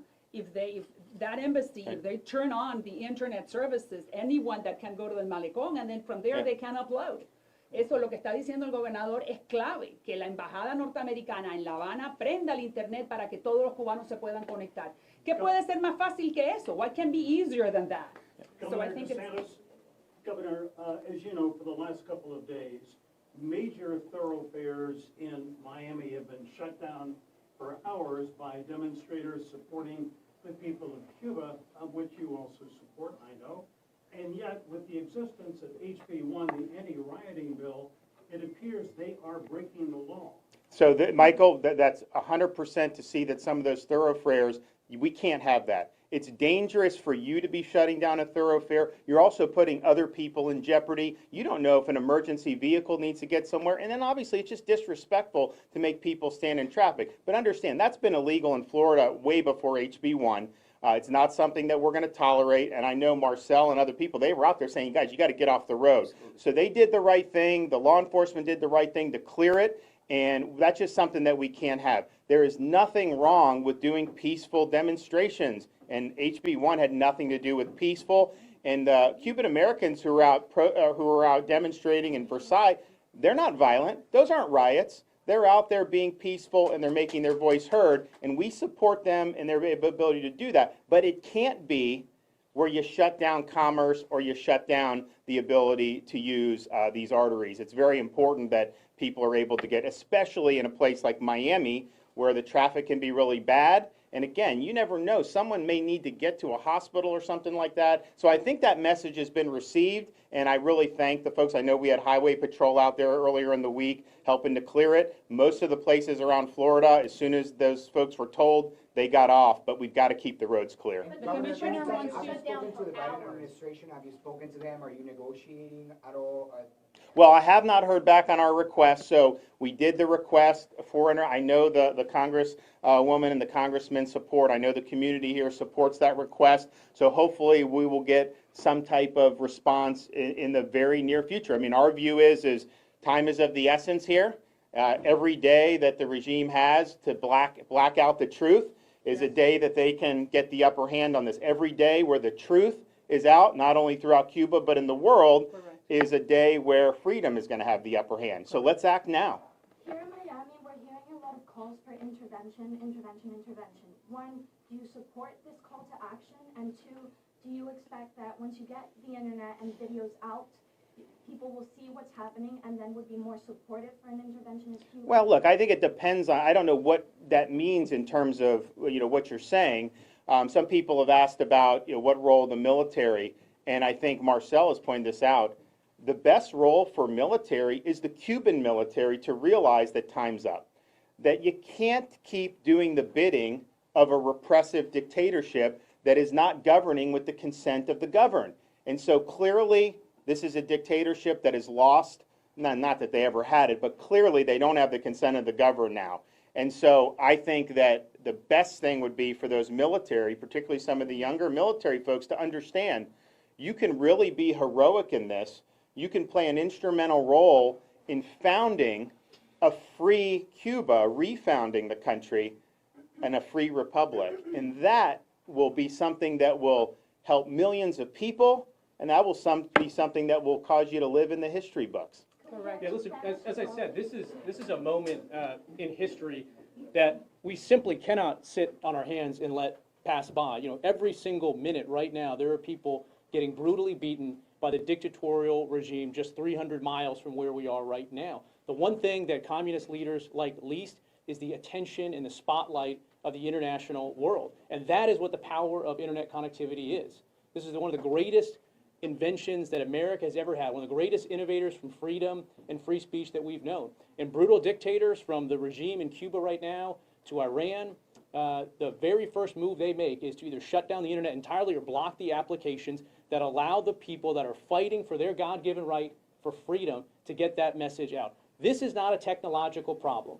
We have the technology today that can begin to be deployed to provide connectivity into the island. Just this morning, I was at Radio Marti. As I said, they've been broadcasting signals into Cuba for decades now. Cuba doesn't like it. They think it's illegal. They try to block it. But we do everything we can to get that message in there. We need to follow that type of model, partner with innovative U.S. companies, and start beaming internet connectivity in there. We can start that process now. What we need is a clear signal from the Biden administration that they will back those efforts. We need some authorizations. We need some clearances. State Department, DOD may need to be involved. But if President Biden says that he is behind this effort, I have no doubt that America Free Enterprise can move mountains and get this done. And we've talked about one technology, but as the governor said, there are multiple technologies that are out there. We know that can do it. It's not a technological problem. It's a question if we have the political will to stand up and back the people of Cuba. And I think Governor DeSantis has shown a tremendous amount of leadership and vision to see that this is an important place where we can plug in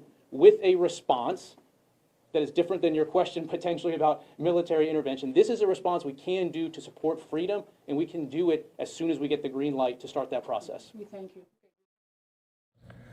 Okay, so there you heard from not only Florida Governor Ron DeSantis, but other state officials there talking about how they can restore internet access to Cubans so they can continue on in their fight for freedom. We also heard from President Biden earlier as well that there are a number of steps that he wants to take as well to help the island nation restore some internet access in order to, have more free speech, more free assembly. Remember, the repressive Cuban regime tends to shut off and block access to a lot of the,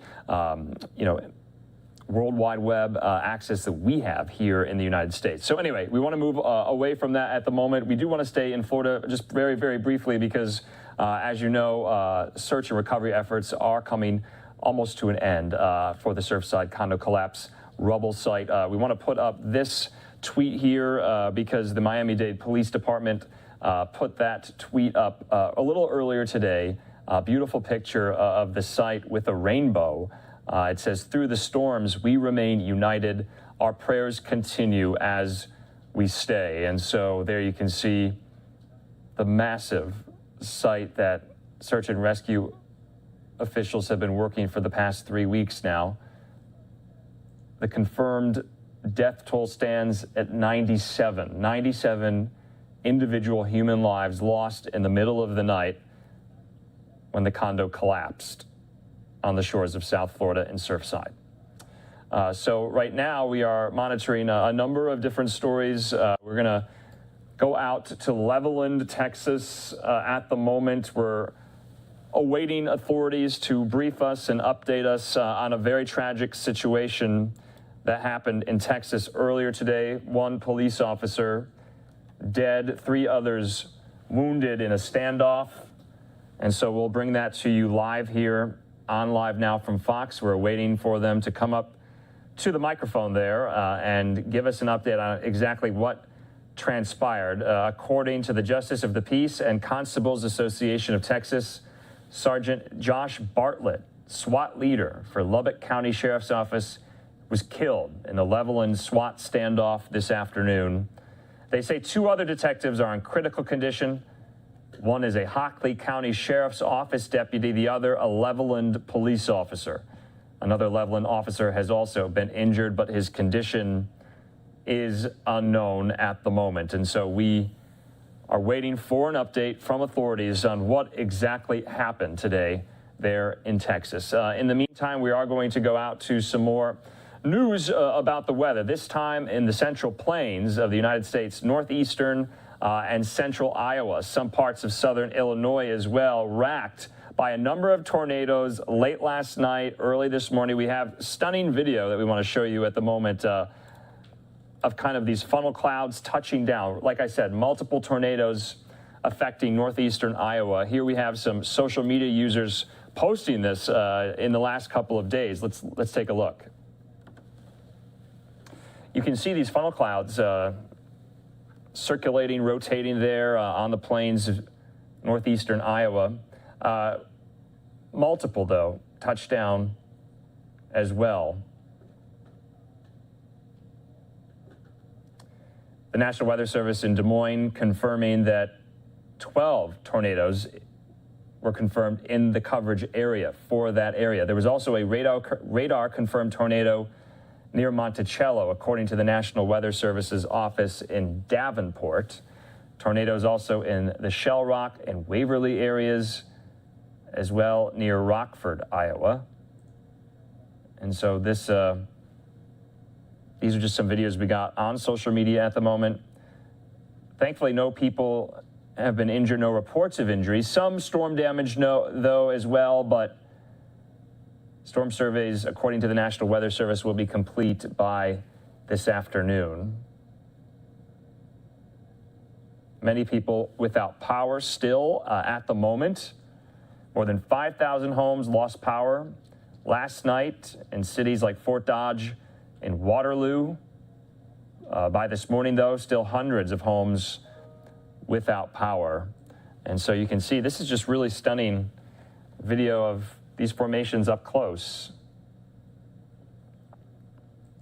You don't really get to see kind of a zoomed in viewpoint of these tornadoes forming. This one on that road there, it looks like. So anyway, we want to move on from that story. We have another live picture that we have yet to get to, this time out of the D.C. metropolitan area. Let's go to that. There's some breaking news we want to get to. There you can see a very active police situation at the moment. We're just getting some details in at the moment that a suspect was barricaded in a building. This is in southeast D.C. at the moment. And so you can see there, very active scene. This is live. This is coming to us from Fox 5 in Washington, our affiliate on the ground there.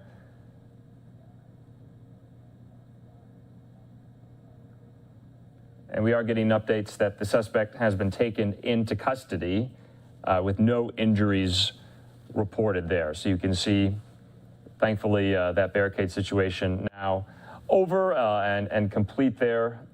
Suspect has been arrested, no injuries. So we don't essentially know yet exactly why that suspect did that, but we'll hope to find out more and learn more details as the night goes on here on Live Now from Fox. So we'll be back with more news in just a few moments here. We are awaiting yet again. It does look like, actually, I take that back. It does look like this press conference out of Levelland, Texas is beginning. Let's get updates on this tragic scene there in Texas.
You guys got a mic check? Check, check, check, check. Mic check, testing 1, 2. Check, check, check. Mic check, testing 1, 2, 3.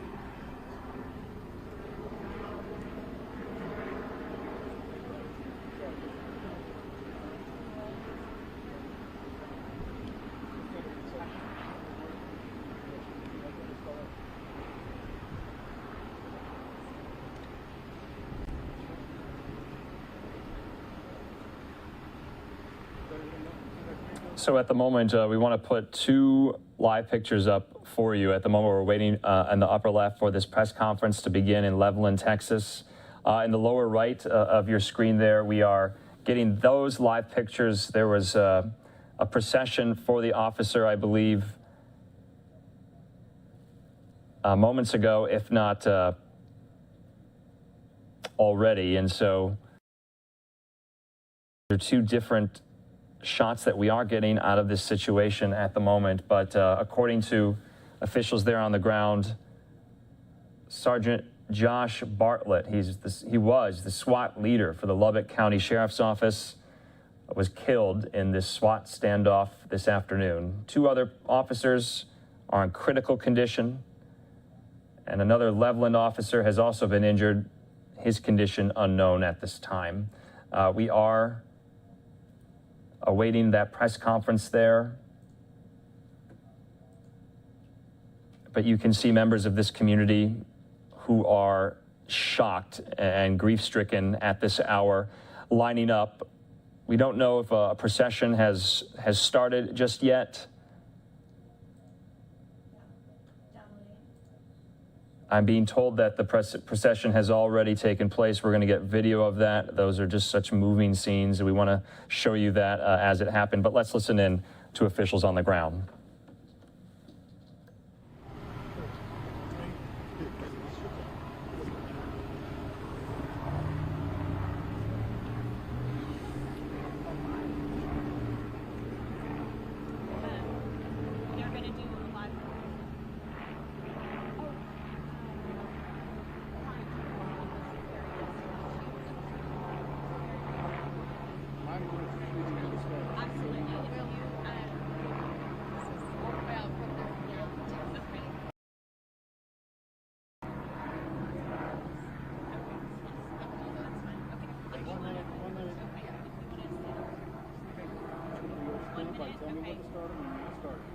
I will cue y'all whenever they give me the cue, okay?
This is Andrew Kraft here. It does look like officers and officials have come to the microphone there. We're just waiting for them to give us an update. I don't know exactly what the delay is, but they are waiting. Let's listen in. Good evening. My name is Albert Garcia. I'm the Chief of Police for the Levelland Police Department, and we wanted to provide y'all a briefing in regards to the situation that we've had unfold here in Levelland. Before we get into the briefing, I want to first of all ask our community members and those around us to continue prayers for those officers that we've had injured today and those that we've lost. So with that said, I want to begin by telling y'all a little bit about what got us to this point today. So at about 11:17 earlier this morning, we had a Texas Highway Patrol trooper that had made and engaged in a traffic contact with a person that he later arrested. Although during that traffic contact, he had a separate individual that was driving recklessly, and as he reported to us, appeared to be trying to bait him into some type of confrontation. He advised that that suspect vehicle was an older model Chevrolet pickup, white in color, that was possibly traveling back into the city of Levelland. Officers from Levelland Police Department, Hockley County Sheriff's Office went out to try to locate that vehicle, but we were unable to do so at that time. At about 1:12 this afternoon, we received a call from a concerned citizen in the 1300 block of 10th Street that said that their neighbor was acting strange and was walking around with what appeared to be a large gun. Officers arrived on scene just shortly after. That same Chevrolet pickup that was reported to us by the troopers in the driveway. Because we didn't have very much information in regards to whether or not this weapon was truly in fact a real weapon or not, we took precautions. We did not approach the residents immediately. We began to try to get negotiations started with the Levelland Police Department negotiator. We did make contact with him, very short and brief. He was very hostile, did not want to visit with or talk to Levelland police officers at that time. It was only a matter of minutes after that contact that the suspect opened the front door to the residence and began firing on the Levelland police officers. We did return fire, but it did not appear that we struck the suspect at that time. Because of such a violent and volatile situation that we had, we called on support from the Hockley County Sheriff's Office, who had arrived on scene as well to assist us, but also from our friends and counterparts in Lubbock County SWAT team. Within 24 minutes, Lubbock County SWAT team arrived on scene and began to set up their command, and were getting briefed by myself and the sheriff in regards to what was happening. It wasn't long thereafter that we had additional shots fired where we had officers. So at this time, this is still an ongoing and fluid situation. There's going to be some information that we probably cannot provide you at this time, but we did want to try to brief y'all and give y'all as much as we could. So at this time, I want to introduce Sheriff Kelly Rowe from the Lubbock County Sheriff's Office to speak a little bit about the loss of his one of his troops. Sheriff Rowe. Thank you, Chief. Obviously, it's a bad day for us. As I know everybody is aware, we did lose one today, one of the first responders with our SWAT team that was on scene initially. It's tough for me to put in a lot of words with regard to that loss, for the fact that we will be mourning with his family and his family throughout the Lubbock County Sheriff's Office and all of law enforcement.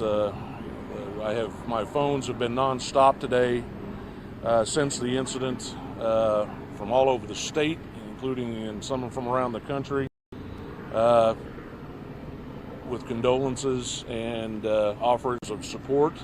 As the chief indicated, this is still an active scene. We are still working on operational plans to bring this to a successful conclusion. But it's important to remember that as we stand here now, the seriousness of what these guys face on a day-to-day basis. We've had a total of 5 officers injured today, including the loss of Sergeant Bartlett. Our hearts, my hearts, and I know the entire country is with his wife and kids this evening, and we are going to do everything to bring this thing, as I said earlier, to a successful conclusion, and we'll sort out everything afterwards. So, on that note, handing it over back to the chief. Thank you, Sheriff. So just to give everybody a little bit more information about some of the agencies that we have that have responded to this, because of the collaboration that we have and the relationships that we have with such an outstanding police, law enforcement, public safety type force. When things like this happen, when tragic events like this happen, we're all one big family and we come out to support each other every time.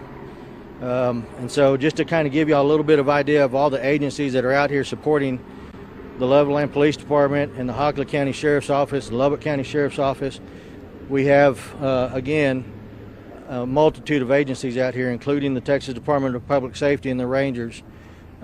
Just to add this in there, the Rangers will take over this investigation once we bring this to a resolve. But we also have people that from other agencies. Brownfield Police Department has gone and responded to our city to help us. Littlefield Police Department, the Hale County Sheriff's, Levelland Fire Department, Lubbock Fire Department, Lubbock Police Department. As you see, Chief Mitchell's here with us right now, and his team has done a tremendous job in trying to make sure that we're trying to bring this to resolve. We have ATF here, Secret Service, HSI, the FBI, and other federal type agencies that are here with us as well. The ATF is here. So, and I'm sure that I'm missing out a few of the other agencies that are here with us right now, supporting our agency, supporting our community, trying to do everything that they can to make sure that our community stays safe. With that said, we would like for all citizens of Levelland to understand how violent and volatile this situation is right now. It's still a fluid situation, so we'd like for everyone to please remain out of this immediate area as we continue to try to bring this to a resolve. So with that said, if anyone has any type of questions for myself, Sheriff Rowe, or DPS, or Chief Mitchell, or Sheriff Cyphers that's here with me. You said this is still ongoing. Can you say whether anybody else is inside the house, or is it just that one individual? At this point, the best that we can tell is that it's just that one individual that's still in the residence. What are you telling the neighborhood, the individuals that are still in their homes? Before it got to evacuate the entire neighborhood, we tried to remove them from the residences. We had some that would not leave their residences, so we asked them to just stay towards the rear of the residence and stay low, just in case any other shots were fired by the suspect or anyone else at that point. What can you tell us about the suspect? I'd like to go ahead and give that over to my friend Sheriff Cyphers to tell y'all a little bit more about maybe a history that he's given. So Ray Cyphers, Hockley County Sheriff. We are not going to, obviously with what's going on, we're not going to identify this individual. This is ongoing. We get no names. Have we had prior contact with this person? Yes, we have. He is known to our agencies, but we are not going to go into any specifics about who this person is yet. That'll come later on as this is resolved. But for now, we're not identifying him. It's a bad scene. Out of respect for the officers who are injured and who have been killed, we are not going to give his name. Can you give us an update on the other officers who have been injured? Officers that were injured, Levelland Police Department had one, and Sheriff Rowe has the other, so it was for their two agencies. I'll let them address those. For our agency, Sergeant Sean Wilson was injured. He was transported immediately to UMC Hospital in Lubbock, where he had to go immediate surgery. At this point, he's out of surgery, but he is in stable but critical condition. And as far as other additional officers that were injured, some of those have already been treated and released. Exactly.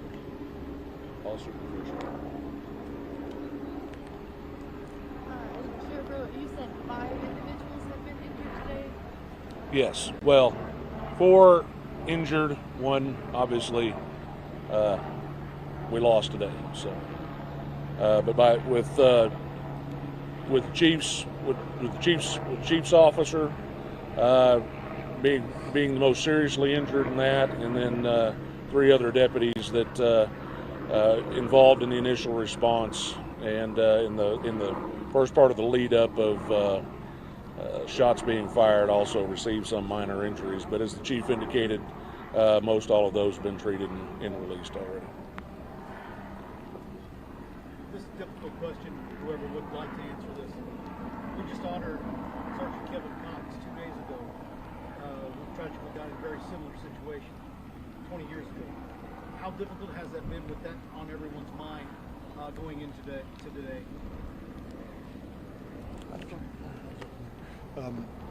I know for our SWAT teams, there's still a lot of members that are currently on our SWAT team that were here when that tragically happened. So I know it's on their mind, but they're professionals, and we're going to do our job that we train to do each and every day to assist our fellow agencies. Any other questions?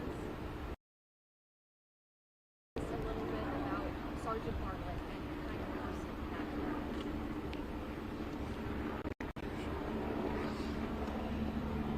How long do we want to be here?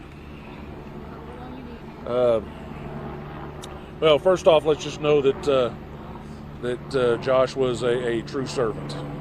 Not only was he a veteran, served in the United States Army, served several tours overseas. Once he came on with us 9 years ago, in short order, he was already involved with tactical operations and SWAT, and has always had his community at the first and foremost of his day. And he was somebody that every time you saw him, he had a smile on his face, and he loved to do what he did, the job that he did every day. So again, I can't begin to even suggest what that kind of a loss means to us at this point in time. But he certainly, like I said, personified the true professional for American law enforcement, and especially right here with Texas law enforcement. So.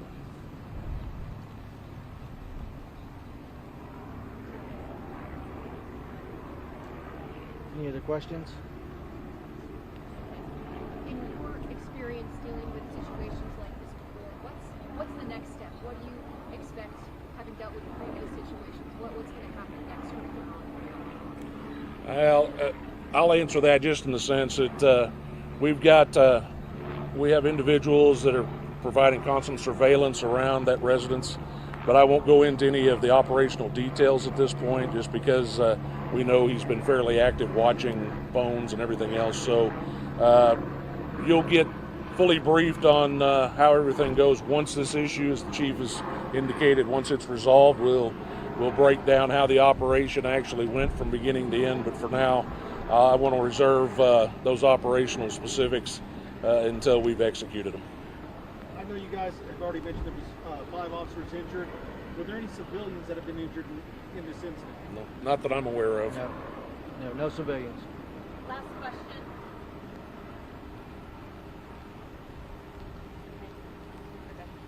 Thank you, gentlemen. Thank y'all.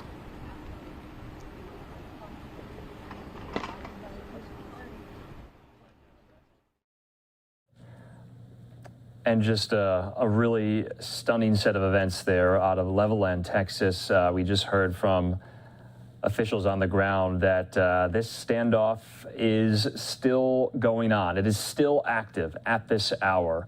And now we know that 1 officer has been killed, 4 have been injured. Let's just recap what officials there on the ground said. They said early this morning, a Texas Highway Patrol officer made a traffic stop.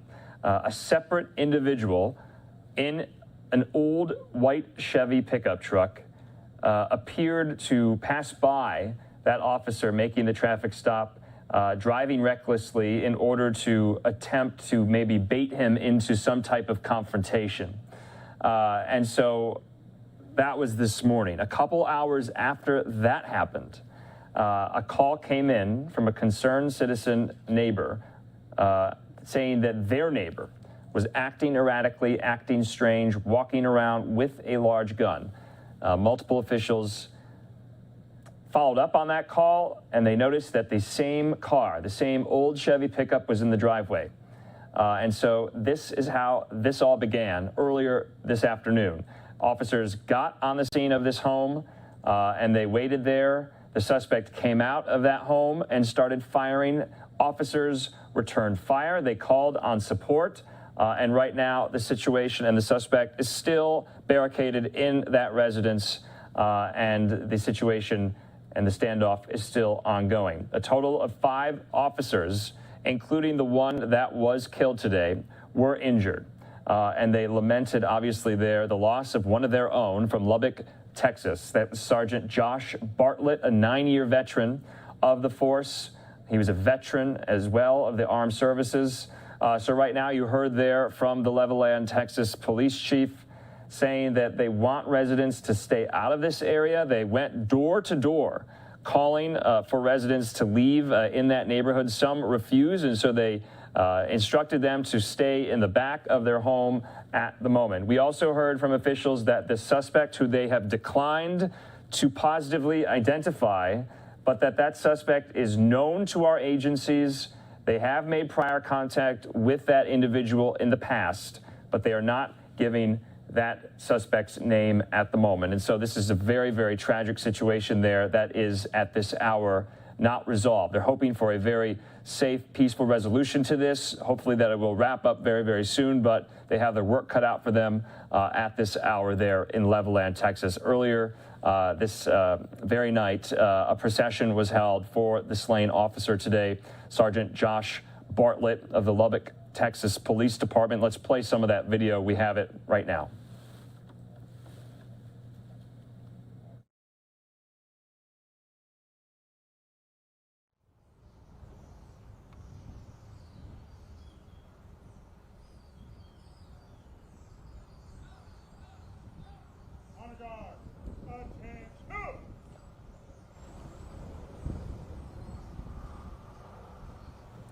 And you can see some Residents, neighbors, concerned citizens coming out to pay their respects on the sidewalk, on the street there, as this caravan of police vehicles make their way down the streets of Levelland, Texas, a little earlier this evening to honor one of their own killed in the line of duty today, protecting the very citizens that are coming out to mourn his loss at this hour.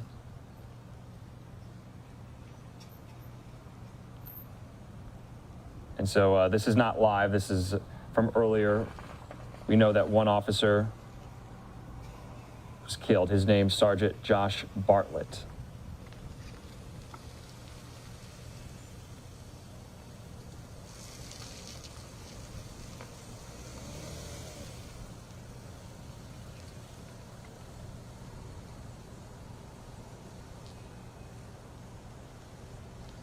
You heard there in that press conference from the Lubbock, Texas police chief that Sergeant Bartlett was an exemplar of American law enforcement.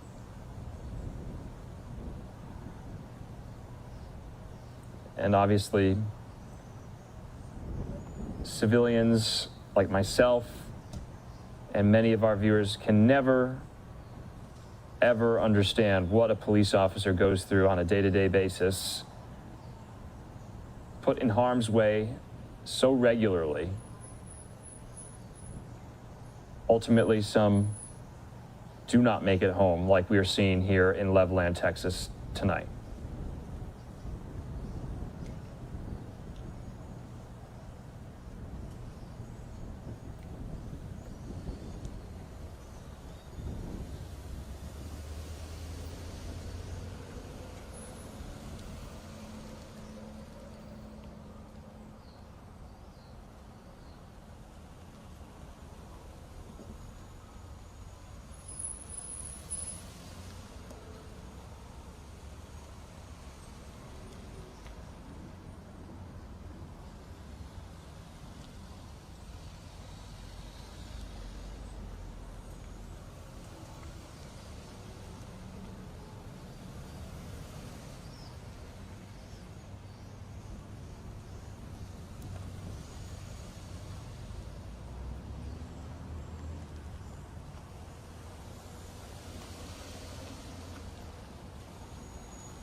And just to recap from that press conference, we just heard from officials on the ground there live.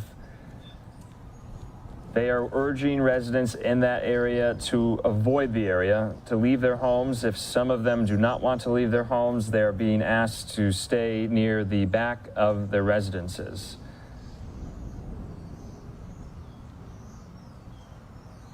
The loss of Sergeant Bartlett, in the words of the Lubbock, Texas police chief, will reverberate through the, through that community.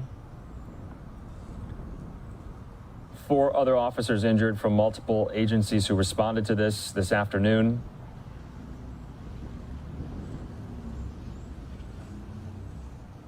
And so just yet another very, very dangerous day for American law enforcement. The suspect, who is still holed out in the standoff situation, was known to the agencies who responded. They had had prior contact in the past with that individual, but they're not identifying that individual at this time, since this is still an ongoing active scene.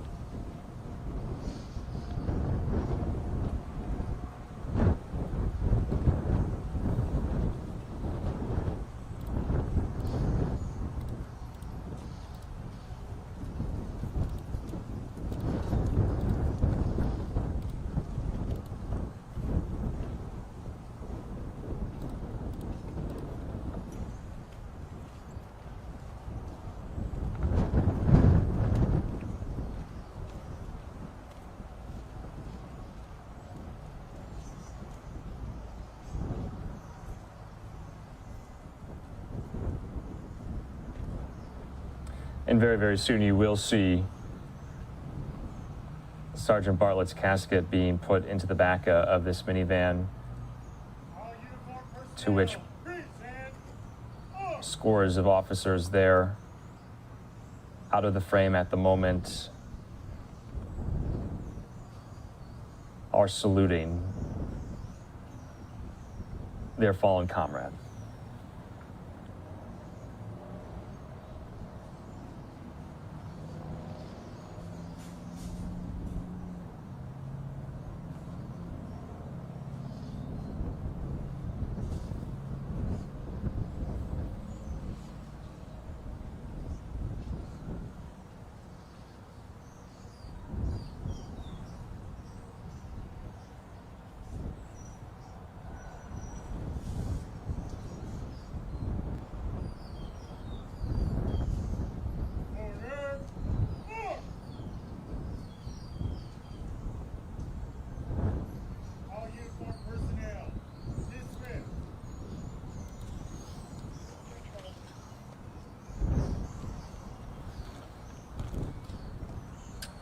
We will provide you any more updates if we get them throughout the night to see exactly where the situation stands a little bit longer from now. We'll hopefully get more details as the night goes on. But I'm Andrew Kraft. We are going to be moving on to some other stories we have yet to get to on this Thursday night. Thank you for choosing Live Now from Fox as your go-to source for live, raw, and unfiltered feeds and events from around the country. We want to show you some of these kind of soothing, calming scenes out of the Bay Area right there. Very foggy, very cloudy at this hour, almost 7:30 p.m. on the West Coast. We'll be back with more and a preview of what's in store a little later this Thursday evening. We'll see you in 2 minutes.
Welcome back here to Live Now from Fox. I'm Andrew Kraft. Thank you for being with us on your Thursday evening. We have a couple of cool live looks from cities around the country at the moment. This one right now in the Twin Cities of Minneapolis right there.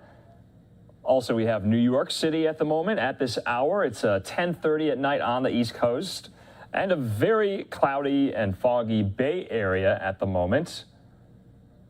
But right now, I do want to bring in my friend and colleague, Daytona Everett, for what's in store a little later this evening. Daytona, what do you have for us? Yeah, Andrew, you got me? I got you, yes. Okay, yeah, Andrew, we got a big day for Corona today.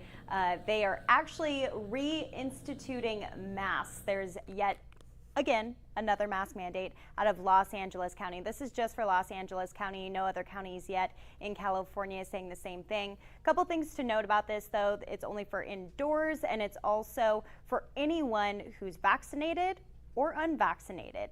Across the board, everyone is going to have to wear those masks indoors in Los Angeles County. This, of course, coming as cases are on the rise out in California.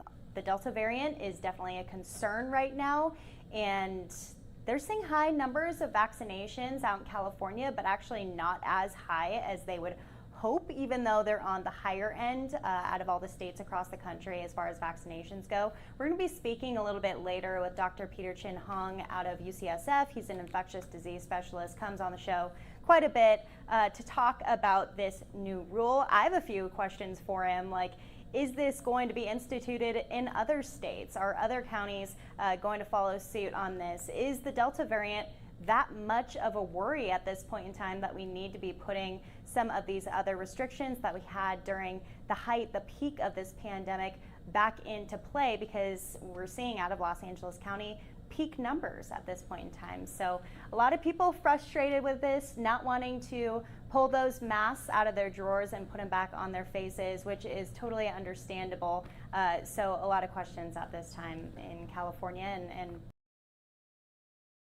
Yeah, LA County, Daytona, the biggest county in the country, choosing to kind of buck the CDC's guidelines and guidance on this and reinstituting that. So it will be interesting to see if any more major cities follow suit, as we do see cases continue to rise because of the Delta variant. And so remains to be seen on if the Delta variant will urge more and more Americans to get vaccinated that are not at this very moment. So a lot of COVID news still this summer. You'll remember, Daytona, the Biden administration essentially on July 4th declared victory over the coronavirus, and now just a week later, they were seeing such a rise in cases. So definitely interesting to watch. So one of the things I'll be looking out for in our 9 o'clock hour, we will be replaying an interview that I did with a Texas state lawmaker, one of the many Democrats that fled Austin for Washington, D.C. this week in order to kind of bypass the special session that is happening at the moment on a number of voting laws that they did not want to vote on. And so I spoke at length with one of those Democrats trying to get to the bottom of what was behind this decision and what does it mean going forward. So I'm going to replay that interview yet again a little later tonight.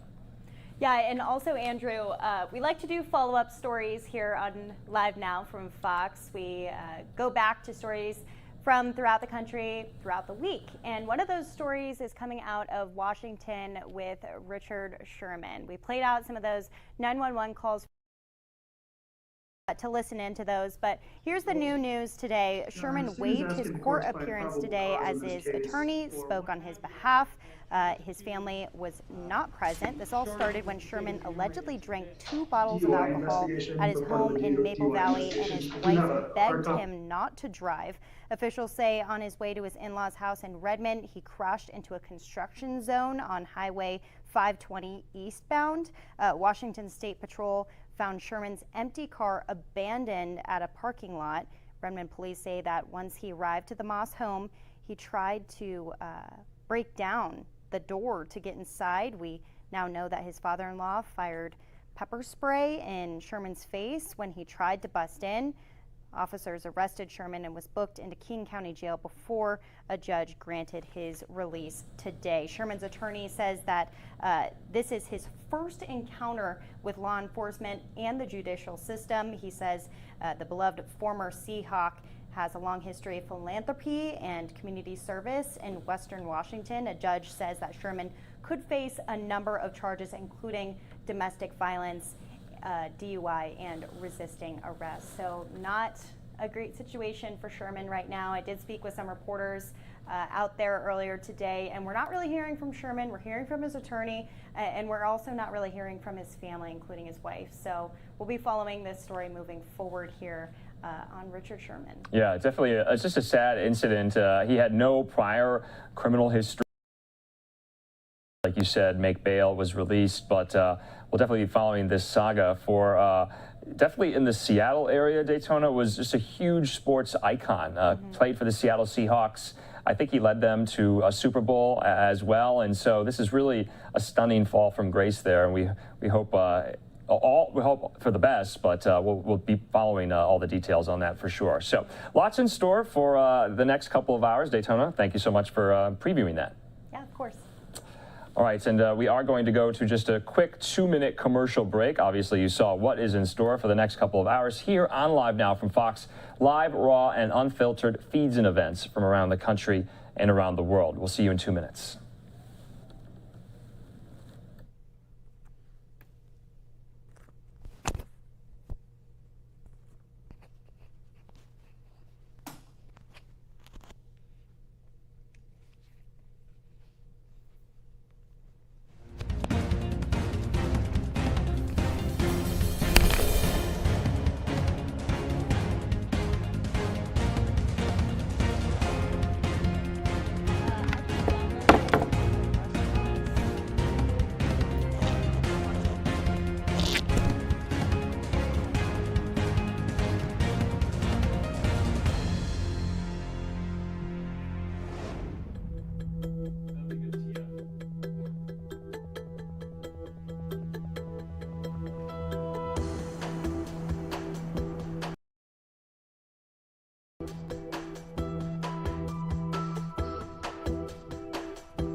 All right, live look right there at the White House at the moment. President Biden, a busy schedule tomorrow. He'll have a virtual summit and meeting with leaders of the Asian Pacific Economic Council countries, of which will be led by the New Zealand Prime Minister Jacinda Ardern. He'll also have a closed press briefing on the coronavirus and then head out to Camp David with the First Lady for the weekend. I believe that is the first Camp David trip that they will have as President and First Lady. So interesting to watch there. Just wanted to give you the President's schedule for tomorrow. In the meantime, my colleague Daytona Everett will be speaking with Dr. Peter Chin Hong in a few minutes here about all things you need to know about the coronavirus as Delta cases rise across the country. And so right now, we want to show you a segment Fox 2 in Detroit did about restaurants reopening, especially this summer, and what they have to contend with as far as precautions go. Now, we reported earlier that LA County, the biggest county in the country, saying vaccinated people, well, you need to put your masks back on. So a lot is in store and in play with the pandemic still, more than a year later. So out to Fox 2 in Detroit.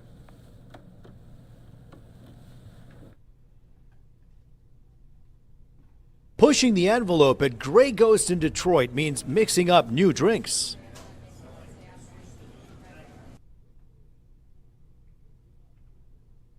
The recipe for success post-pandemic has been tough to concoct for a lot of Detroit restaurants, but it's paying off as things are picking up again.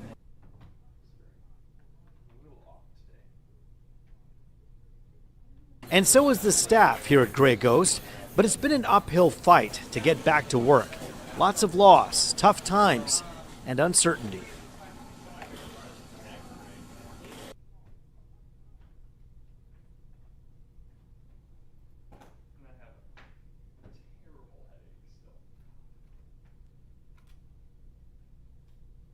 That's where Tony Rocco comes in. While Grey Ghost whips up new recipes, the acclaimed artist is drawing up 10 new pieces inspired by the restaurant industry.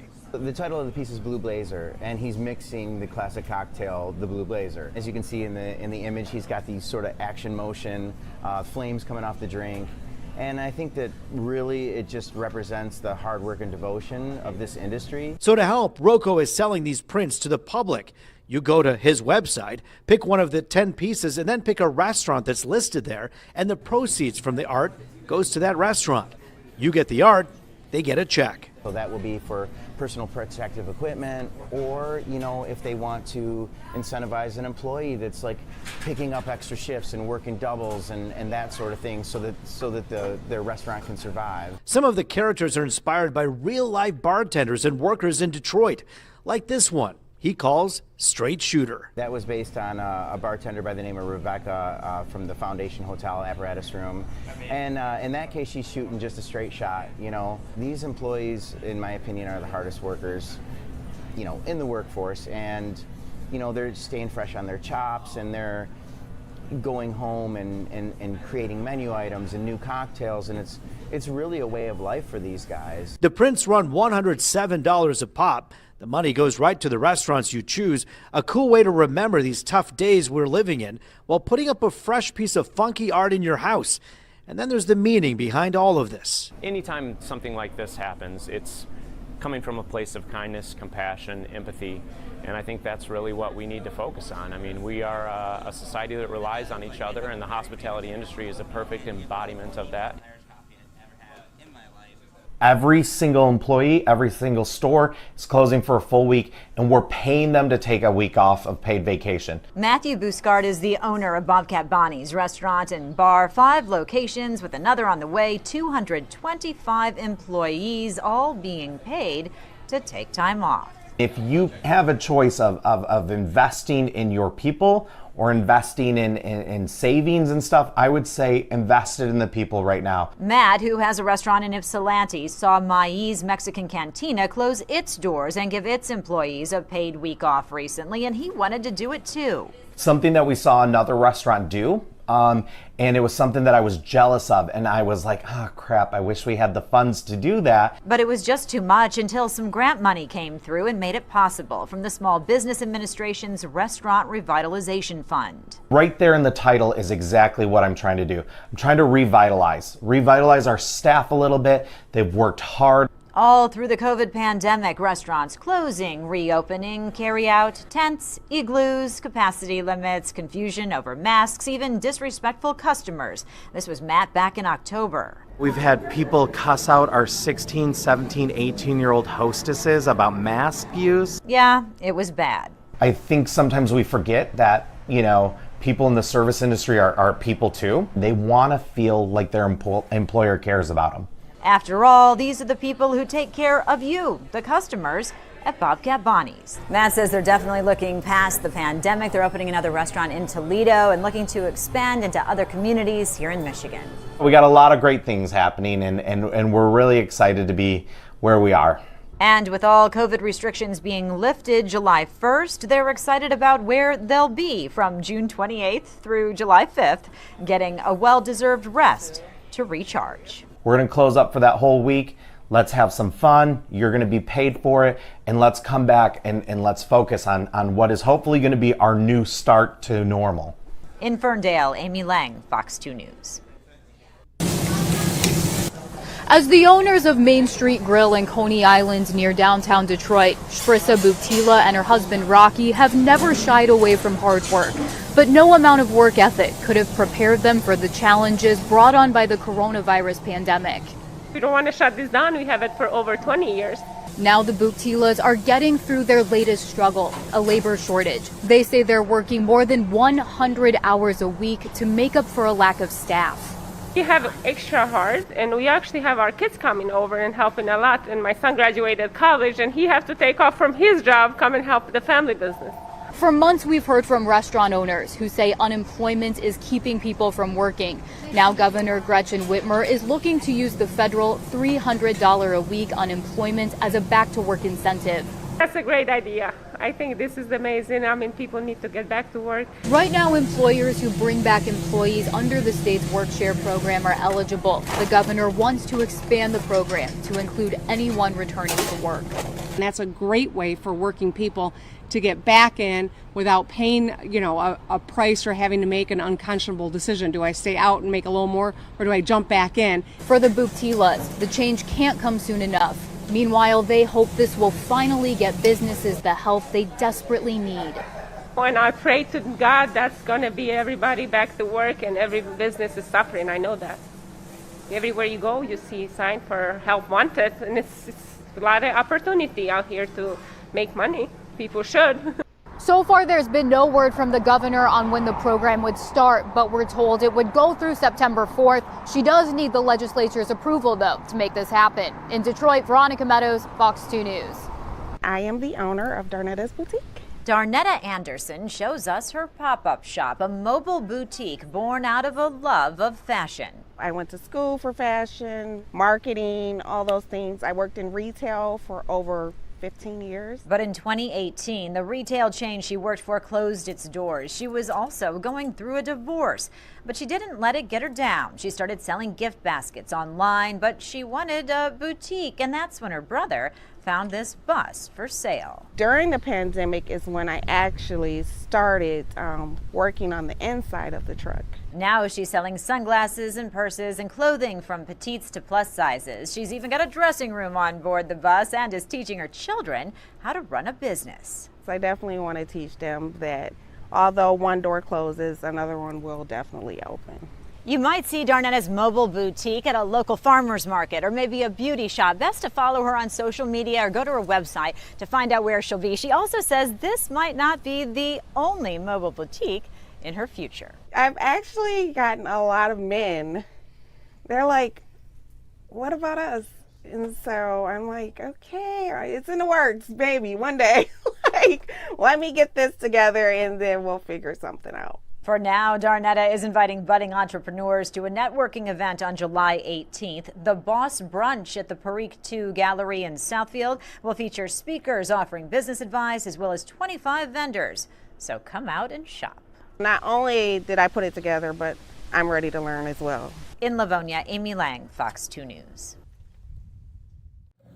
So a compilation of stories right there from Fox 2 in Detroit, talking about restaurants, talking about businesses reopening. Everyone really excited for things to be getting back to normal. But let's throw a wrench into things. The Delta variant on top of people who are unvaccinated, rising numbers in cases and hospitalizations, all prompting LA County to go ahead and reinstate that mask mandate. I want to bring in Dr. Peter Chin Hung. He is our infectious disease specialist here on LiveNow from Fox. Doctor, thank you so much for being with us as always. My pleasure, Daytona. Okay, so let's talk about it. LA County, kind of close to your stomping grounds. You're in Northern California with San Francisco. So what are you hearing down in California with all researchers when it comes to this new restriction, I guess you could say, or putting those masks on back indoors? Well, Daytona, I think it's not surprising to a lot of folks. LA has seen a rapid increase in the number of new cases per day from about maybe 200 per day before the state restrictions were lifted on June 15 to more than 1,000 for several consecutive days. So I think it is a response, a little bit data driven, a little bit emotional, because at the same time, I think hospitalizations are only increasing a little bit. Maybe 15% or so, and deaths have been pretty stable. Of course, deaths may lag a little bit, but we think that most of the vulnerable folks have been vaccinated, although LA doesn't have quite the same proportion of folks vaccinated as in San Francisco, for example. Yeah, okay, so let's talk about that. I want to break down some of these numbers. It's saying that LA County had 7 straight days of new cases that topped 1,000. And then today, the county reported 1,537 new infections, the highest number since early March. Is this just LA County, or is this other counties that are experiencing the same thing? Of course, LA County is the most populous metropolitan area in the state, so it's going to look dramatically high. But it is not a phenomenon that's unique to LA County. When you look at Sacramento, for example, in the north, our state's capital, that proportion of case increase is also very similar. They have a similar vaccination rate as well. So you see the north and the south both experiencing big dramatic increase in cases. So that's kind of a phenomenon not unique to LA County. Yeah, and another interesting thing, which you touched on it, so I'm going to circle back to it. Infections are 5 times more likely to occur among unvaccinated residents. That's according to a local LA public health official. Is that true? Yes, it's true. In fact, if you look at it another way, when you look at the cases, hospitalizations, and deaths for the last 6 months from LA County's analysis, it's more than 99% in the unvaccinated individuals. San Francisco released some data today looking very similar, although our cases numerically aren't as high as LA's, but the proportion of increase is getting up there, and more than 90% of hospitalizations are in the unvaccinated individuals. When you heard this news today out of LA County, were you surprised, or did you think that this was going to eventually happen? I think it was going to eventually happen. I feel that other counties are going to follow suit. They have already 2 counties in the north, Sacramento and Yolo County, have also instituted similar mask mandates for indoors, whether or not you're vaccinated or not. There may be other counties following suit, particularly in the next 2 weeks, because Delta is really going to show an increase in cases in various communities. It's going to be very regional rather than widespread. So for people who are sitting at home in states not even close to California, and they're thinking, hey, could this happen to me at home? What's your predictions? I know you're not you can't predict the future, but as someone who's taking a look at these numbers day in and day out, what are your thoughts? My thoughts are as follows. You're definitely going to see people get nervous, public health authorities, political leaders, as cases increase with Delta. But I would challenge folks to also look at the outcomes that matter the most, which are hospitalizations and deaths. I predict that those would increase uniformly, but would probably not increase as much as in our darkest surge days. So what will happen is people will see the numbers increase, feel nervous, maybe pull back on some of the liberties, but then eventually relax them if hospitalizations and deaths sort of are manageable from a societal perspective. What I thought was interesting about all this, though, is LA County is being more restrictive than even the CDC. Yes, I think the public health leader, Barbara Ferrer, has been a little bit more bullish in terms of instituting measures that are a little bit more conservative. The other public health leader in California that's been a little bit conservative when it comes to COVID restrictions is Sarah Cody from Santa Clara County. Santa Clara hasn't followed suit as yet. They're kind of, again, looking very closely at the numbers, but their vaccination rate is much higher than in LA County, for example. All right, Dr. Peter Chin Hong, is there anything individually that you are going to be watching throughout the next week? Every time we talk, I always say this every time, like, daily things are changing. This just came in today. This is the newest guidance, and it could even change tomorrow.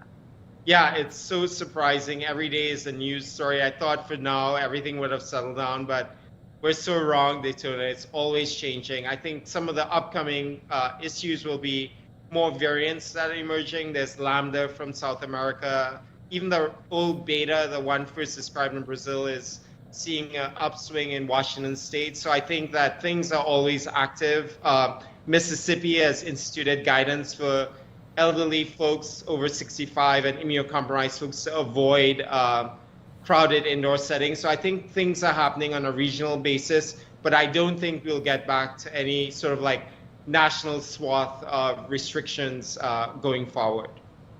All right, Dr. Peter Chin Hong, thank you so much for being with us here on Live Now from Fox. I'm going to leave everyone with this beautiful live look from your stomping grounds in San Francisco, California. I'm sure we'll be talking to you again soon. Thanks, Doc. Thanks, Daytona. And as we say goodbye to him, we're going to keep following some of these other stories from throughout the day. Don't go away here on Live Now from Fox. We'll be right back in 2 minutes.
And welcome back here to Live Now from Fox. I'm Daytona Everett. Almost 8 o'clock here in Phoenix, Arizona. We have some stories that we want to be getting to. This first one coming out of Tampa right now as there is a crisis with the red tide. In Tampa, 600 tons of dead fish have washed onto the beaches, and this is really causing issues for Florida officials out there. Let's listen in to Fox 13 in Tampa as they dive a little bit deeper into this topic. As we continue our coverage of the red tide crisis, so far more than 790 tons of dead sea life has been collected in Pinellas County, just Pinellas County. The mayor of St. Pete calling it an emergency. It's a problem, though, we're seeing on both sides of the bay. And joining us right now is Dr. Michael Crosby. He's the president and CEO of Mote Marine Laboratory. We appreciate you being with us today, Dr. Crosby. And first, do we know where the worst outbreak of red tide is right now? That's a tough question to answer. At any particular moment, a very patchy red tide can be very high in one area of the coastline and a few miles down, less so. But for the most part, the Tampa Bay area, the Sarasota Bay area is experiencing a high level of red tide concentration. Not good at all. And we just heard today in St. Pete, they're saying haven't seen it that bad since like 71.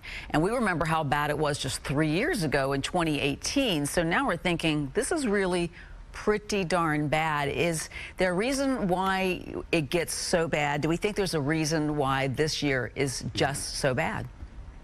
Yeah, and just a little bit of clarification. I think what may have been referred to as within Tampa Bay itself. This is a very unusual event, haven't seen for quite some time. But within the broader Gulf Coast region, we have seen far worse red tides than what we are experiencing now. That doesn't represent the situation in Tampa Bay, but again, it's incredibly patchy. And in some areas, such as Tampa Bay, you've got an enclosed bay that has a nutrient load. The red tide came in, the winds are right, and now you have dead fish starting a negative feedback loop and helping to continue to provide nutrients to support the red tide. Yeah. And, you know, also, I know that you can't make a connection per se, but certainly what the amount of phosphates that got put in by the Piney Point couldn't have helped. There's no doubt that the nutrient load that came from the Piney Point discharge contributed to the overall pool of nutrients that would be naturally occurring in Tampa Bay. There's no question about that. And I would expect they certainly exacerbate the situation that we're seeing there now. You know, this is a question that I always wonder in terms of what's being done to try to mitigate this in any way. Is there anything on the horizon that could lessen the impacts of red tide, that we could actually help do anything? Yeah, and that's an area where Florida should be proud that they're really leading in the world to use the science that we have available to us, the understanding that we have about these harmful algal blooms, to actually do something with the science and develop new technologies that can then be deployed to bring down these negative impacts to the environment, to the economy, to our quality of life. And we are just at the end of the second year of a 6-year initiative that the state is sponsoring for MOAT to bring in the best and brightest minds from throughout the state of Florida, but quite frankly, from all around the world to develop these technologies. We're doing that right now, and we are starting the field testing of some of these very innovative technologies that we hope are going to be able to deploy. That's good to hear. It can't happen soon enough. And very quickly, I know MOAT has like something that you can check before you head out to the beach that you can check. Can you tell us about that quickly? Yes, visit beaches.org. If you want to go to a beach, we can always find an open, good beach by visiting visitbeaches.org. It'll give you the specifics up to date on the conditions of every beach here along the Gulf Coast. That's a great thing to check. We appreciate the information. Dr. Michael Crosby with MOAT Marine Lab. We thank you guys for everything you do down there to keep our waterways clean. Thanks so much for joining us today. Thank you. Well, red tide is getting personal for some, and Tampa Bay business owners are starting to struggle a little bit. See what lengths some are going to get the state's attention. Here's Fox 13 in Tampa again. Well, millions of dead and rotting fish, dead zones in the bay. The lingering question, how much worse can it get? And for a lot of folks, what's happening in Tampa Bay right now is deeply personal. Fox 13's Aaron Mesmer spoke with some of them today. Aaron, I can only imagine what so many of these charter captains are going through. Yeah, Mark, it's a tough time to own a business that relies on the water, and some charter captains are considering shutting down their businesses, while others are trying to figure out new ways and different ways to entice customers who have concerns about red tide. Charter Captain Tyler Capella covered himself in dead fish, including a Goliath grouper and a rotting tarpon. Do I have your attention now? Because he is getting desperate. I'm going to have to probably shut it down here pretty soon. He's hoping this viral video, which has more than 200,000 views on Instagram, will draw attention from someone who can help, maybe even Governor DeSantis. Capella's business, Hit and Run Charters, is based out of Tierra Verde, where he says the situation is getting worse. He recorded this video of dead fish as far as the eye can see. Basically, the entire middle part of the bay is dead right now. Like, nothing can live in that water. And this comes after a rough 2020 when a lot of charter captains were hit hard by the COVID-19 pandemic. So you get the double whammy from COVID and red tide, and it's not a good economic situation. So where we're at specifically isn't bad. Some charter captains are trying to get the word out that there is still clean water and healthy fish. You just need to know where to find them. There's plenty of fish out there. We want to still be able to bring the tourists that come here. We want to have them put them on the water, have them catch fish, and let them have a really good time. Captain Brian Langston with Poseidon Charters in Ruskin took us out into the bay. We rode for about a half an hour and saw some scattered dead fish, but not large concentrations on the Hillsborough side. Langston is staying optimistic. We're hopes that this red tide within a week or two kind of clears out of here and we can go back to normal and kind of rebuild this fishery that we do love. But others aren't nearly as confident. But by no means is it fine out there, and it's probably going to get a lot worse. And the reason that Capella believes that's the case is because he says the fish kills he's experienced have happened in August and September, so much later than the one we're seeing here. That said, you heard from the other charter captain that there are still places to go fishing, particularly here on the Hillsborough County side. Mark, he's hoping that customers keep that in mind when they're deciding whether or not to book a charter, because these folks really do need the business. And a lot of the fish are still catch and release anyway. We know that in Tampa Bay, so that's a great point, and we hope most people hear that, is that the entire bay is not dead. There are dead spots that we're concerned about. Right. We hope those don't get any worse, but there are still places to catch fish, and that's what's important. So glad you made that point, Aaron Mesmer, live for us tonight. Aaron, thank you. Okay, well, a serious issue out there in Tampa, Florida, but in Utah, fish are flying, literally. Thousands of fish being dropped out of small planes. I spoke with the Utah Division of Wildlife Resources about what this all is and what aerial restocking is. If you haven't heard of it, and if you haven't seen this viral video, you're going to see it now, and it's pretty impressive. Take a look. Take a look at this. Watch out for flying fish. The Utah Division of Wildlife Resources releasing this video showing the process of aerial restocking. Planes drop thousands of fish, known as fingerlings, from the air into high elevation Utah lakes in an effort to restock the water with marine life. I'm going to bring in Faith Heaton. She is the spokesperson with the Utah Division of Wildlife. She joins us live here on video. Faith, thanks so much for being here with us on Live Now. This video has gained quite a bit of traction online. Is that surprising to you? So it's actually funny because we, aerially stock every year by plane these high elevation lakes throughout Utah, and we've shared this footage, year after year and several times on social media, and it honestly does tend to kind of go viral each time. But this time has definitely drawn, I think, more attention than normal. So it's kind of funny because we're like, this is what we do every year, and for some reason, it's just going gangbusters this year, but it's been kind of fun to see the amount of attention it's gotten. So let's talk logistics of this. The main concern for everyone who watches this video is, how do the fish survive? What happens to them? That's too high. What's your answer to that? Yeah, that is probably the most common question that we get. And actually, so kind of the reason that we aerially stock is because we can't access a lot of these areas by truck, which is our normal stocking method. So we use the airplanes because they're just really high elevation. There's not roads, there's no way to get there, but we still want to provide the opportunity for anglers, coming into some of these backcountry areas to be able to fish. And so we just make sure we're only stocking fish that are about 1 to 3 inches long.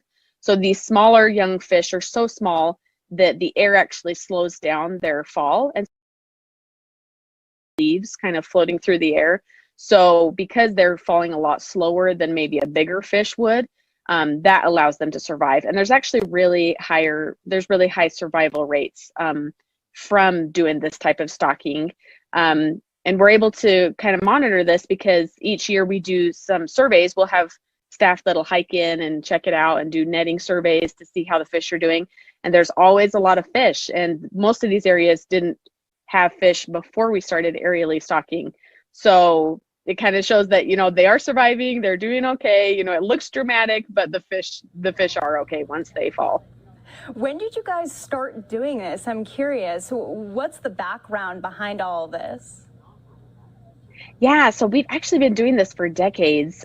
We started aerially stocking as early as 1956. It's anyway, and it's kind of unknown, when it was first attempted, but that was kind of the first, successful one here in Utah, at least. And yeah, it's been a common practice here. And like I said, it's mainly just because we can't reach a lot of these areas with trucks. Before that, they would like strap, fish tanks to horses and they'd try and get them up that way. But that actually had a lot less success rate, a lower success rate, because, the fish, that it just took too long to get them up on horseback. And it was kind of a rough ride. They're getting jostled around. So the planes, it's fast, it's really quick, it's really efficient. We're able to monitor their temperature, their oxygen throughout the ride. And so like I said, the survival rate. For just Utah, or do other states do this as well? That is a great question. And I'm actually not sure on the answer of that. I was trying to look and see, because I'm like, we can't be the only ones that do this. But maybe just because we're the ones that share it on social media and kind of promote it, we're the only thing that pops up when you're trying to research this. Wow. But I do think other states do this. Yeah, I don't think this is just unique to Utah. We just kind of are the ones that go viral with our footage. Yeah, it's really great footage, I have to say. The drop and everything, it is very aesthetically pleasing. But I saw this swirling all over social media today. How often do you guys have to do this on a year-to-year basis? Yeah, so typically we try to stock one region all at the same time just to make it more efficient. We'll kind of do one drainage area, and we rotate those on a 3 to 5 year basis. But some of the lakes within those drainage areas, there's obviously some that are more popular for fishing, and people will hike in and get out into the backcountry, go overnight camping. Some of those areas we end up doing on a yearly basis. So moral of the story is, if someone is out and about in Utah and they see flying fish coming in from the sky, the world's not ending, it's just restocking season. Exactly. Yeah, they could just witness something that's really unique that keeps going viral. But yeah, nothing to be alarmed about. We're just providing more fish for people to enjoy a fun afternoon fishing in the high elevation areas. All right, Faith Heaton, thank you so much for being with us. Any other messages to all the people who are watching this, curious about this video? Yeah, just, once again, the fish aren't harmed. This is a safe practice. We wouldn't do it if it wasn't effective. So yeah, we're just, again, trying to provide a fun, kind of unique opportunity for anglers to get out and enjoy some fish in some of these higher areas that they might not have been able to otherwise. All right. Thank you so much for, softening all of our fears about these fish and their safety. You guys are taking care of them. We appreciate that. We'll maybe speak to you soon, maybe next season. Okay. Sounds great. Thanks. Take a look. Really fun having Faith on the show today, as that video, has been shared everywhere. Everyone putting their own captions on it. Some clever ones that we've seen, nonetheless. We're going to take a 2-minute break here on Live Now. When we come back, we have more stories from across the country that we want to be getting to today. We've shown you a lot of these press conferences. These are a little bit shorter interviews with experts. These next ones, you don't want to miss either. See you back here in 2 minutes.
And welcome back here to Live Now. We want to go out to Fox 5 in D.C. as they're talking about a common bacteria found in local fresh and salt waters and the infection that it actually can cause. Here's Fox 5. Listen.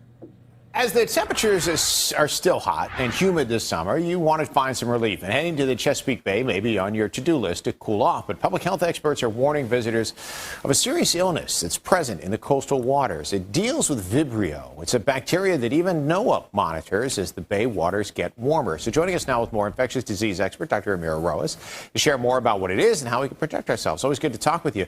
Let's start with what it is. I think a lot of people might not be familiar with Vibrio. Right. Vibrio is a bacteria that we commonly find in warm waters that are salt water or brackish water, a mixture of salt and fresh water. We tend to find higher levels of Vibrio in the waters in our area around this time of the year and as we move further on into the summer. So do we know that it's here now or coming when it comes to the Chesapeake? And if so, I guess what are the chances if you're in the water that you could contract this?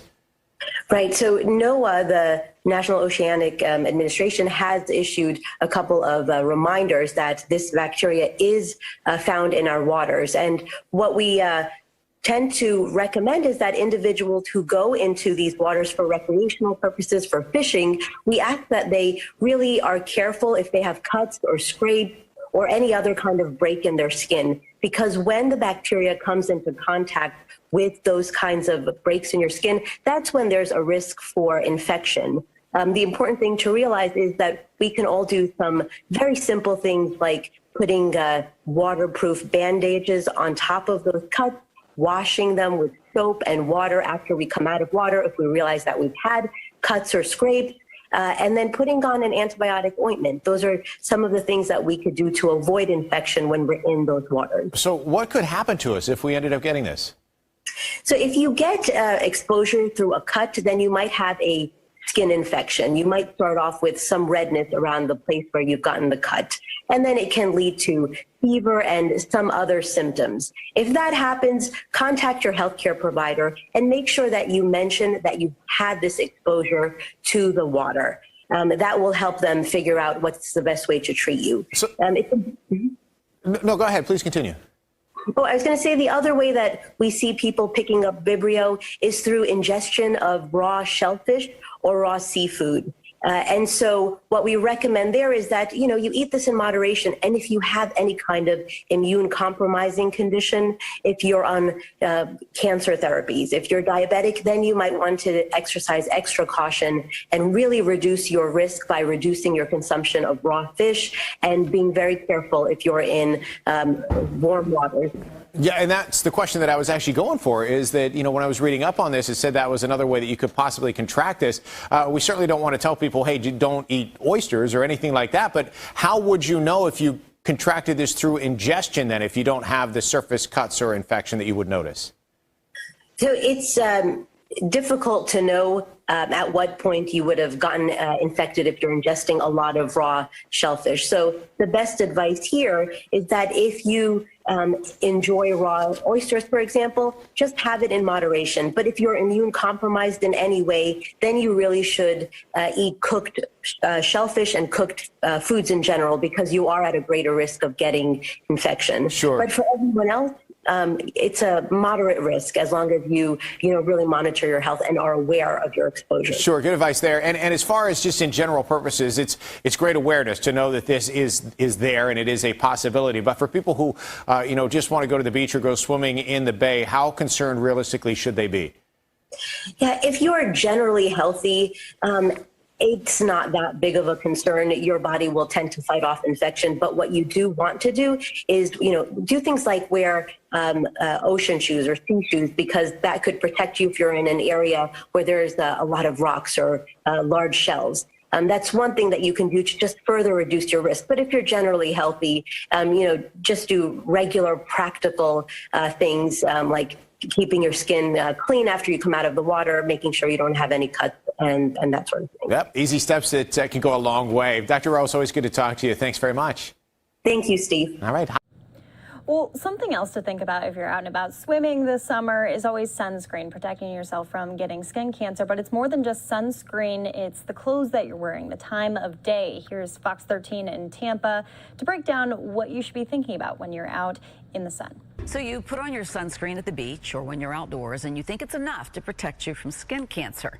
Well, it's a good step, that's for sure, but doctors will also tell you there are other factors like the time of day, what we wear, and the areas of your body that you may not even think about protecting. Fox 13's Linda Hurtado explains what you should consider when you make your outdoor plans.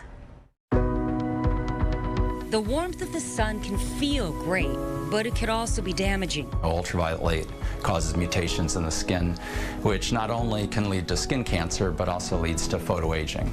One thing to think about when you plan your outdoor time is picking the right time of day. The noonday sun is when the sun is highest in the sky and the most amount of ultraviolet light gets through. So if you do activities early in the day or later in the day, you can avoid a lot of the mutagenic rays. And then there's the key protection product, sunscreen. I prefer the physical blockers, the ones based on zinc oxide or titanium dioxide. They're more white in characteristic, but they actually reflect the light away from the sun compared to the clear sunscreens, which absorb light. Check the number on your SPF. In general, we recommend, 30 or better. And part of that is people tend to spread sunscreens relatively thin. So if you start with a 30, it's going to be hard to spread it so thin that you're not going to get an effective protection from the sun. Those spray sunscreens may be easy to put on, but there's a caution. I prefer not using the sprays. I know the sprays are very convenient, but often you can inhale a fair amount of that sunscreen. So I tend to prefer not to use those. And certain sunscreens might be better for your face. If you sweat a lot and you want something for your face, you may want to use more of a wax-based product, those ones that are in those little sticks that you can kind of put on and spread around. Another layer of protection, clothing. Clothing by itself can really protect yourself from the sun. So wearing appropriate clothing, hat, sunglasses can make a big difference. If you have a tight weave fabric on and you hold it up to light and light doesn't get through, it's an effective sunscreen. Don't forget about other areas like your head and your ears. So ideally better to have a broad brim hat that actually covers the ears, but yeah, putting the sunscreen in the back of the ears, back of the neck, arms. And if you can't see those areas, having somebody else occasionally take a good look at you and just make sure there's not something growing in those areas that needs to be checked. And self-checks are crucial. Pay attention to your skin surface.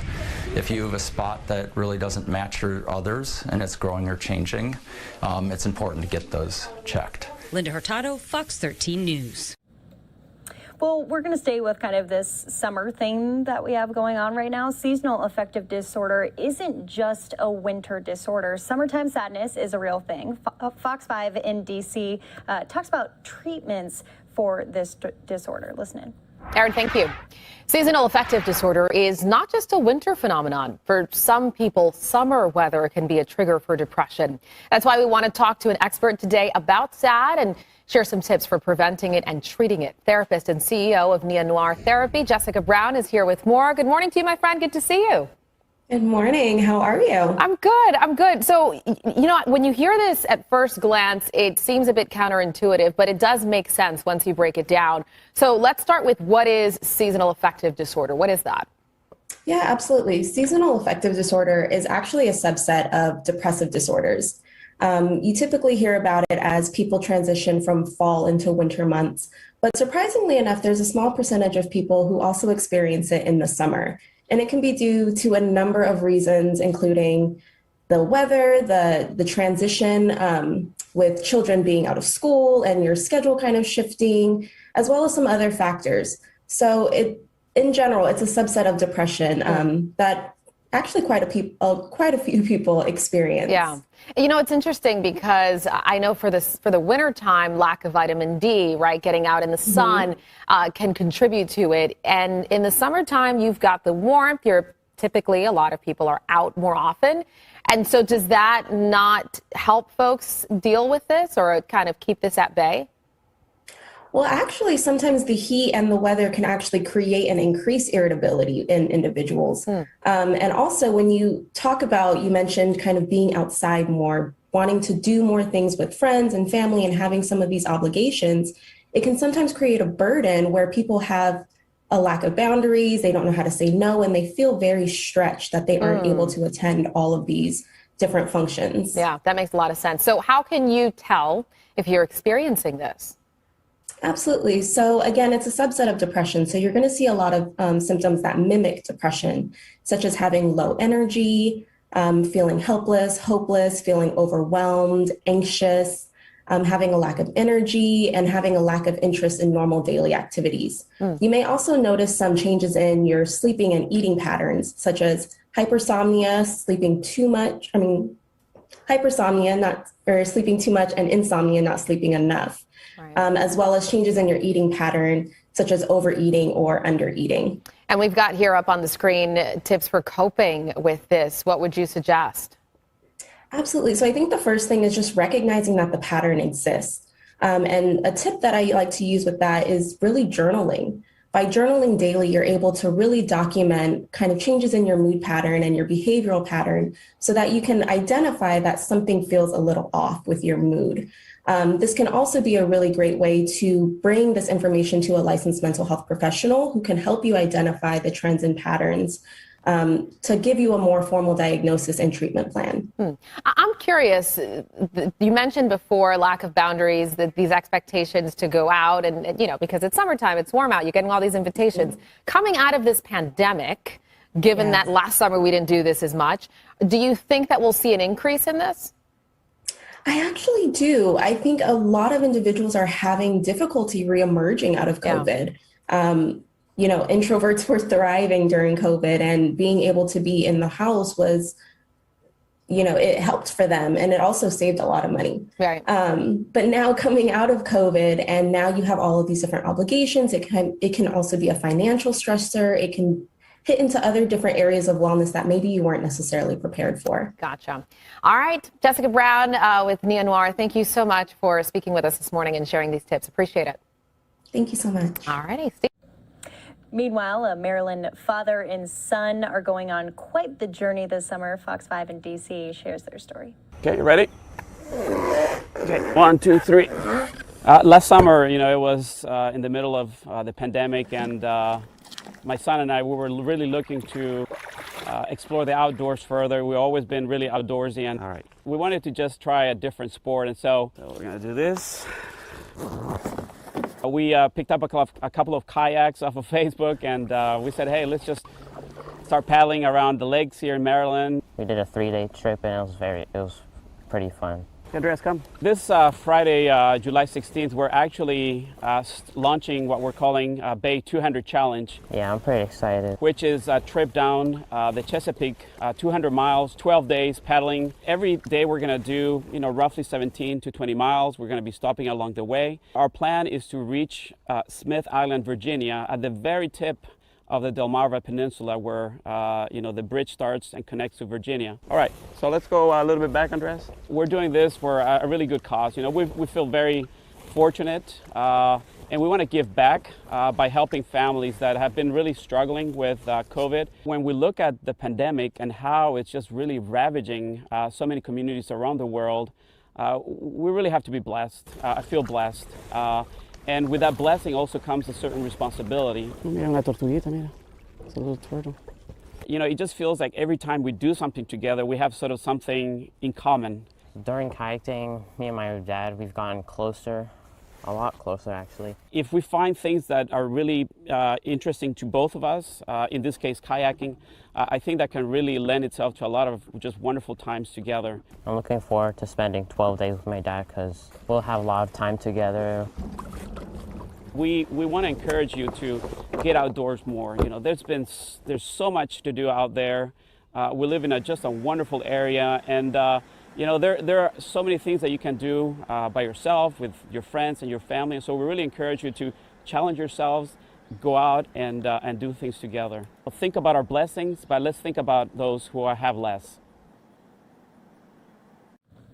Again, that was Fox 5 in D.C. Really encouraging message coming out of this pandemic, things getting back to normal. Get out there, enjoy yourselves. Let's go out to this live look of San Francisco. Foggy day out there, but probably beautiful weather nonetheless. We're going to go out to a 2-minute break. When we come back, more stories here on Live Now from Fox.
Welcome back here to Live Now from Fox, taking a live look from San Francisco right now. We're going to take you across the country to some of these other shots, as you can see them zooming in and out just to get the perfect angle. It's looking a little hazy out there in Northern California at this hour, heading into the 9 o'clock hour. It's almost 8:30, like I said.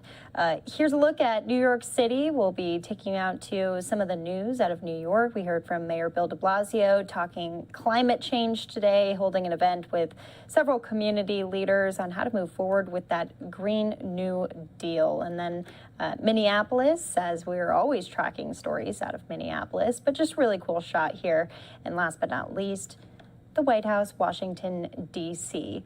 Well, if you've been to an airport anytime in the recent few weeks, recent months, you know what I'm talking about right now. Airlines are busy. They are back in business. Fox 5 in D.C. explains what is going on with the latest in these airlines. They've seen shortages and pilots, shortages in attendance. So here's Fox 5 in D.C. with a full breakdown. Major airlines racing to add more flights and routes to their schedules. United announcing they'll beef up by adding almost 150 new daily flights to warmer weather locations in the U.S. and Mexico, the Caribbean, and Central America this winter. So that sounds like good news, but we got to take the good with the bad. Travel expert Troy Petenbrink joins us once again with more. Good to see you, Troy. Good morning. Good morning, Steve. So I want to talk about the travel experience, but let's start with what sounds like some good news with airlines adding more flights. What do we need to know about that? Yeah, what we're definitely seeing is a ramping back up by the airlines. They have certainly found that there's a great deal of demand out there, actually more than they expected. That is partially the reason why there's a number of canceled flights. The airlines actually just weren't ready for this, but they certainly are gearing up and getting ready for this fall. And I think that's a great thing for travelers. There's going to be a lot more options out there for you. And when there's more options, that oftentimes means lower prices. Sure. As far as timeline for that, though, do we have to wait until fall, or is there any relief for summer travelers? Summer travel is going to be a little tough. They're still trying to staff up and things, but there are things that people can do to help alleviate the chances of canceled flights and things like that. Yeah. Let's talk about that a little bit because, you know, you hear, obviously, we all have our own stories with flights that have been canceled from time to time. And then you hear like the nightmare scenarios, like the 1-hour flight that turned into a 17-hour trip for some people. So let's start at the beginning. If we are booking a flight now, what are the best techniques to make sure that we kind of mitigate those delays as best as possible? Yeah, unfortunately, there's a lot of things that are out of our control, but there are definitely ways to help. One of the things is look for a carrier that actually has multiple flights to the destination you're trying to visit. The last thing you want to do is use a carrier that only has one flight a day. If that flight's canceled, you're not going to get down there till the next day or later. With a carrier that has multiple flights, you have a greater chance of getting on the next flight or a flight after that. That also brings me to my next tip, which is actually book the earliest flight of the day if possible. Statistically, those flights are least likely to be canceled because the plane's usually typically already there. If there's any maintenance issues, they've already been addressed. But if it is canceled, you have multiple ways of getting down there after that. But if you're the last flight of the day, you're out of options. Okay. Also, go ahead. Yeah, another good thing to do is actually join that airline's frequent flyer program. Even if you've never flown that airline before and you have no intention of flying again, when it comes to rebooking, priority is given to their frequent flyer members. So you'll have a greater chance of jumping ahead of other folks who aren't members and getting rebooked. So that's a really good thing to do. Another thing to do is definitely register for flight updates via the apps or text messaging or email. Oftentimes you're getting noticed even before the attendant there at the gate knows. So oftentimes I'm sitting there at the gate and I hear phones starting to ding at once. I know there's a problem. Troy, I want to ask you, based on what you just said, which was a fantastic tip about the frequent flyer program, if you are actually able to get service a little bit more quickly, perhaps, than those who are not in the program, would you recommend booking a trip if you had the option on miles versus paying for it, or do you run the risk of being canceled or changed more if you book on miles? No, actually, that has nothing to do with your rebooking or anything like that. So feel free to use those miles. You've earned them. Take advantage of them. That's not going to be a problem at all. Good to know. But again, actually, because you're using miles, that means you're already a member of that frequent flyer program. And oftentimes, when they see the number of miles you have, you might even get a little better service there. All right, and once all those phones start dinging at the same time and you know that that flight is delayed or canceled and you need the service, what do you recommend most? Because I know I've stood in the lines at the airport, but I've been tweeting the airline, I've been trying to make calls. You know, you're multitasking. What works best? You're doing it all right, Steve. Actually, there's no easy answer to that. What I will say, though, is if you're registering for those updates and things, you're oftentimes going to have a few seconds heads up. Get on that customer service number and have those programmed into your phone before you leave. You don't want to be spending time trying to figure out what the customer service number is. Get those on there. If you're traveling with your family, put one person over in the line. You get on the phone, have someone else on the computer. But that is your best option. You have to be proactive in getting those flights rebooked because the airline is going to rebook you, but you might not necessarily like the flight they put you on. Their concern is getting you rebooked, not necessarily getting you rebooked on the next available flight. All right, just because you're not physically first in line, maybe virtually, you can be, and that'll help out as well. Troy? Absolutely, absolutely. Do not just assume that you're going to be able to get in line and get it taken care of. Great advice as always, Troy. Good to talk to you and safe travels. Absolutely, my friend. Take care. All right, you too. Jeanette? Yeah, you can always count on Troy to teach you something new. Those are some great tips. All right. Hey. Well, it's not only airlines that are back in business. Concert venues as well. Concert venues specifically in North Texas are getting the word out this week that they are open for business. Thousands applied for federal grant money to make up losses from the pandemic, but several have not gotten a response. Deep Ellum Art company owner discusses this on Fox 4 in Dallas. Take a listen. Live music is coming back finally. It's been a long year and couple of months. Concerts this week are highlighting the struggles of independent concert and event halls. Good morning. John LaRue, co-owner with his wife of the Deep Ellum Art Company. It has been a very difficult year. I can't even imagine. Good morning, Tim. Thank you for telling the story. We appreciate it. Yes, it has been a very difficult year.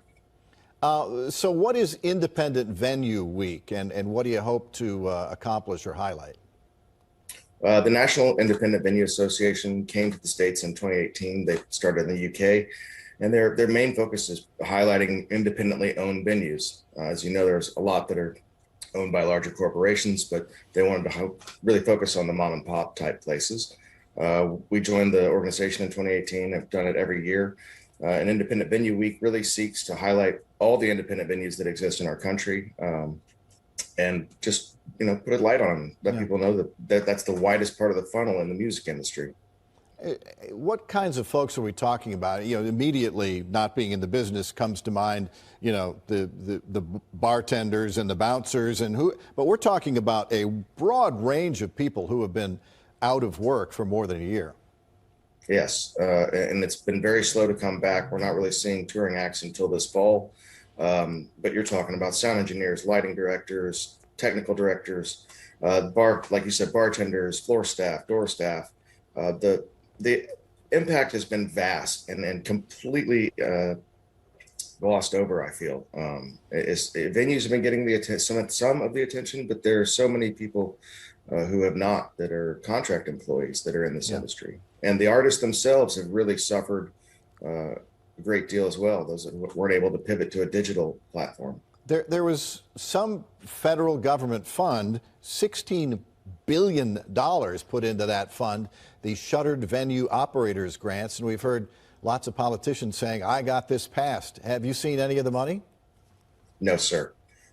We've been very frustrated with that process. The application rolled out April 8th, and then the website crashed 3 hours later, right after we finished our application. We were able to reapply April 28th, and we still have a pending application per the SBA. How do you get by? I mean, you're paying rent. You probably got some folks on the payroll. You got to live yourselves, you and your wife. How have you been getting by? Primarily by going into debt, unfortunately. You know, we had the EIDL loan that we were able to acquire, and a couple other sources that we were able to tap into, but it's just really been a big pitfall the last 14 plus months now. You know, this all started for us in March. So, well, and you've got a couple of events coming up as you start to get back to normal. You got to be looking forward to those. You got very much so. Independent Venue Week running through Sunday. Tippy Baladi, a former guest on Good Day, her show's at 7 o'clock at your place, the Deep Ellum Art Company. Saturday, Hand Over Fist and 4 other bands at Mavericks in Arlington. And folks can turn out. They have just been pining for live music. It is finally coming back, so that is good news.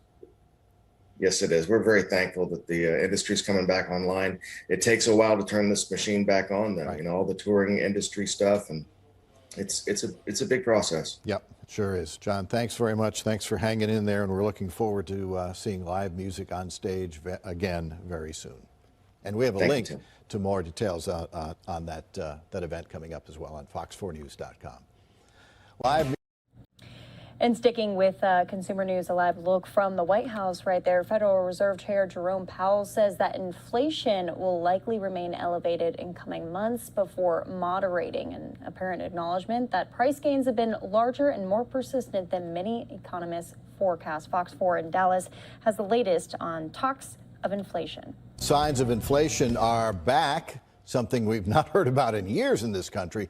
Good morning to SMU Cox School of Business professor Dr. Dean Stansel. Some of the biggest contributors to inflation are something that, at least in my house, we buy about once every 10 years, cars.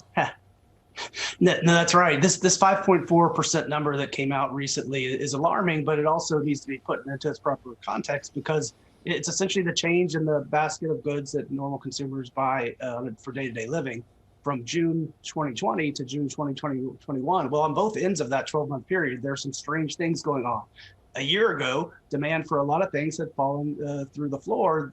People were not driving to work, so they put off purchasing new used cars or new cars. They put off purchasing major appliances, furniture, that sort of thing. They put off travel.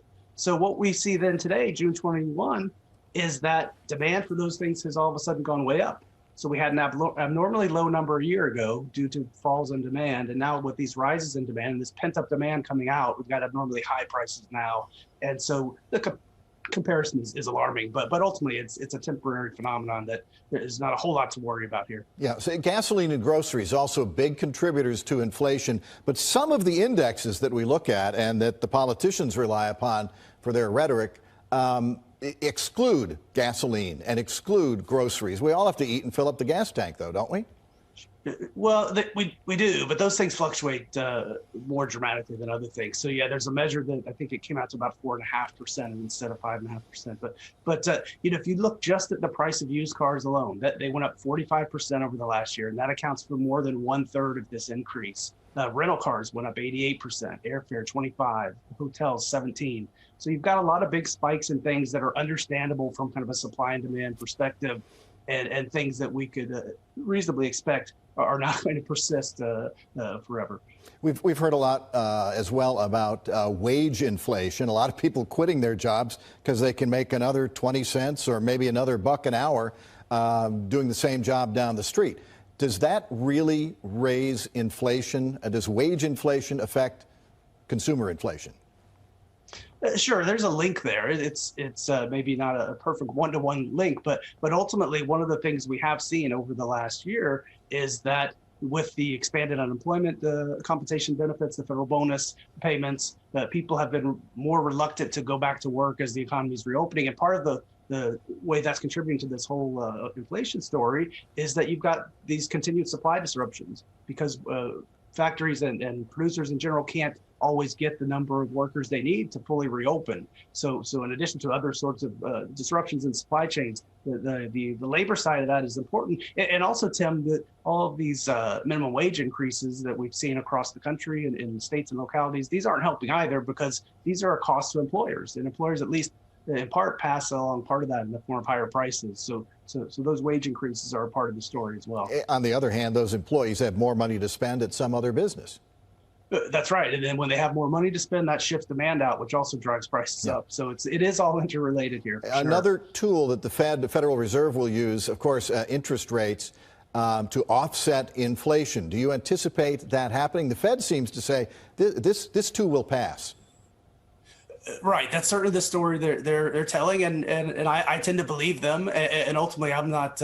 None of us can predict accurately what the Fed's going to do, but it seems like at least the narrative they're selling is that this is a temporary phenomenon, and I think there's a good reason to believe that this is something that will pass before too long. All right. We hope so. Dr. Dean Stansel from SMU. Thanks so much for joining us. Absolutely. Thanks for having me, Tim. And again, that was Fox 4 in Dallas. Speaking of inflation, we're going to take another 2-minute break here on Live Now. When we come back, a few different stories talking about overdoses. An opioid crisis is submerging on America right now. Also speeding in Maryland. So a couple different stories haven't quite hit on. We'll be back here in 2 minutes.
There's been an uptick in overdoses, specifically in Los Angeles. Good day in LA. Speaking with health officials down on the ground there, here's that conversation. In the best of times, struggling with addiction is life and death. It's a life and death battle. These are certainly not the best of times. Addiction thrives in isolation, and the pandemic, with its restrictions and lockdowns, have made it much more difficult for folks who are feeling that isolation. It also made it far more difficult to get treatment. Now, federal health officials have revealed just how severe the impact of this global health crisis has been. According to the CDC, 93,000 Americans died from drug overdoses last year. That is a 30% increase from the year before, and it's the most ever recorded. And I hate to tell you, but in California, the increase is far worse. The state saw an increase in fatalities of almost 46% from December 2019 to December 2020. We had to talk about this. Joining us now is someone who knows a whole lot about this, Dr. Ebony Vasquez. She's the Regional Chief of Service of Addiction Treatment, Medicine rather, at Kaiser Permanente. Dr. Vasquez, thank you so much for being here. This is your life's work, and I want you to start out by reminding our viewers that these are not statistics. These are people. Who are these people that are not statistics? Absolutely, Michaela, and thank you so much for having me on your program today. You know, we look at these numbers, 93,000 up from 60,000 last year, and sometimes we can become desensitized. But in fact, if this is your loved one that has passed away due to an overdose, the number one is sufficient enough for this to be a crisis. Yes. These are daughters, sons, mothers, fathers, best friends. These are people who have families and loved ones, and each death affects hundreds and hundreds of people. So we have to keep that in mind, and we have to understand that this coronavirus pandemic really just highlighted and threw fuel on the fire of an existing epidemic around drugs and alcohol use that is not new, but is sadly taking so many of our lives and even increasingly our youth, affecting all sorts of people of all different backgrounds. This illness knows no barriers, and we really have to be it aware certainly of that. doesn't. Why? We had this problem before the pandemic. We were talking about a national opioid epidemic. We saw this. It's been a problem for many years, but it's in a way the pandemic sucked up all the oxygen in the room. You made the very good point that it did make it more difficult for those that were already struggling with it. The pandemic did. Address that a little bit. So what we found with the pandemic is that with the social distancing and the isolation, a lot of patients who might have been in recovery and, you know, handling and taking care of their addiction issues, they lost those support systems. Some of the conventional treatments, such as group therapies, AA, in-person groups and supports, church-based or faith-based programs, all of those were disrupted. So that disrupted the supports for people. Additionally, without being able to go to work and function, now you have a lot of people who are lost a lot of those protective factors. Staying busy, staying active, going to work, leaving your home and doing those activities really often was protective for people, and they lost a lot of that and found themselves at home. So now we have a decreased access to treatment and to supports, and actually increased access to drugs and alcohol with, for example, home delivery systems and programs where you just open the door and the alcohol is there, or drugs are very readily available. But what further makes this all, further compounds the issue, is how available and how devastating fentanyl is. Absolutely. I'm so glad you brought that up. There's been a convergence, right, with the pandemic, along with fentanyl, a very serious opioid that is associated with high lethality, being infused into the drug supply. And not only is it mixed in with other opioids, but it's mixed in with benzodiazepines and methamphetamines and other drugs. So many times people would be using something they thought was one thing, when in fact there was fentanyl contaminating that product, leading to many thousands of unintentional overdoses. And this, we are seeing increasing rates of this among our youth, increasing rates of use and death regarding fentanyl. So this has been sort of a double, triple whammy on top of everything else. Do you have any insight on why our state has been so badly hit. I mean, the numbers of deaths from overdoses increased 45.9%. That is shockingly high. It is.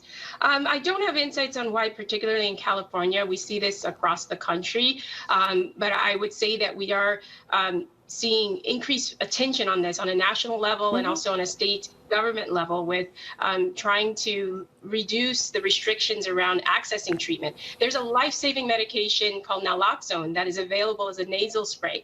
If you or someone you know is appearing to be suffering from an overdose, that can be applied and by valuable, precious minutes to allow emergency responders to get there. Things like this need to be in the hands of all of our patients and our friends and family to really help save lives. And we've seen some barriers to that. And in fact, the biggest barrier to treatment is really the stigma around it. Sure. We really have to get that message out there that substance use disorders are chronic medical conditions. They are real medical conditions. There are treatments available that are effective, both therapy-wise and medication. And we have to have people, friends, family, our healthcare providers really understand and embrace that this isn't just bad decisions, bad choices, or a character flaw.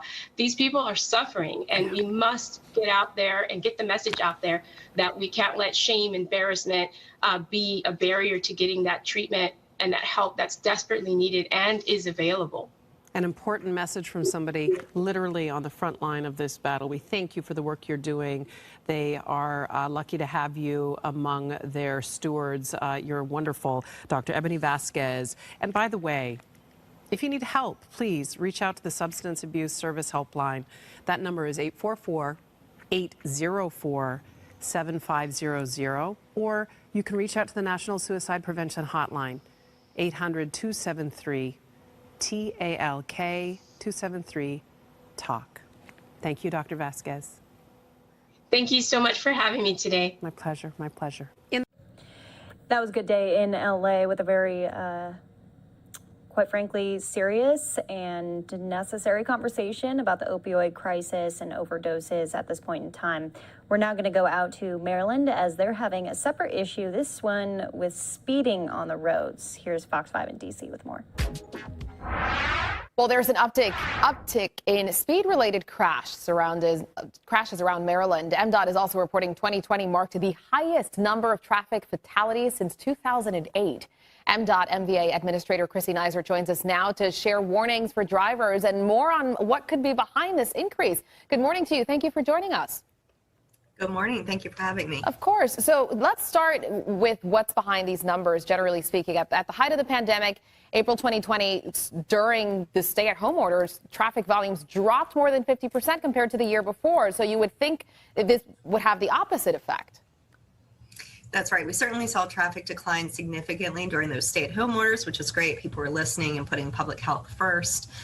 We have seen, obviously, with vaccines being more prevalent and rates going down, people getting out and about more, which, again, is a good thing. Unfortunately, with those increased number of vehicles on the roadways, we're still seeing some very dangerous driving behavior, especially speeding at excessive speeds. So just to be clear, you saw this with decreased traffic, and you're still seeing it currently as more and more people get out on the road. So it's not helping the situation.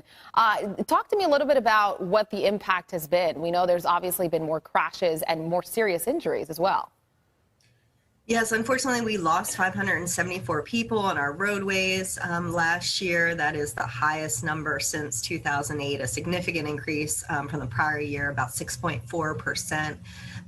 Every one of those obviously is a member of the community, a loved one to a family who will never be the same again. And so, you know, when we see those excessive speeds, sometimes over 95 miles an hour, we know that speed is a deadly combination.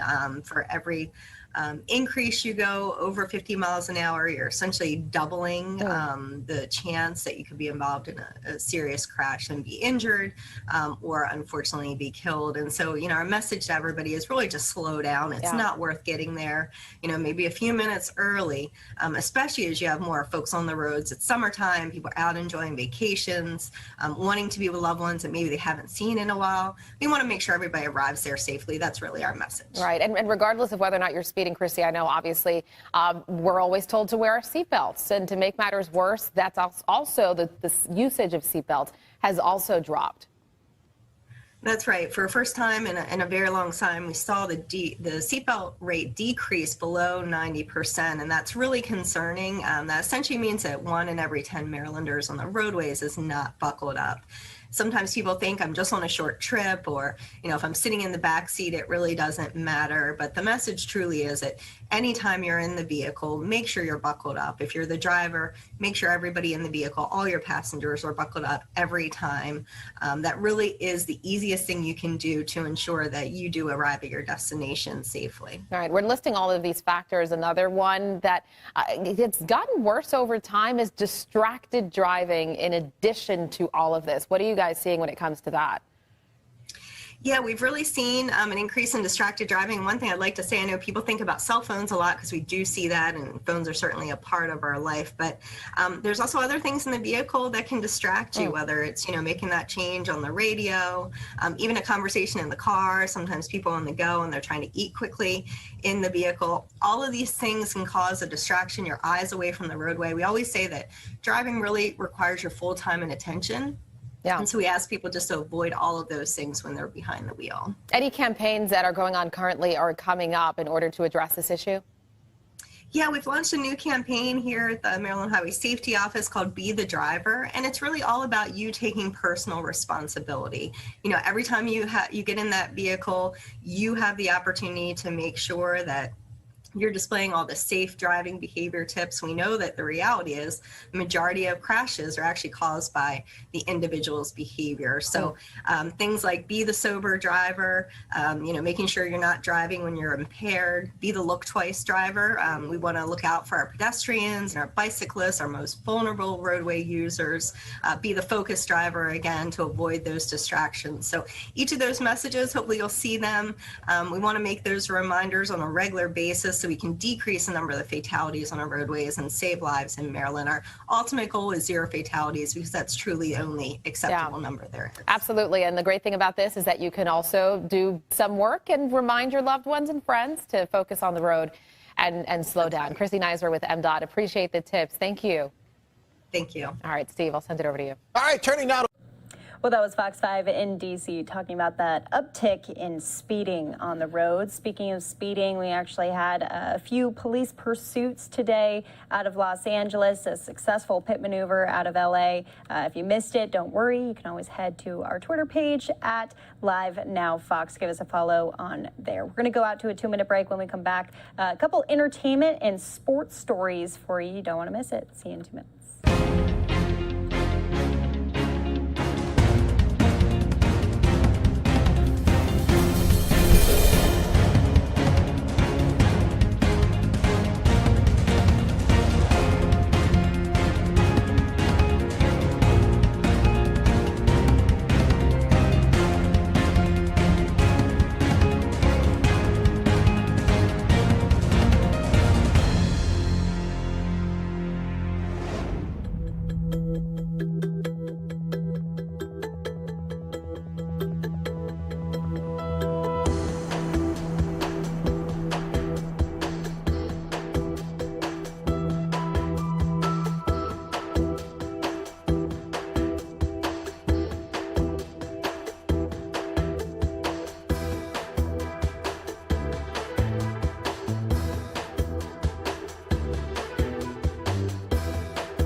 Welcome back here to Live Now from Fox. I'm Daytona Everett, 9 o'clock here in Phoenix, Arizona. We have a lot more to get to in this next hour here of live programming, including a new season of my favorite show, Say Yes to the Dress. And you might see a familiar face on the set of Fox 5 in DC, virtually, of course, but really fun conversation here. Let's listen in. This dress makes me feel like this grown woman that is powerful and knows her worth. How does it feel now to be able to be your true self? It's like a dream come true. Your victory, babe, and I am so proud. Are you saying yes to the dress? Yeah! Hell yes! So that is a clip of Say Yes to the Dress. The hit TLC reality show is back for its 20th season this Saturday. Even with the COVID-19 pandemic, the show must go on in a new virtual format at Kleinfeld Boutique. And this morning, bridal designer Say Yes to the Dress lead consultant Randy Finoli joins us to dish on the new season and more. Randy, it is so great to see you. Hello, beautiful Holly. Oh my yes, God. Weddings are back, and Say Yes to the Dress is back. Bigger and better than ever. So, you know, when I was watching part of the clips, there are people in the shop that are helping the brides get dressed, but you are still virtual, right? So how is that? Yes, that's because my design room and home are in Florida, so I had to do the appointments virtually. But I have to say that I really felt like I was there during the appointment. It worked out really, really well. And, of course, we followed very, very strict COVID guidelines during filming, so it worked out really well. I want to talk about a couple of the storylines that you have this season because they are pretty amazing. Like, I won't show you my face or what I did when I saw the one throuple, and the person said, you know, this is my husband and this is my fiance. Yes, and my other fiance. Yes. I mean, was that a first for you? That was a first for me, yes. I don't know if it's legal. I didn't study law. I studied fashion, but I can provide dresses for whoever needs them. You know what? You can, and I will say you guys are really good at finding stories that really pull at the heartstrings. How was it helping the blind bride? You know, I have to tell you, Holly, that after 20 seasons of Say Yes to Dress and 30 years of my life in bridal, that we still find these really, truly interesting, heartwarming, dramatic, stories to tell. And I've never worked with a bride who was blind before, and she literally had to come in and choose a dress using only the guidance from her entourage, the consultant, myself, and her sense of touch. Yeah. So it was such an incredible appointment that it's just heartwarming. It really was, truly. Okay. Randy, now I know you were incredibly sensitive and thoughtful with her. Would you say the same about when you were helping your assistant when she turned into the bride? Because it seemed like you were... tough. Well, here's the thing, Holly. Daniela is absolutely the most incredible on-set assistant I've ever had. She takes care of me like you would not believe. And I had to take care of her. I had to make sure she looks gorgeous going down the aisle. That's true. I couldn't accept anything but perfection for her. So, yeah, I was probably a little tougher on her than I would most normal brides. You know what? Definitely. I'm always amazed at you all, though, and also the other people that just work within the boutique. You guys really are like therapists / mediators / fashion consultants. Yeah, referees. You're absolutely right. Like psychologists, and we really have to sometimes just step in and defend the bride and protect her. You know, sometimes from the entourage or our friends that just have vicious things to say, and I'll kick them to the curb. I've learned my spot now that I am team bride. I'm there to protect her and make sure that she walks out in the dress that makes her feel the most beautiful. 2 points I want to get in before we go. One is, I know, not everyone finds their dress. I'd love to know, what's the percentage of people that actually say yes to the dress? And it seems like, I know this is the 20th season, but perhaps weddings feel even like a bigger deal right now. It's even more important because we're coming off of this pandemic. Yeah. Well, when you say percentage of who says yes to the dress, I would say 100%, because I've yet to see a bride walk down the aisle naked. Not everyone that comes into the shop finds a dress that day. I got it. But eventually they do find a dress. And, you know, so I don't know what the exact figures are of, but generally a bride chooses the first 1 to 3 dresses she, you know, tries on. About 85% of the time it's the first 1 to 3 dresses. And I lost the second part of your question. What was the second question? Well, I was saying that I feel like even though this is the 20th season, it might be one of the best seasons ever because weddings feel more important because we experienced a time when we couldn't have them. Yes, after having your entire life taken away from you and your family and friends and celebratory events like a wedding, you know, it's like we're back, weddings are back, and everybody's just so happy to be able to, you know, once the weddings were ripped away from these couples and now that they're able to do them again, I just think they're so much more appreciative and they're going to just more over the top and more celebratory, and everybody's just more excited and happier than ever, including myself. Well, we will always say yes to you, Randy, here in D.C. Thank you so much. Thank you. Thank you. All right, so that is Daytona's favorite show, so you can kind of get a sense of how the show and how the dresses and the contestants there are picked, and it's kind of interesting there. I might have to watch it myself. At the meantime, we do want to go and stick with Fox 5 in D.C. They, at the moment, are profiling some of the Olympians that will represent the United States from the D.C. metropolitan area, Virginia, Maryland as well. As you know, the Olympics are right around the corner. The kickoff and opening ceremony, July the 23rd. So should be an interesting segment. Let's listen in right now. While the 2021 Summer Olympics less than 10 days away now, and the world's best athletes will pack their bags, head to Tokyo, and fight for a gold medal. And this year, some of the remarkable young men and women are Fairfax County Public School graduates. So joining me this morning is Kaioma Anyakawer, who will throw discus for Team Nigeria, and Trevor Stewart, who will compete for Team USA in the 4x400 meter relay. Good morning. It's so great to see both of you. How you doing this morning? Good morning. All right, so Atam, I'm going to start with you. You graduated in 2012 from Robinson Secondary School. But man, you've had quite the last year. Let's see, between being an automotive engineer for Ford, planning a wedding, training for the Olympics. You tell me what's the most challenging. I would say probably the most challenging is doubts and everything. And I additionally got a puppy in 2020, so I'm also raising a small puppy. Bless your heart. Wow. Well, you really are doing it all and should hold clinics on time management because clearly you're doing it right. I also know that the pandemic hit your family particularly hard, and you had to move back from Detroit to this area. But then you went back to some of your old training grounds, right? Yeah, it was good. It was nostalgic for me, trying to throw at the old high schools that I competed at. So it was really nice to kind of go back to that. So what are you feeling as you head over to Tokyo, your chances of being on that podium? I'm feeling really excited. It just kind of shows the hard work and dedication and the sacrifice that I had to make. Up until this point, we're all worth it. Everything worked out. So I'm really looking forward. I'm ecstatic to showcase what I can do at Tokyo. I've been training really well, so I think I'm looking really forward to showing the world what I can do.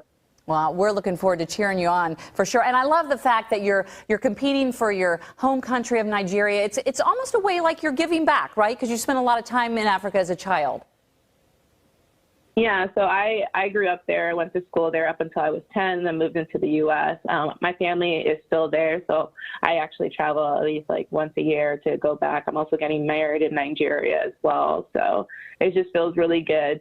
Although I went to high school and I did college and I work here, I wanted to have some way to kind of give back to them and thank them for also making them, thank them for kind of making me the woman that I am and the athlete I am today. Okay, well, when you're on that podium, I want you to remember us and know that we're going to do a follow-up so you can tell us about the experience and show off that medal, okay? Absolutely. I mean, and the same goes for you, Trevor, when your relay team wins, okay? I'm not counting you out either. 2016 South County High School graduate. And what I find so interesting about you, and perhaps inspirational for other students out there, is you really didn't get into track and field until you were a freshman in high school, right? You were kind of a karate guy before that. Yes, ma'am. So tell me about that transition and now training to compete against the world on the world stage. Well, starting out with karate, it changes your, well, I want to say your reaction time. So getting off of that, like, you learn how to literally like see things before you react to it. So in track, you actually have to hear things, then react to it, which was a hard turnover for me, mainly because I did karate for 7 years. So me reacting to sounds was a new obstacle I had to overcome. So after I got that out of the way, everything was going well. I just had to get my feet down as fast as I possibly can and keep going forward. So you were just coming off of competing in the NCAA National Championships. You've kind of had a short turnaround here. What have you been doing to get ready to go? Well, I've actually, well, are you asking about NCAA to USA trials or from trials to Olympics? From trials to Olympics. We're ready to go to the next one, Trevor. Go. All right. So the turnaround basically was to get back to Virginia so I actually have consistent coaching and continue to work as hard as I possibly can and build a stronger basis, because I will more than likely have two relays to be on instead of just a 4x4. Oh, nice. So it was just mainly to have a stronger basis and be more consistent in times. What does it feel like to be able to say, I'm an Olympian? Oh, man. It's definitely a different feeling. It still hasn't hit me yet. It's more of, okay, it happened. I played high enough to go. So what now? Yeah, you know what? It's a meet, but it's going to be, it's actually the big meet now. So it's more, it's definitely a lot more pressure, I would say, but I haven't felt any pressure so far. Trevor, it's not the big meet, it's the meet. It's the meet. You know what? I'm so excited to see your face when you're up on the podium, because I believe both of you will be there. And what an inspiration you are to everyone, but especially to other students in the Fairfax County Public School System. You are proving to them that you can be on the world stage and succeed. Thank you both. We wish you the best of luck. Thank you. Thank you. All right, take care. Steve, over to you. I love it. I wish him the best of luck as well. All right, and obviously so many Americans are really pumped, really excited for the beginning of the Tokyo 2020 Olympics. They're still keeping that branding because it was canceled last year. Thankfully, this year, though, it does get to happen, and we'll be rooting on all of our Olympians there representing the United States in various different sports. July 23rd, that's when the Olympics start. Many of the athletes already there because I believe they have to quarantine for 14 days in Tokyo. So we'll be watching for sure. Anyway, I'm Andrew Kraft. Thanks for being with us here on this Thursday night. We want to stay in the Washington, D.C. metropolitan area because earlier today, the gunman who admitted to a shooting attack on a newsroom of Maryland's Capital Gazette 3 years ago has been found criminally responsible for the massacre of 5 people. Jared Ramos had maintained that he was not responsible because of mental illness, but today the jury rejected that defense, saying that the 41-year-old did understand the criminality of his actions when he attacked the newsroom back in June of 2018, 3 years ago. The verdict means Ramos, who has already pleaded guilty to 23 counts against him, will be sentenced to prison, not a maximum security health facility. You'll remember that on June the 28th, 2018, Ramos traveled to the Capital Gazette newsroom in Annapolis, Maryland, with a shotgun, smoke grenades, and several rounds of ammunition. He then barricaded the exit doors before opening fire on those journalists working inside. The shooting, the deadliest attack of its kind, left 5 employees dead. Their names: John McNamara, Rebecca Smith, Rob Hyacin, Gerald Fishman, and Wendy Winters. Today, lawyers for those victims and their families spoke outside the court in Annapolis. We want to hear from them and their words right now. was very careful and cautious, and Mr. Ramos had his day in court, and the jury has ultimately spoken and held him criminally responsible.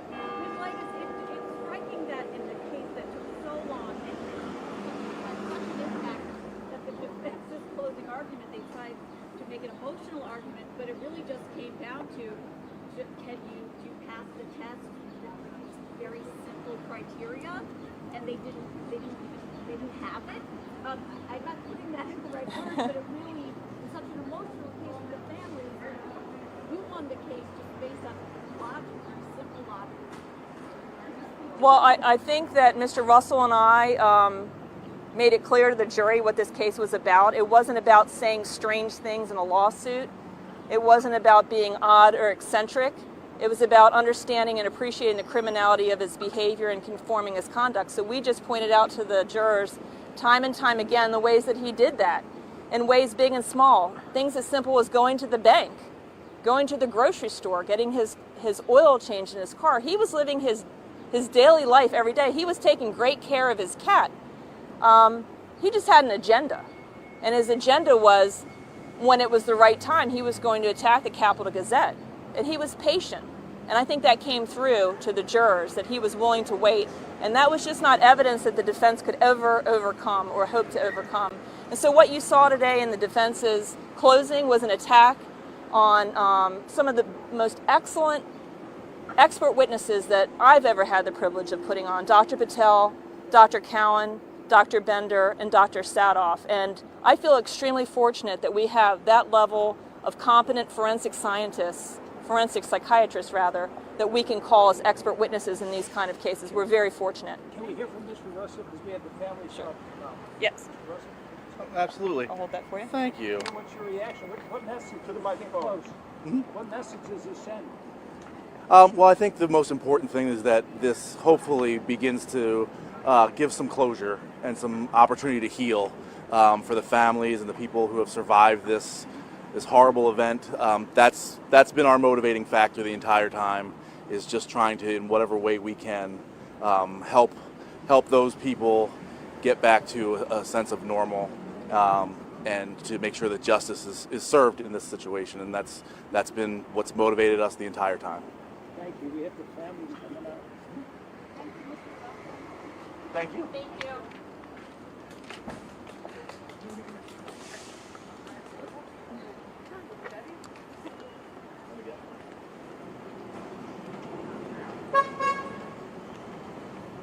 Hi, everybody. I'm going to let everybody come and join. Everybody, as they speak, could they identify themselves or be identified by you? Yeah, a little bit more. Make room. Yeah. Hey, I'm tall. I'm going to be with you, Mom. Sorry. Oh, sorry. My name is Andrea Chambly. I'm the widow of John McNamara, and I'm here with Oz and John Sanfelice, and Jennifer Donatelli, and Paul Gillespie, and Cindy. Oh, Rittenauer. Rittenauer, Rebecca's sister, Rachel Pasella, Montana and Summer Geimer, Dana Winters Ranger, and Erica Fishman. Could you give us your reaction to the video? Thank you to the police and the state's attorneys. Yes. Thank you to all the first responders. God bless them. Yeah. I think when people talk about the 5 victims of this violent crime, you can look around and see there's a lot more than 5. It ripples all over the county, the state, and the country. There are a lot of people who couldn't be here today because they have to choke on their own words when they talk about this horrific crime. I was waiting to die. I was praying. And at a certain point, I remembered that I needed to start praying for John and not just myself. That's what Celine explained. Those are words of the survivor hiding under a desk during the Capitol Gazette mass shooting tragedy.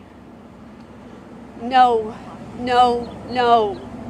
Those were the words of a victim who did not survive. She asked to stay alive long enough to see the 5-year-old that was waiting for her at home. She didn't make it. The crime was monstrous.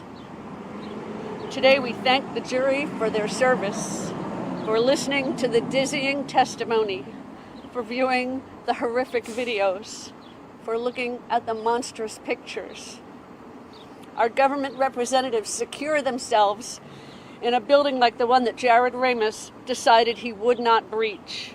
He knew that the guards at the door, the metal detectors, the armed security, and the safe room for officials meant that he would not be successful.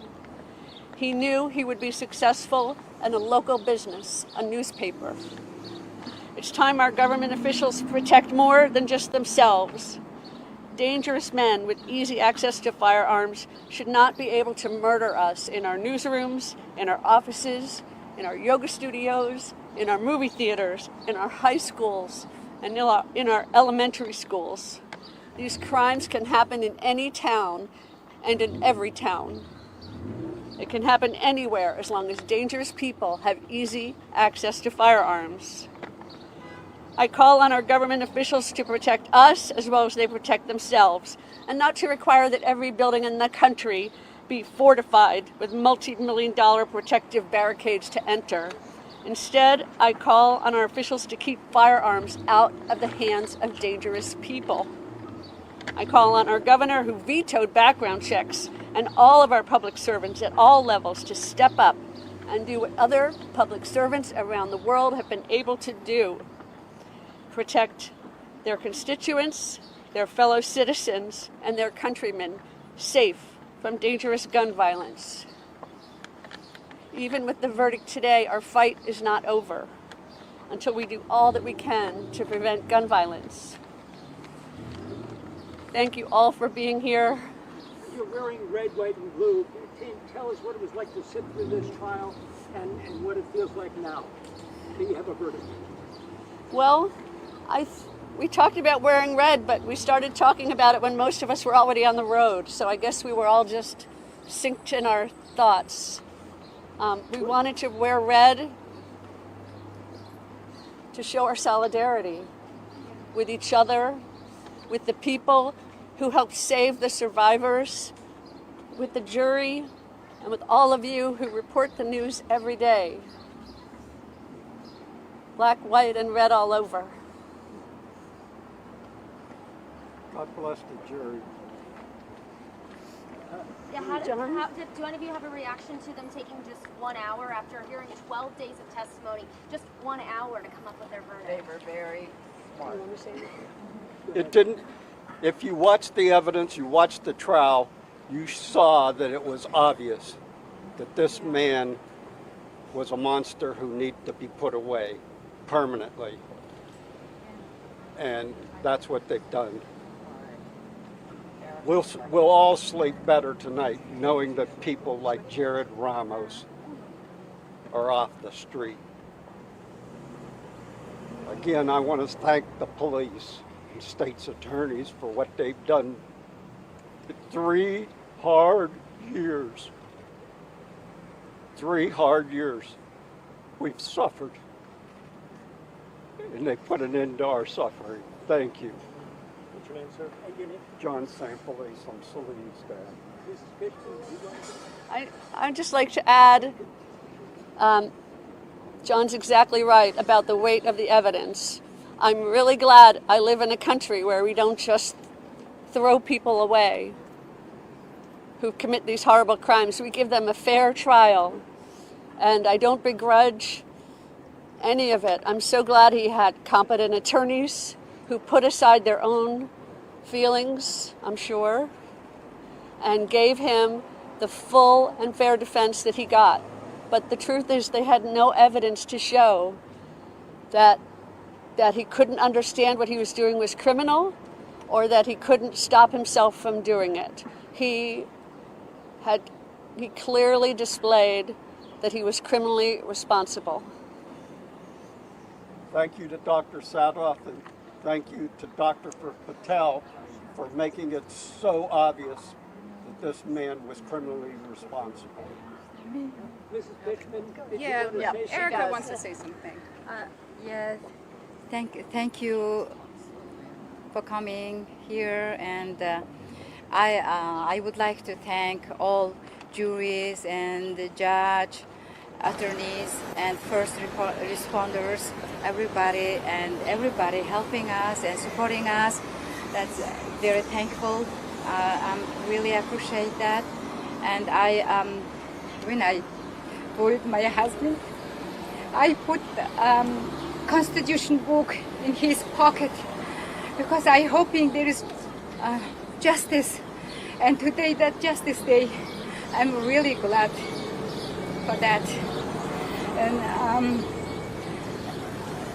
he said, like it's terrifying, very painful 3 years passed, and finally my poor husband's soul have a little rest. And thank you so much.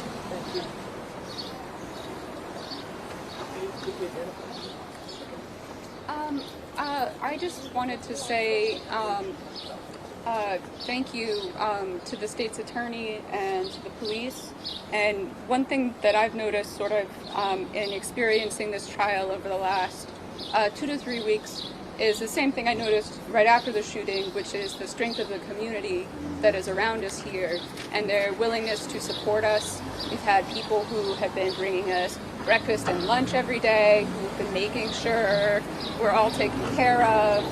And I'm just always very impressed by just how wonderfully supportive the Annapolis community is of us, and I'm also greatly appreciative of that support. And I also would like to just recognize my editor who left the paper recently, Rick Hutzel, who saw us through the last pretty much 3 years of professional hell. And I'd also like to thank my current editor at the Capitol Gazette, Brandy Patalico, who is now pretty much on her own in putting that paper out, and she is incredible. Press on. Paul Gillespie, you were a witness, you were a survivor, you were shot narrowly hit pellets in your head. What are your thoughts on that? I'm glad it's over. I'm glad that he's going to jail. He deserves to go to jail. He's ruined a lot of lives. He'll continue to ruin them. And now hopefully he won't be able to ruin them anymore. I don't know if you can, but I've never seen members of a jury come out and get on knees and doors, turn around and applause, or obviously go to the land. Can anyone speak to what you were thinking and what? As they were walking out and we were all applauding, I just thought it was incredible that I had 3 or 4 of them come up and shake my hand as they were walking by. So they knew, I think they probably known for a while that he needs to go to jail. When you saw the verdict came in so quickly, you got to know how it was going to go. I might have saw a few smiles on a few jurors' faces. I guess when you hear that the verdict was coming. Oh, yeah, we rushed back over here as quickly as we could get here. Did you take it as a good sign? Yes. I thought it was awesome. I mean, they had to know. I mean, even with all these weeks of testimony and stuff, I think they, kind of knew what he'd done, and he wasn't crazy. Is there anyone else to say anything? Answer any questions. My name's Summerlee Geimer. I'm Wendy Winter's youngest child. I'm here with my sister today. My other 2 siblings couldn't be here, but we are all glad that at least some of our family could witness a fair trial, and we are so grateful to the state's attorney and everyone in the offices and all the first responders and everyone who testified and had the courage to get up there and tell their story, and especially to the jury who had to see what the survivors saw.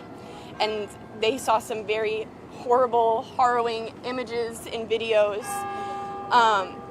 And it felt a lot like reliving her death for the first days, but I'm glad that we're able to see this through. And we're just very grateful for the efforts of everyone that had to be here for this. One of the legacies that the state's attorney said was the legacy of your mom. All right, we just wanted to show you some of that press conference there outside that courthouse in Annapolis, Maryland, where you saw family members of the victims of the Capitol Gazette shooting coming out and saying thank you to the jury, thank you to the public defender and the district attorney for helping them through this very, very difficult trial. The jury there found that the gunman was criminally responsible for his actions. They rejected part of his defense in which he tried to explain that he was mentally ill and mentally incompetent to stand trial. He'll now go to jail and prison, not a mental health facility. So it's such a terrible, terrible story. I remember it very vividly. 5 brave and hardworking journalists who were doing their job that day were gunned down in their own newsroom back in June of 28. And so we just wanted to bring you that story there. We're going to go to a quick 2-minute commercial break. When we come back, we're still following all the latest as those Texas Democrats work their way around Capitol Hill, talking to senators, talking to leaders there in the Capitol about voting rights, voting reforms, and what they claim are some voting laws in their state that suppress the vote. And we'll have more on that in a minute. We'll see you in 2 minutes.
Welcome back here to Live Now from Fox. You're just taking a live look there at New York City in the moment. That's, let's see, what time is it there? It's about 12:30 in the morning. But that's right across the street from the Fox News World headquarters on 6th Avenue there. You could kind of make out Radio City Music Hall in the distance as well. Well, for our last story tonight, I want to go to an interview that I conducted a little earlier today. You might have already seen it if you were watching earlier. We showed it earlier. We're going to replay it right now. But I interviewed State Representative James Tallarico. He's a Democrat from the state of Texas, one of 57 Democrats who left Austin just a couple of days ago to make it to Washington, D.C. in order to sidestep that special legislative session that is currently going on in Texas, called by Governor Greg Abbott to debate and vote on a number of voting reform laws in the state, to which the Democrats call voter suppression laws. And so since they can't reach quorum, they can't vote on those bills. And so I interviewed this particular representative about why they did what they did and what this means going forward. Hope you enjoy the conversation. Representative from Texas, James Tallarico. Thanks so much for being with us here. You know, my first question, you and your colleagues have been in Washington, D.C. now for about 3 days, and you've called this a working trip. What do you hope to accomplish for the duration of your time here? You know, it seems like we've been away from home for a lot longer, even though this is only day 3 or 4. I can't even keep track anymore, given how crazy this week has been. This was the last resort for me and my colleagues. You know, many of us are having to make some personal sacrifices to be here. We're leaving behind our kids in Texas. We're leaving behind our elderly parents in Texas, our sick loved ones in Texas. A colleague of mine actually had to cancel her wedding in order to break quorum and kill this voter suppression bill that Texas Republicans are trying to pass. And I should also mention, Andrew, that you know, being a state legislator is different than being a congressperson, because it's not a full-time job, right? We make $400 a month as state legislators. So we have full-time day jobs that we work to pay the bills, and we're having to leave those jobs behind. So, you know, but all of these personal inconveniences are nothing compared to the sacrifices that brave men and women throughout American history, from Normandy to Selma, have made to protect the sacred right to vote. And so this trip was not something we wanted to do. It's certainly not fun for any of us, but we felt it was absolutely necessary to stand up for our democratic values. So on this trip, as you mentioned, we're going to be working the whole time, talking to leaders on Capitol Hill, begging, pleading, imploring them to pass federal voting rights legislation to prevent the bill in Texas from becoming state law. Let's talk about the bill in Texas as well, Senate Bill 7. I want to know exactly, specifically, what you object to in that piece of legislation and why you think it suppresses Texans' vote. Yeah, it's a great question. And I should clarify, you know, Senate Bill 7 was the title of the bill in the regular session a few months ago. Okay. Now it's even more confusing. There's Senate Bill 1 and there's also House Bill 6, but they're all kind of different versions, iterations of the voter suppression bill that is built on this myth that the last election was stolen and that former President Trump actually won the election. And so what the bill is, in all its different forms, is trying to do is make it harder for Texans to vote. And the reason that's important in our state is because Texas is one of the hardest states to vote in already. We have one of the lowest voter turnout rates in the entire country. And so this bill would just add on top of that. So it's almost like the straw that broke the camel's back, if you will. What the bill does is it reduces voting hours throughout the state of Texas. It empowers partisan poll watchers to stand over your shoulder while you vote. It makes it harder to distribute mail-in ballots to folks across the state, and it eliminates some of the new accessibility measures put in place during the pandemic, like drive-through voting. Which, Andrew, I don't know if you have kids, but if you have a bunch of kids, it's kind of hard to herd them all into a polling place. It's nice to have them in the van, and you can just drive through and vote real quick. So these were all measures put in place to make it easier to vote, and this bill would eliminate those provisions. So what do you say, though, to some of the arguments that, you know, a lot of these were put into place to make it easier because we were in a once in a 100-year pandemic, and, you know, a lot of your Republican colleagues don't want to codify some of those emergency measures for elections going forward. Is that a valid criticism? You know, it was certainly put in place for the pandemic. Like so much in American life, things changed after the pandemic. You know, I know a lot of us are working from home or working from Zoom, and you and I are doing this interview over Zoom. I imagine before the pandemic, we probably would have done this in a studio, which would have been more inconvenient for me, more inconvenient for you, and kind of silly if we could just do it over Zoom. So the same happened in our election code, right? We were able to figure out, wow, drive-through voting is safe and secure, and it actually makes things easier. And so, you know, my colleagues here in Washington, we believe these measures should be kept in place, especially if a local government in Texas decides that it's best for their community. We're all about local control, which, you know, traditionally was a conservative value, and sadly is no longer a conservative value. We want local communities to decide for themselves how best to fit their communities. You know, Harris County, where Houston is located, has millions of people living there. It's bigger than most states in this country. And you also have tiny little counties like Loving County, which only have a handful of people. And so you're not going to have the same voting systems, the same processes in both those places. You need, they have different needs in Harris County than they do in Loving County. We got to let local officials make those decisions on the ground. And so, I don't think it's a valid criticism from my Republican colleagues because there's no reason to limit some of these accessibility measures. They've all been proven to be secure. They've all been proven to be effective. The Republican-appointed Secretary of State in Texas, the official who runs elections, said that the last election in Texas in 2020 was safe, smooth, and secure. And she's a Republican. She's not a Democrat. And I agree with that assessment. And so the only reason we would remove these provisions is if we're trying to prevent certain types of people from voting. And I want to talk about, the last time you and your colleagues walked out just a couple of months ago. You did not fly to Washington. I believe you went over the border, maybe to Oklahoma. Why didn't you do that this time? Why making, that trip to DC, this display? And do you think, by not being in Austin, it takes taxpayer money to put on a legislative session and you're not being there? Do you think that's a waste of taxpayer money at this point? Your Republican colleagues are there. Some of your Democratic state Senate colleagues are there. But obviously they cannot get any work done. Do you think it's kind of stymieing that process? So a couple things, personally speaking, just you and I would love to be closer to Texas. It would make it easier for my family to come see me, be easier to do my job, my day job. So certainly I would have preferred to be in Oklahoma, New Mexico, Louisiana. But the reason we flew all the way up to DC, and by the way, this, I'm an 8th generation Texan, and this is only my second time in Washington in my life. So I'm not used to being here.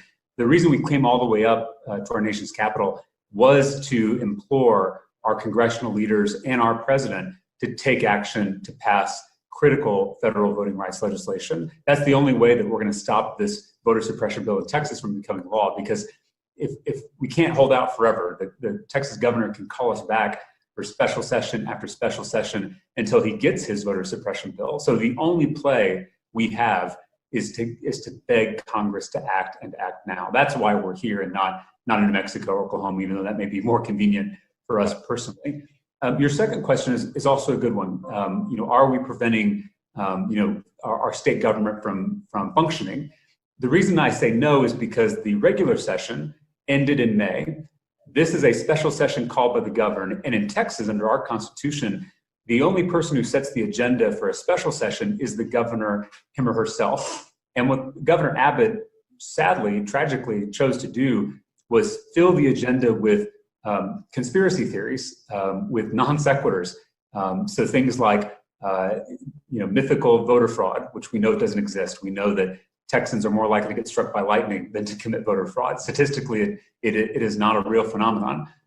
Things like trans athletes causing problems on sports teams, which we also know doesn't exist. The author of that bill couldn't name a single documented instance of a trans athlete causing problems on a sports team. Or critical race theory. Andrew, I'm a former teacher in Texas, and most teachers in Texas don't even know what critical race theory is. So these aren't issues that really impact Texans. If the governor called us back to fix the damn grid and keep the AC on in the summertime in Texas, that would be a real issue. Yeah, but we're not. That story extensively. So it's all silly stuff. I want to know as well, have you spoken to some of your constituents, in the district that you serve? Are some of them opposed to this? Are some of them largely supportive? What are you hearing from them on the ground? Do they want you back in Austin? Sadly, this has become a partisan issue, which I really regret. So I speak to my constituents all the time. I grew up in my district. I was born and raised there. So these are my neighbors, they're my family members, they're my former teachers and classmates. And so I hear both sides. There are conservative constituents who I'm proud to represent, and they feel they disagree with this. They believe, sadly, that the big lie is true and that the election was stolen, that voter fraud is rampant, that there are undocumented immigrants voting in Texas. I mean, these conspiracy theories, which aren't based in factual reality, they have come to believe, and so they feel this kind of bill is necessary. And then, of course, you have Democrats and independents who believe this is an assault on democracy and believe we have to stand up to any threat to democracy, whether it's in Texas or Georgia or any other state. I wish this wasn't partisan. In the regular session, when they first tried to pass this bill, the vote against it was bipartisan. A Republican legislator joined us as Democrats to fight against this bill. And real quick, the reason he did that was because in the last election in Texas, we had historic voter turnout, and Republicans won up and down the ballot. Republicans can win when we have high voter turnout. Right. I want to get to the kind of nuts and bolts of the trip itself, because there's been a lot of questions. How long do you and your colleagues intend to be in the district? Representative, a lot of questions have been raised about, who is funding this trip, who's funding the hotel rooms, the charter buses, the charter flight. Can you offer any insight into that? Absolutely. First of all, I just want to make it crystal clear, no taxpayer money is being used to fund any part of this trip. Many of us, we tried before we left to reject our legislative pay. It turns out there's an issue because it's in the Constitution that we have to receive the pay. So instead, I believe we are going to be donating it to an organization that supports voting rights. That the details haven't been worked out about where we're going to be donating it, but I will say none of us are going to be accepting that legislative pay while we're on this trip. And then for flights and for hotel rooms and travel expenses, all of that is being raised by us as a Democratic caucus. Texans across the state have actually, it's been incredible. They've chipped in $5, $10, $15. We've raised more than $500,000 just in the last 4 days from Texans who have donated. So I do want to reassure your viewers that no taxpayer money is being used for this, because breaking quorum is disrupting the process. It's a legitimate legislative strategy. It's time honored. Abraham Lincoln, as you know, broke quorum when he was a state legislator in Illinois. And so it's a legitimate strategy, but we also recognize that it is disruptive, and we don't think it's right to be using taxpayer dollars to disrupt the process. So we're not using taxpayer money. You fear, because there have been so much talk, when you do eventually come back to Austin, arrest for contempt. I know that is a very archaic thing, but it can be used. Sure. But do you see that as a possibility? Also, we've heard Governor Greg Abbott threaten to veto the line item for legislative pay. Do you feel like that would possibly happen? Yeah. Absolutely. Governor Abbott has said he will arrest and corral us into the Texas Capitol. And he has also, as you mentioned, defunded the entire legislative branch of government, not just for Democrats, but for Republicans too. It's a strange way to show you're not undermining democracy, to arrest legislators, to defund a co-equal branch of government. I mean, this is sliding toward autocracy. This is the kind of stuff you would see in another country, right? Not in the United States of America. So it's certainly alarming, but I know that my colleagues and I refuse to negotiate with a gun to our head. We're not going to validate these types of autocratic tactics like defunding the legislative branch or arresting legislators. And to answer your question earlier that I didn't get to answer, we are planning to be out of the state until the end of this special session. So that would be August 7th. If we were in my room, I could show you my giant luggage where I've tried to put as many clothes as possible, because we may be gone for about a month. Okay. And that kind of goes me to the next question. You've been meeting with lots of leaders on Capitol Hill. You met with Vice President Harris just a couple of days ago, and she said, quote, I believe, I'm paraphrasing here, but she called you and your group some of the most courageous lawmakers of our time, even likening you to the efforts of Frederick Douglass and the suffragettes. Do you think that's a kind of a hyperbolic comparison at this point? I mean, comparing, Jim Crow, the struggle for the franchise for women, to what you and your colleagues are doing, do you think that's a little overblown? I'm very thankful for the Vice President's words and her encouragement, but I don't consider us to be anything near Frederick Douglass or the Freedom Riders. We are just politicians using a tactic that's within our rules to break a bill that would hurt democracy. That's all we're doing. And I'm in the air conditioning. I haven't been beaten, and so I'm eating food every day. This is nothing like that. But I would also say, this bill may not be Jim Crow, but it's certainly Jim Crow's ugly nephew, and that should be unacceptable to all of us, because I was raised, my great granddaddy from Port O'Connor, Texas, fought in World War II in the Pacific Theater, and he taught me that a threat to democracy anywhere is a threat to democracy everywhere. And that should offend us, not as Democrats or Republicans, it should defend us as Americans, as Texans.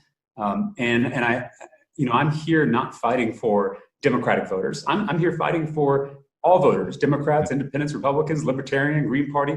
Any person who wants to vote should have the ability to do so because it's a God-given right. It's not given by government. It is given by our Creator. And that's exactly what we should all be invested in. And that's why the first vote against this bill was bipartisan. And I hope we can build a bipartisan coalition to oppose this bill going forward. And just last question for you, Representative. We heard from the White House Press Secretary, Jen Psaki. She was asked about your group and your colleagues if the president will be meeting with you. Do you have any information to offer on that? Do you expect a meeting with President Biden? I don't. Obviously, we'd be honored to meet with our president. We'd be honored to meet with any lawmaker, Democrat or Republican. And I'll say, the president gave a beautiful speech earlier this week about voting rights. And words are powerful, but do you know what's more powerful than words? Majorities. And unlike Texas Democrats, national Democrats have a majority in the House, a majority in the Senate, and they hold the White House. And they can't seem to get their act together and pass this critical voting rights legislation. We are at a time in Texas. My constituents are having their voting rights undermined as we speak. We are living on borrowed time, and we need Congress to act, and we need them to act now. In your meetings, are you calling for senators to disregard and get rid of the filibuster? I'm not a national lawmaker. I'm not a senator. I don't know Senate rules. But what I would request, if it requires a rule change, is making one simple exception to the filibuster for voting rights. And the reason I say that is because voting rights is not an issue like every other issue.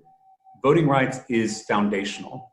It is essential. It underpins this entire system that we have where we can debate issues. And if we start undermining democracy, we begin to lose our ability to have these discussions in the first place. As Texas Democrats, I'm very honest with you, Andrew, we lose a lot. We lose a lot on the floor of the Texas House. We lose votes on abortion. We lose votes on guns. We lose votes on immigration. And we're Texas Democrats. We dust ourselves off and we get back to work the next day. We fight the good fight. The reason we broke quorum, a tactic that has only been used 4 times in Texas history, the reason we broke quorum is because we can debate issues, but we will not debate democracy itself. My colleagues on the Republican side of the aisle are trying to rig the rules of the game, and that is unacceptable in this country. All right, State Representative James Tallarico, thanks so much for coming here on Live Now from Fox, and we thank you for your time. Thank you for having me, Andrew. All right, so hope you enjoyed that conversation there. We always try to do that here on Live Now from Fox. My colleagues, Daytona Everett, Christy Larson, Mike Paish, Virginia Gonzalez, Rain Augustine, Pilar Arias. We try to get newsmakers to come on, people who are in the headlines, stories that we can bring to you from the people who are making the news themselves. And so that's what we try to do here on Live Now from Fox. In addition to the live, raw, and unfiltered feeds and events from around the country and around the world. And boy, were there a lot of them today. We're going to include a lot of them in what we call our overnight playlist. It's just a compilation of the events and the feeds that we've already shown you throughout the day.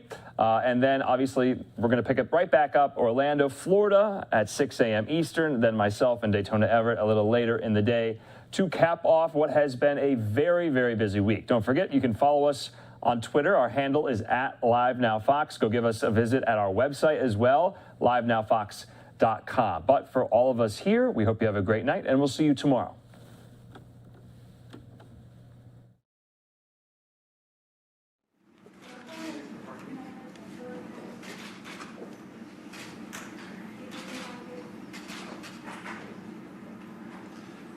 All ready? With great pleasure to welcome Chancellor Merkel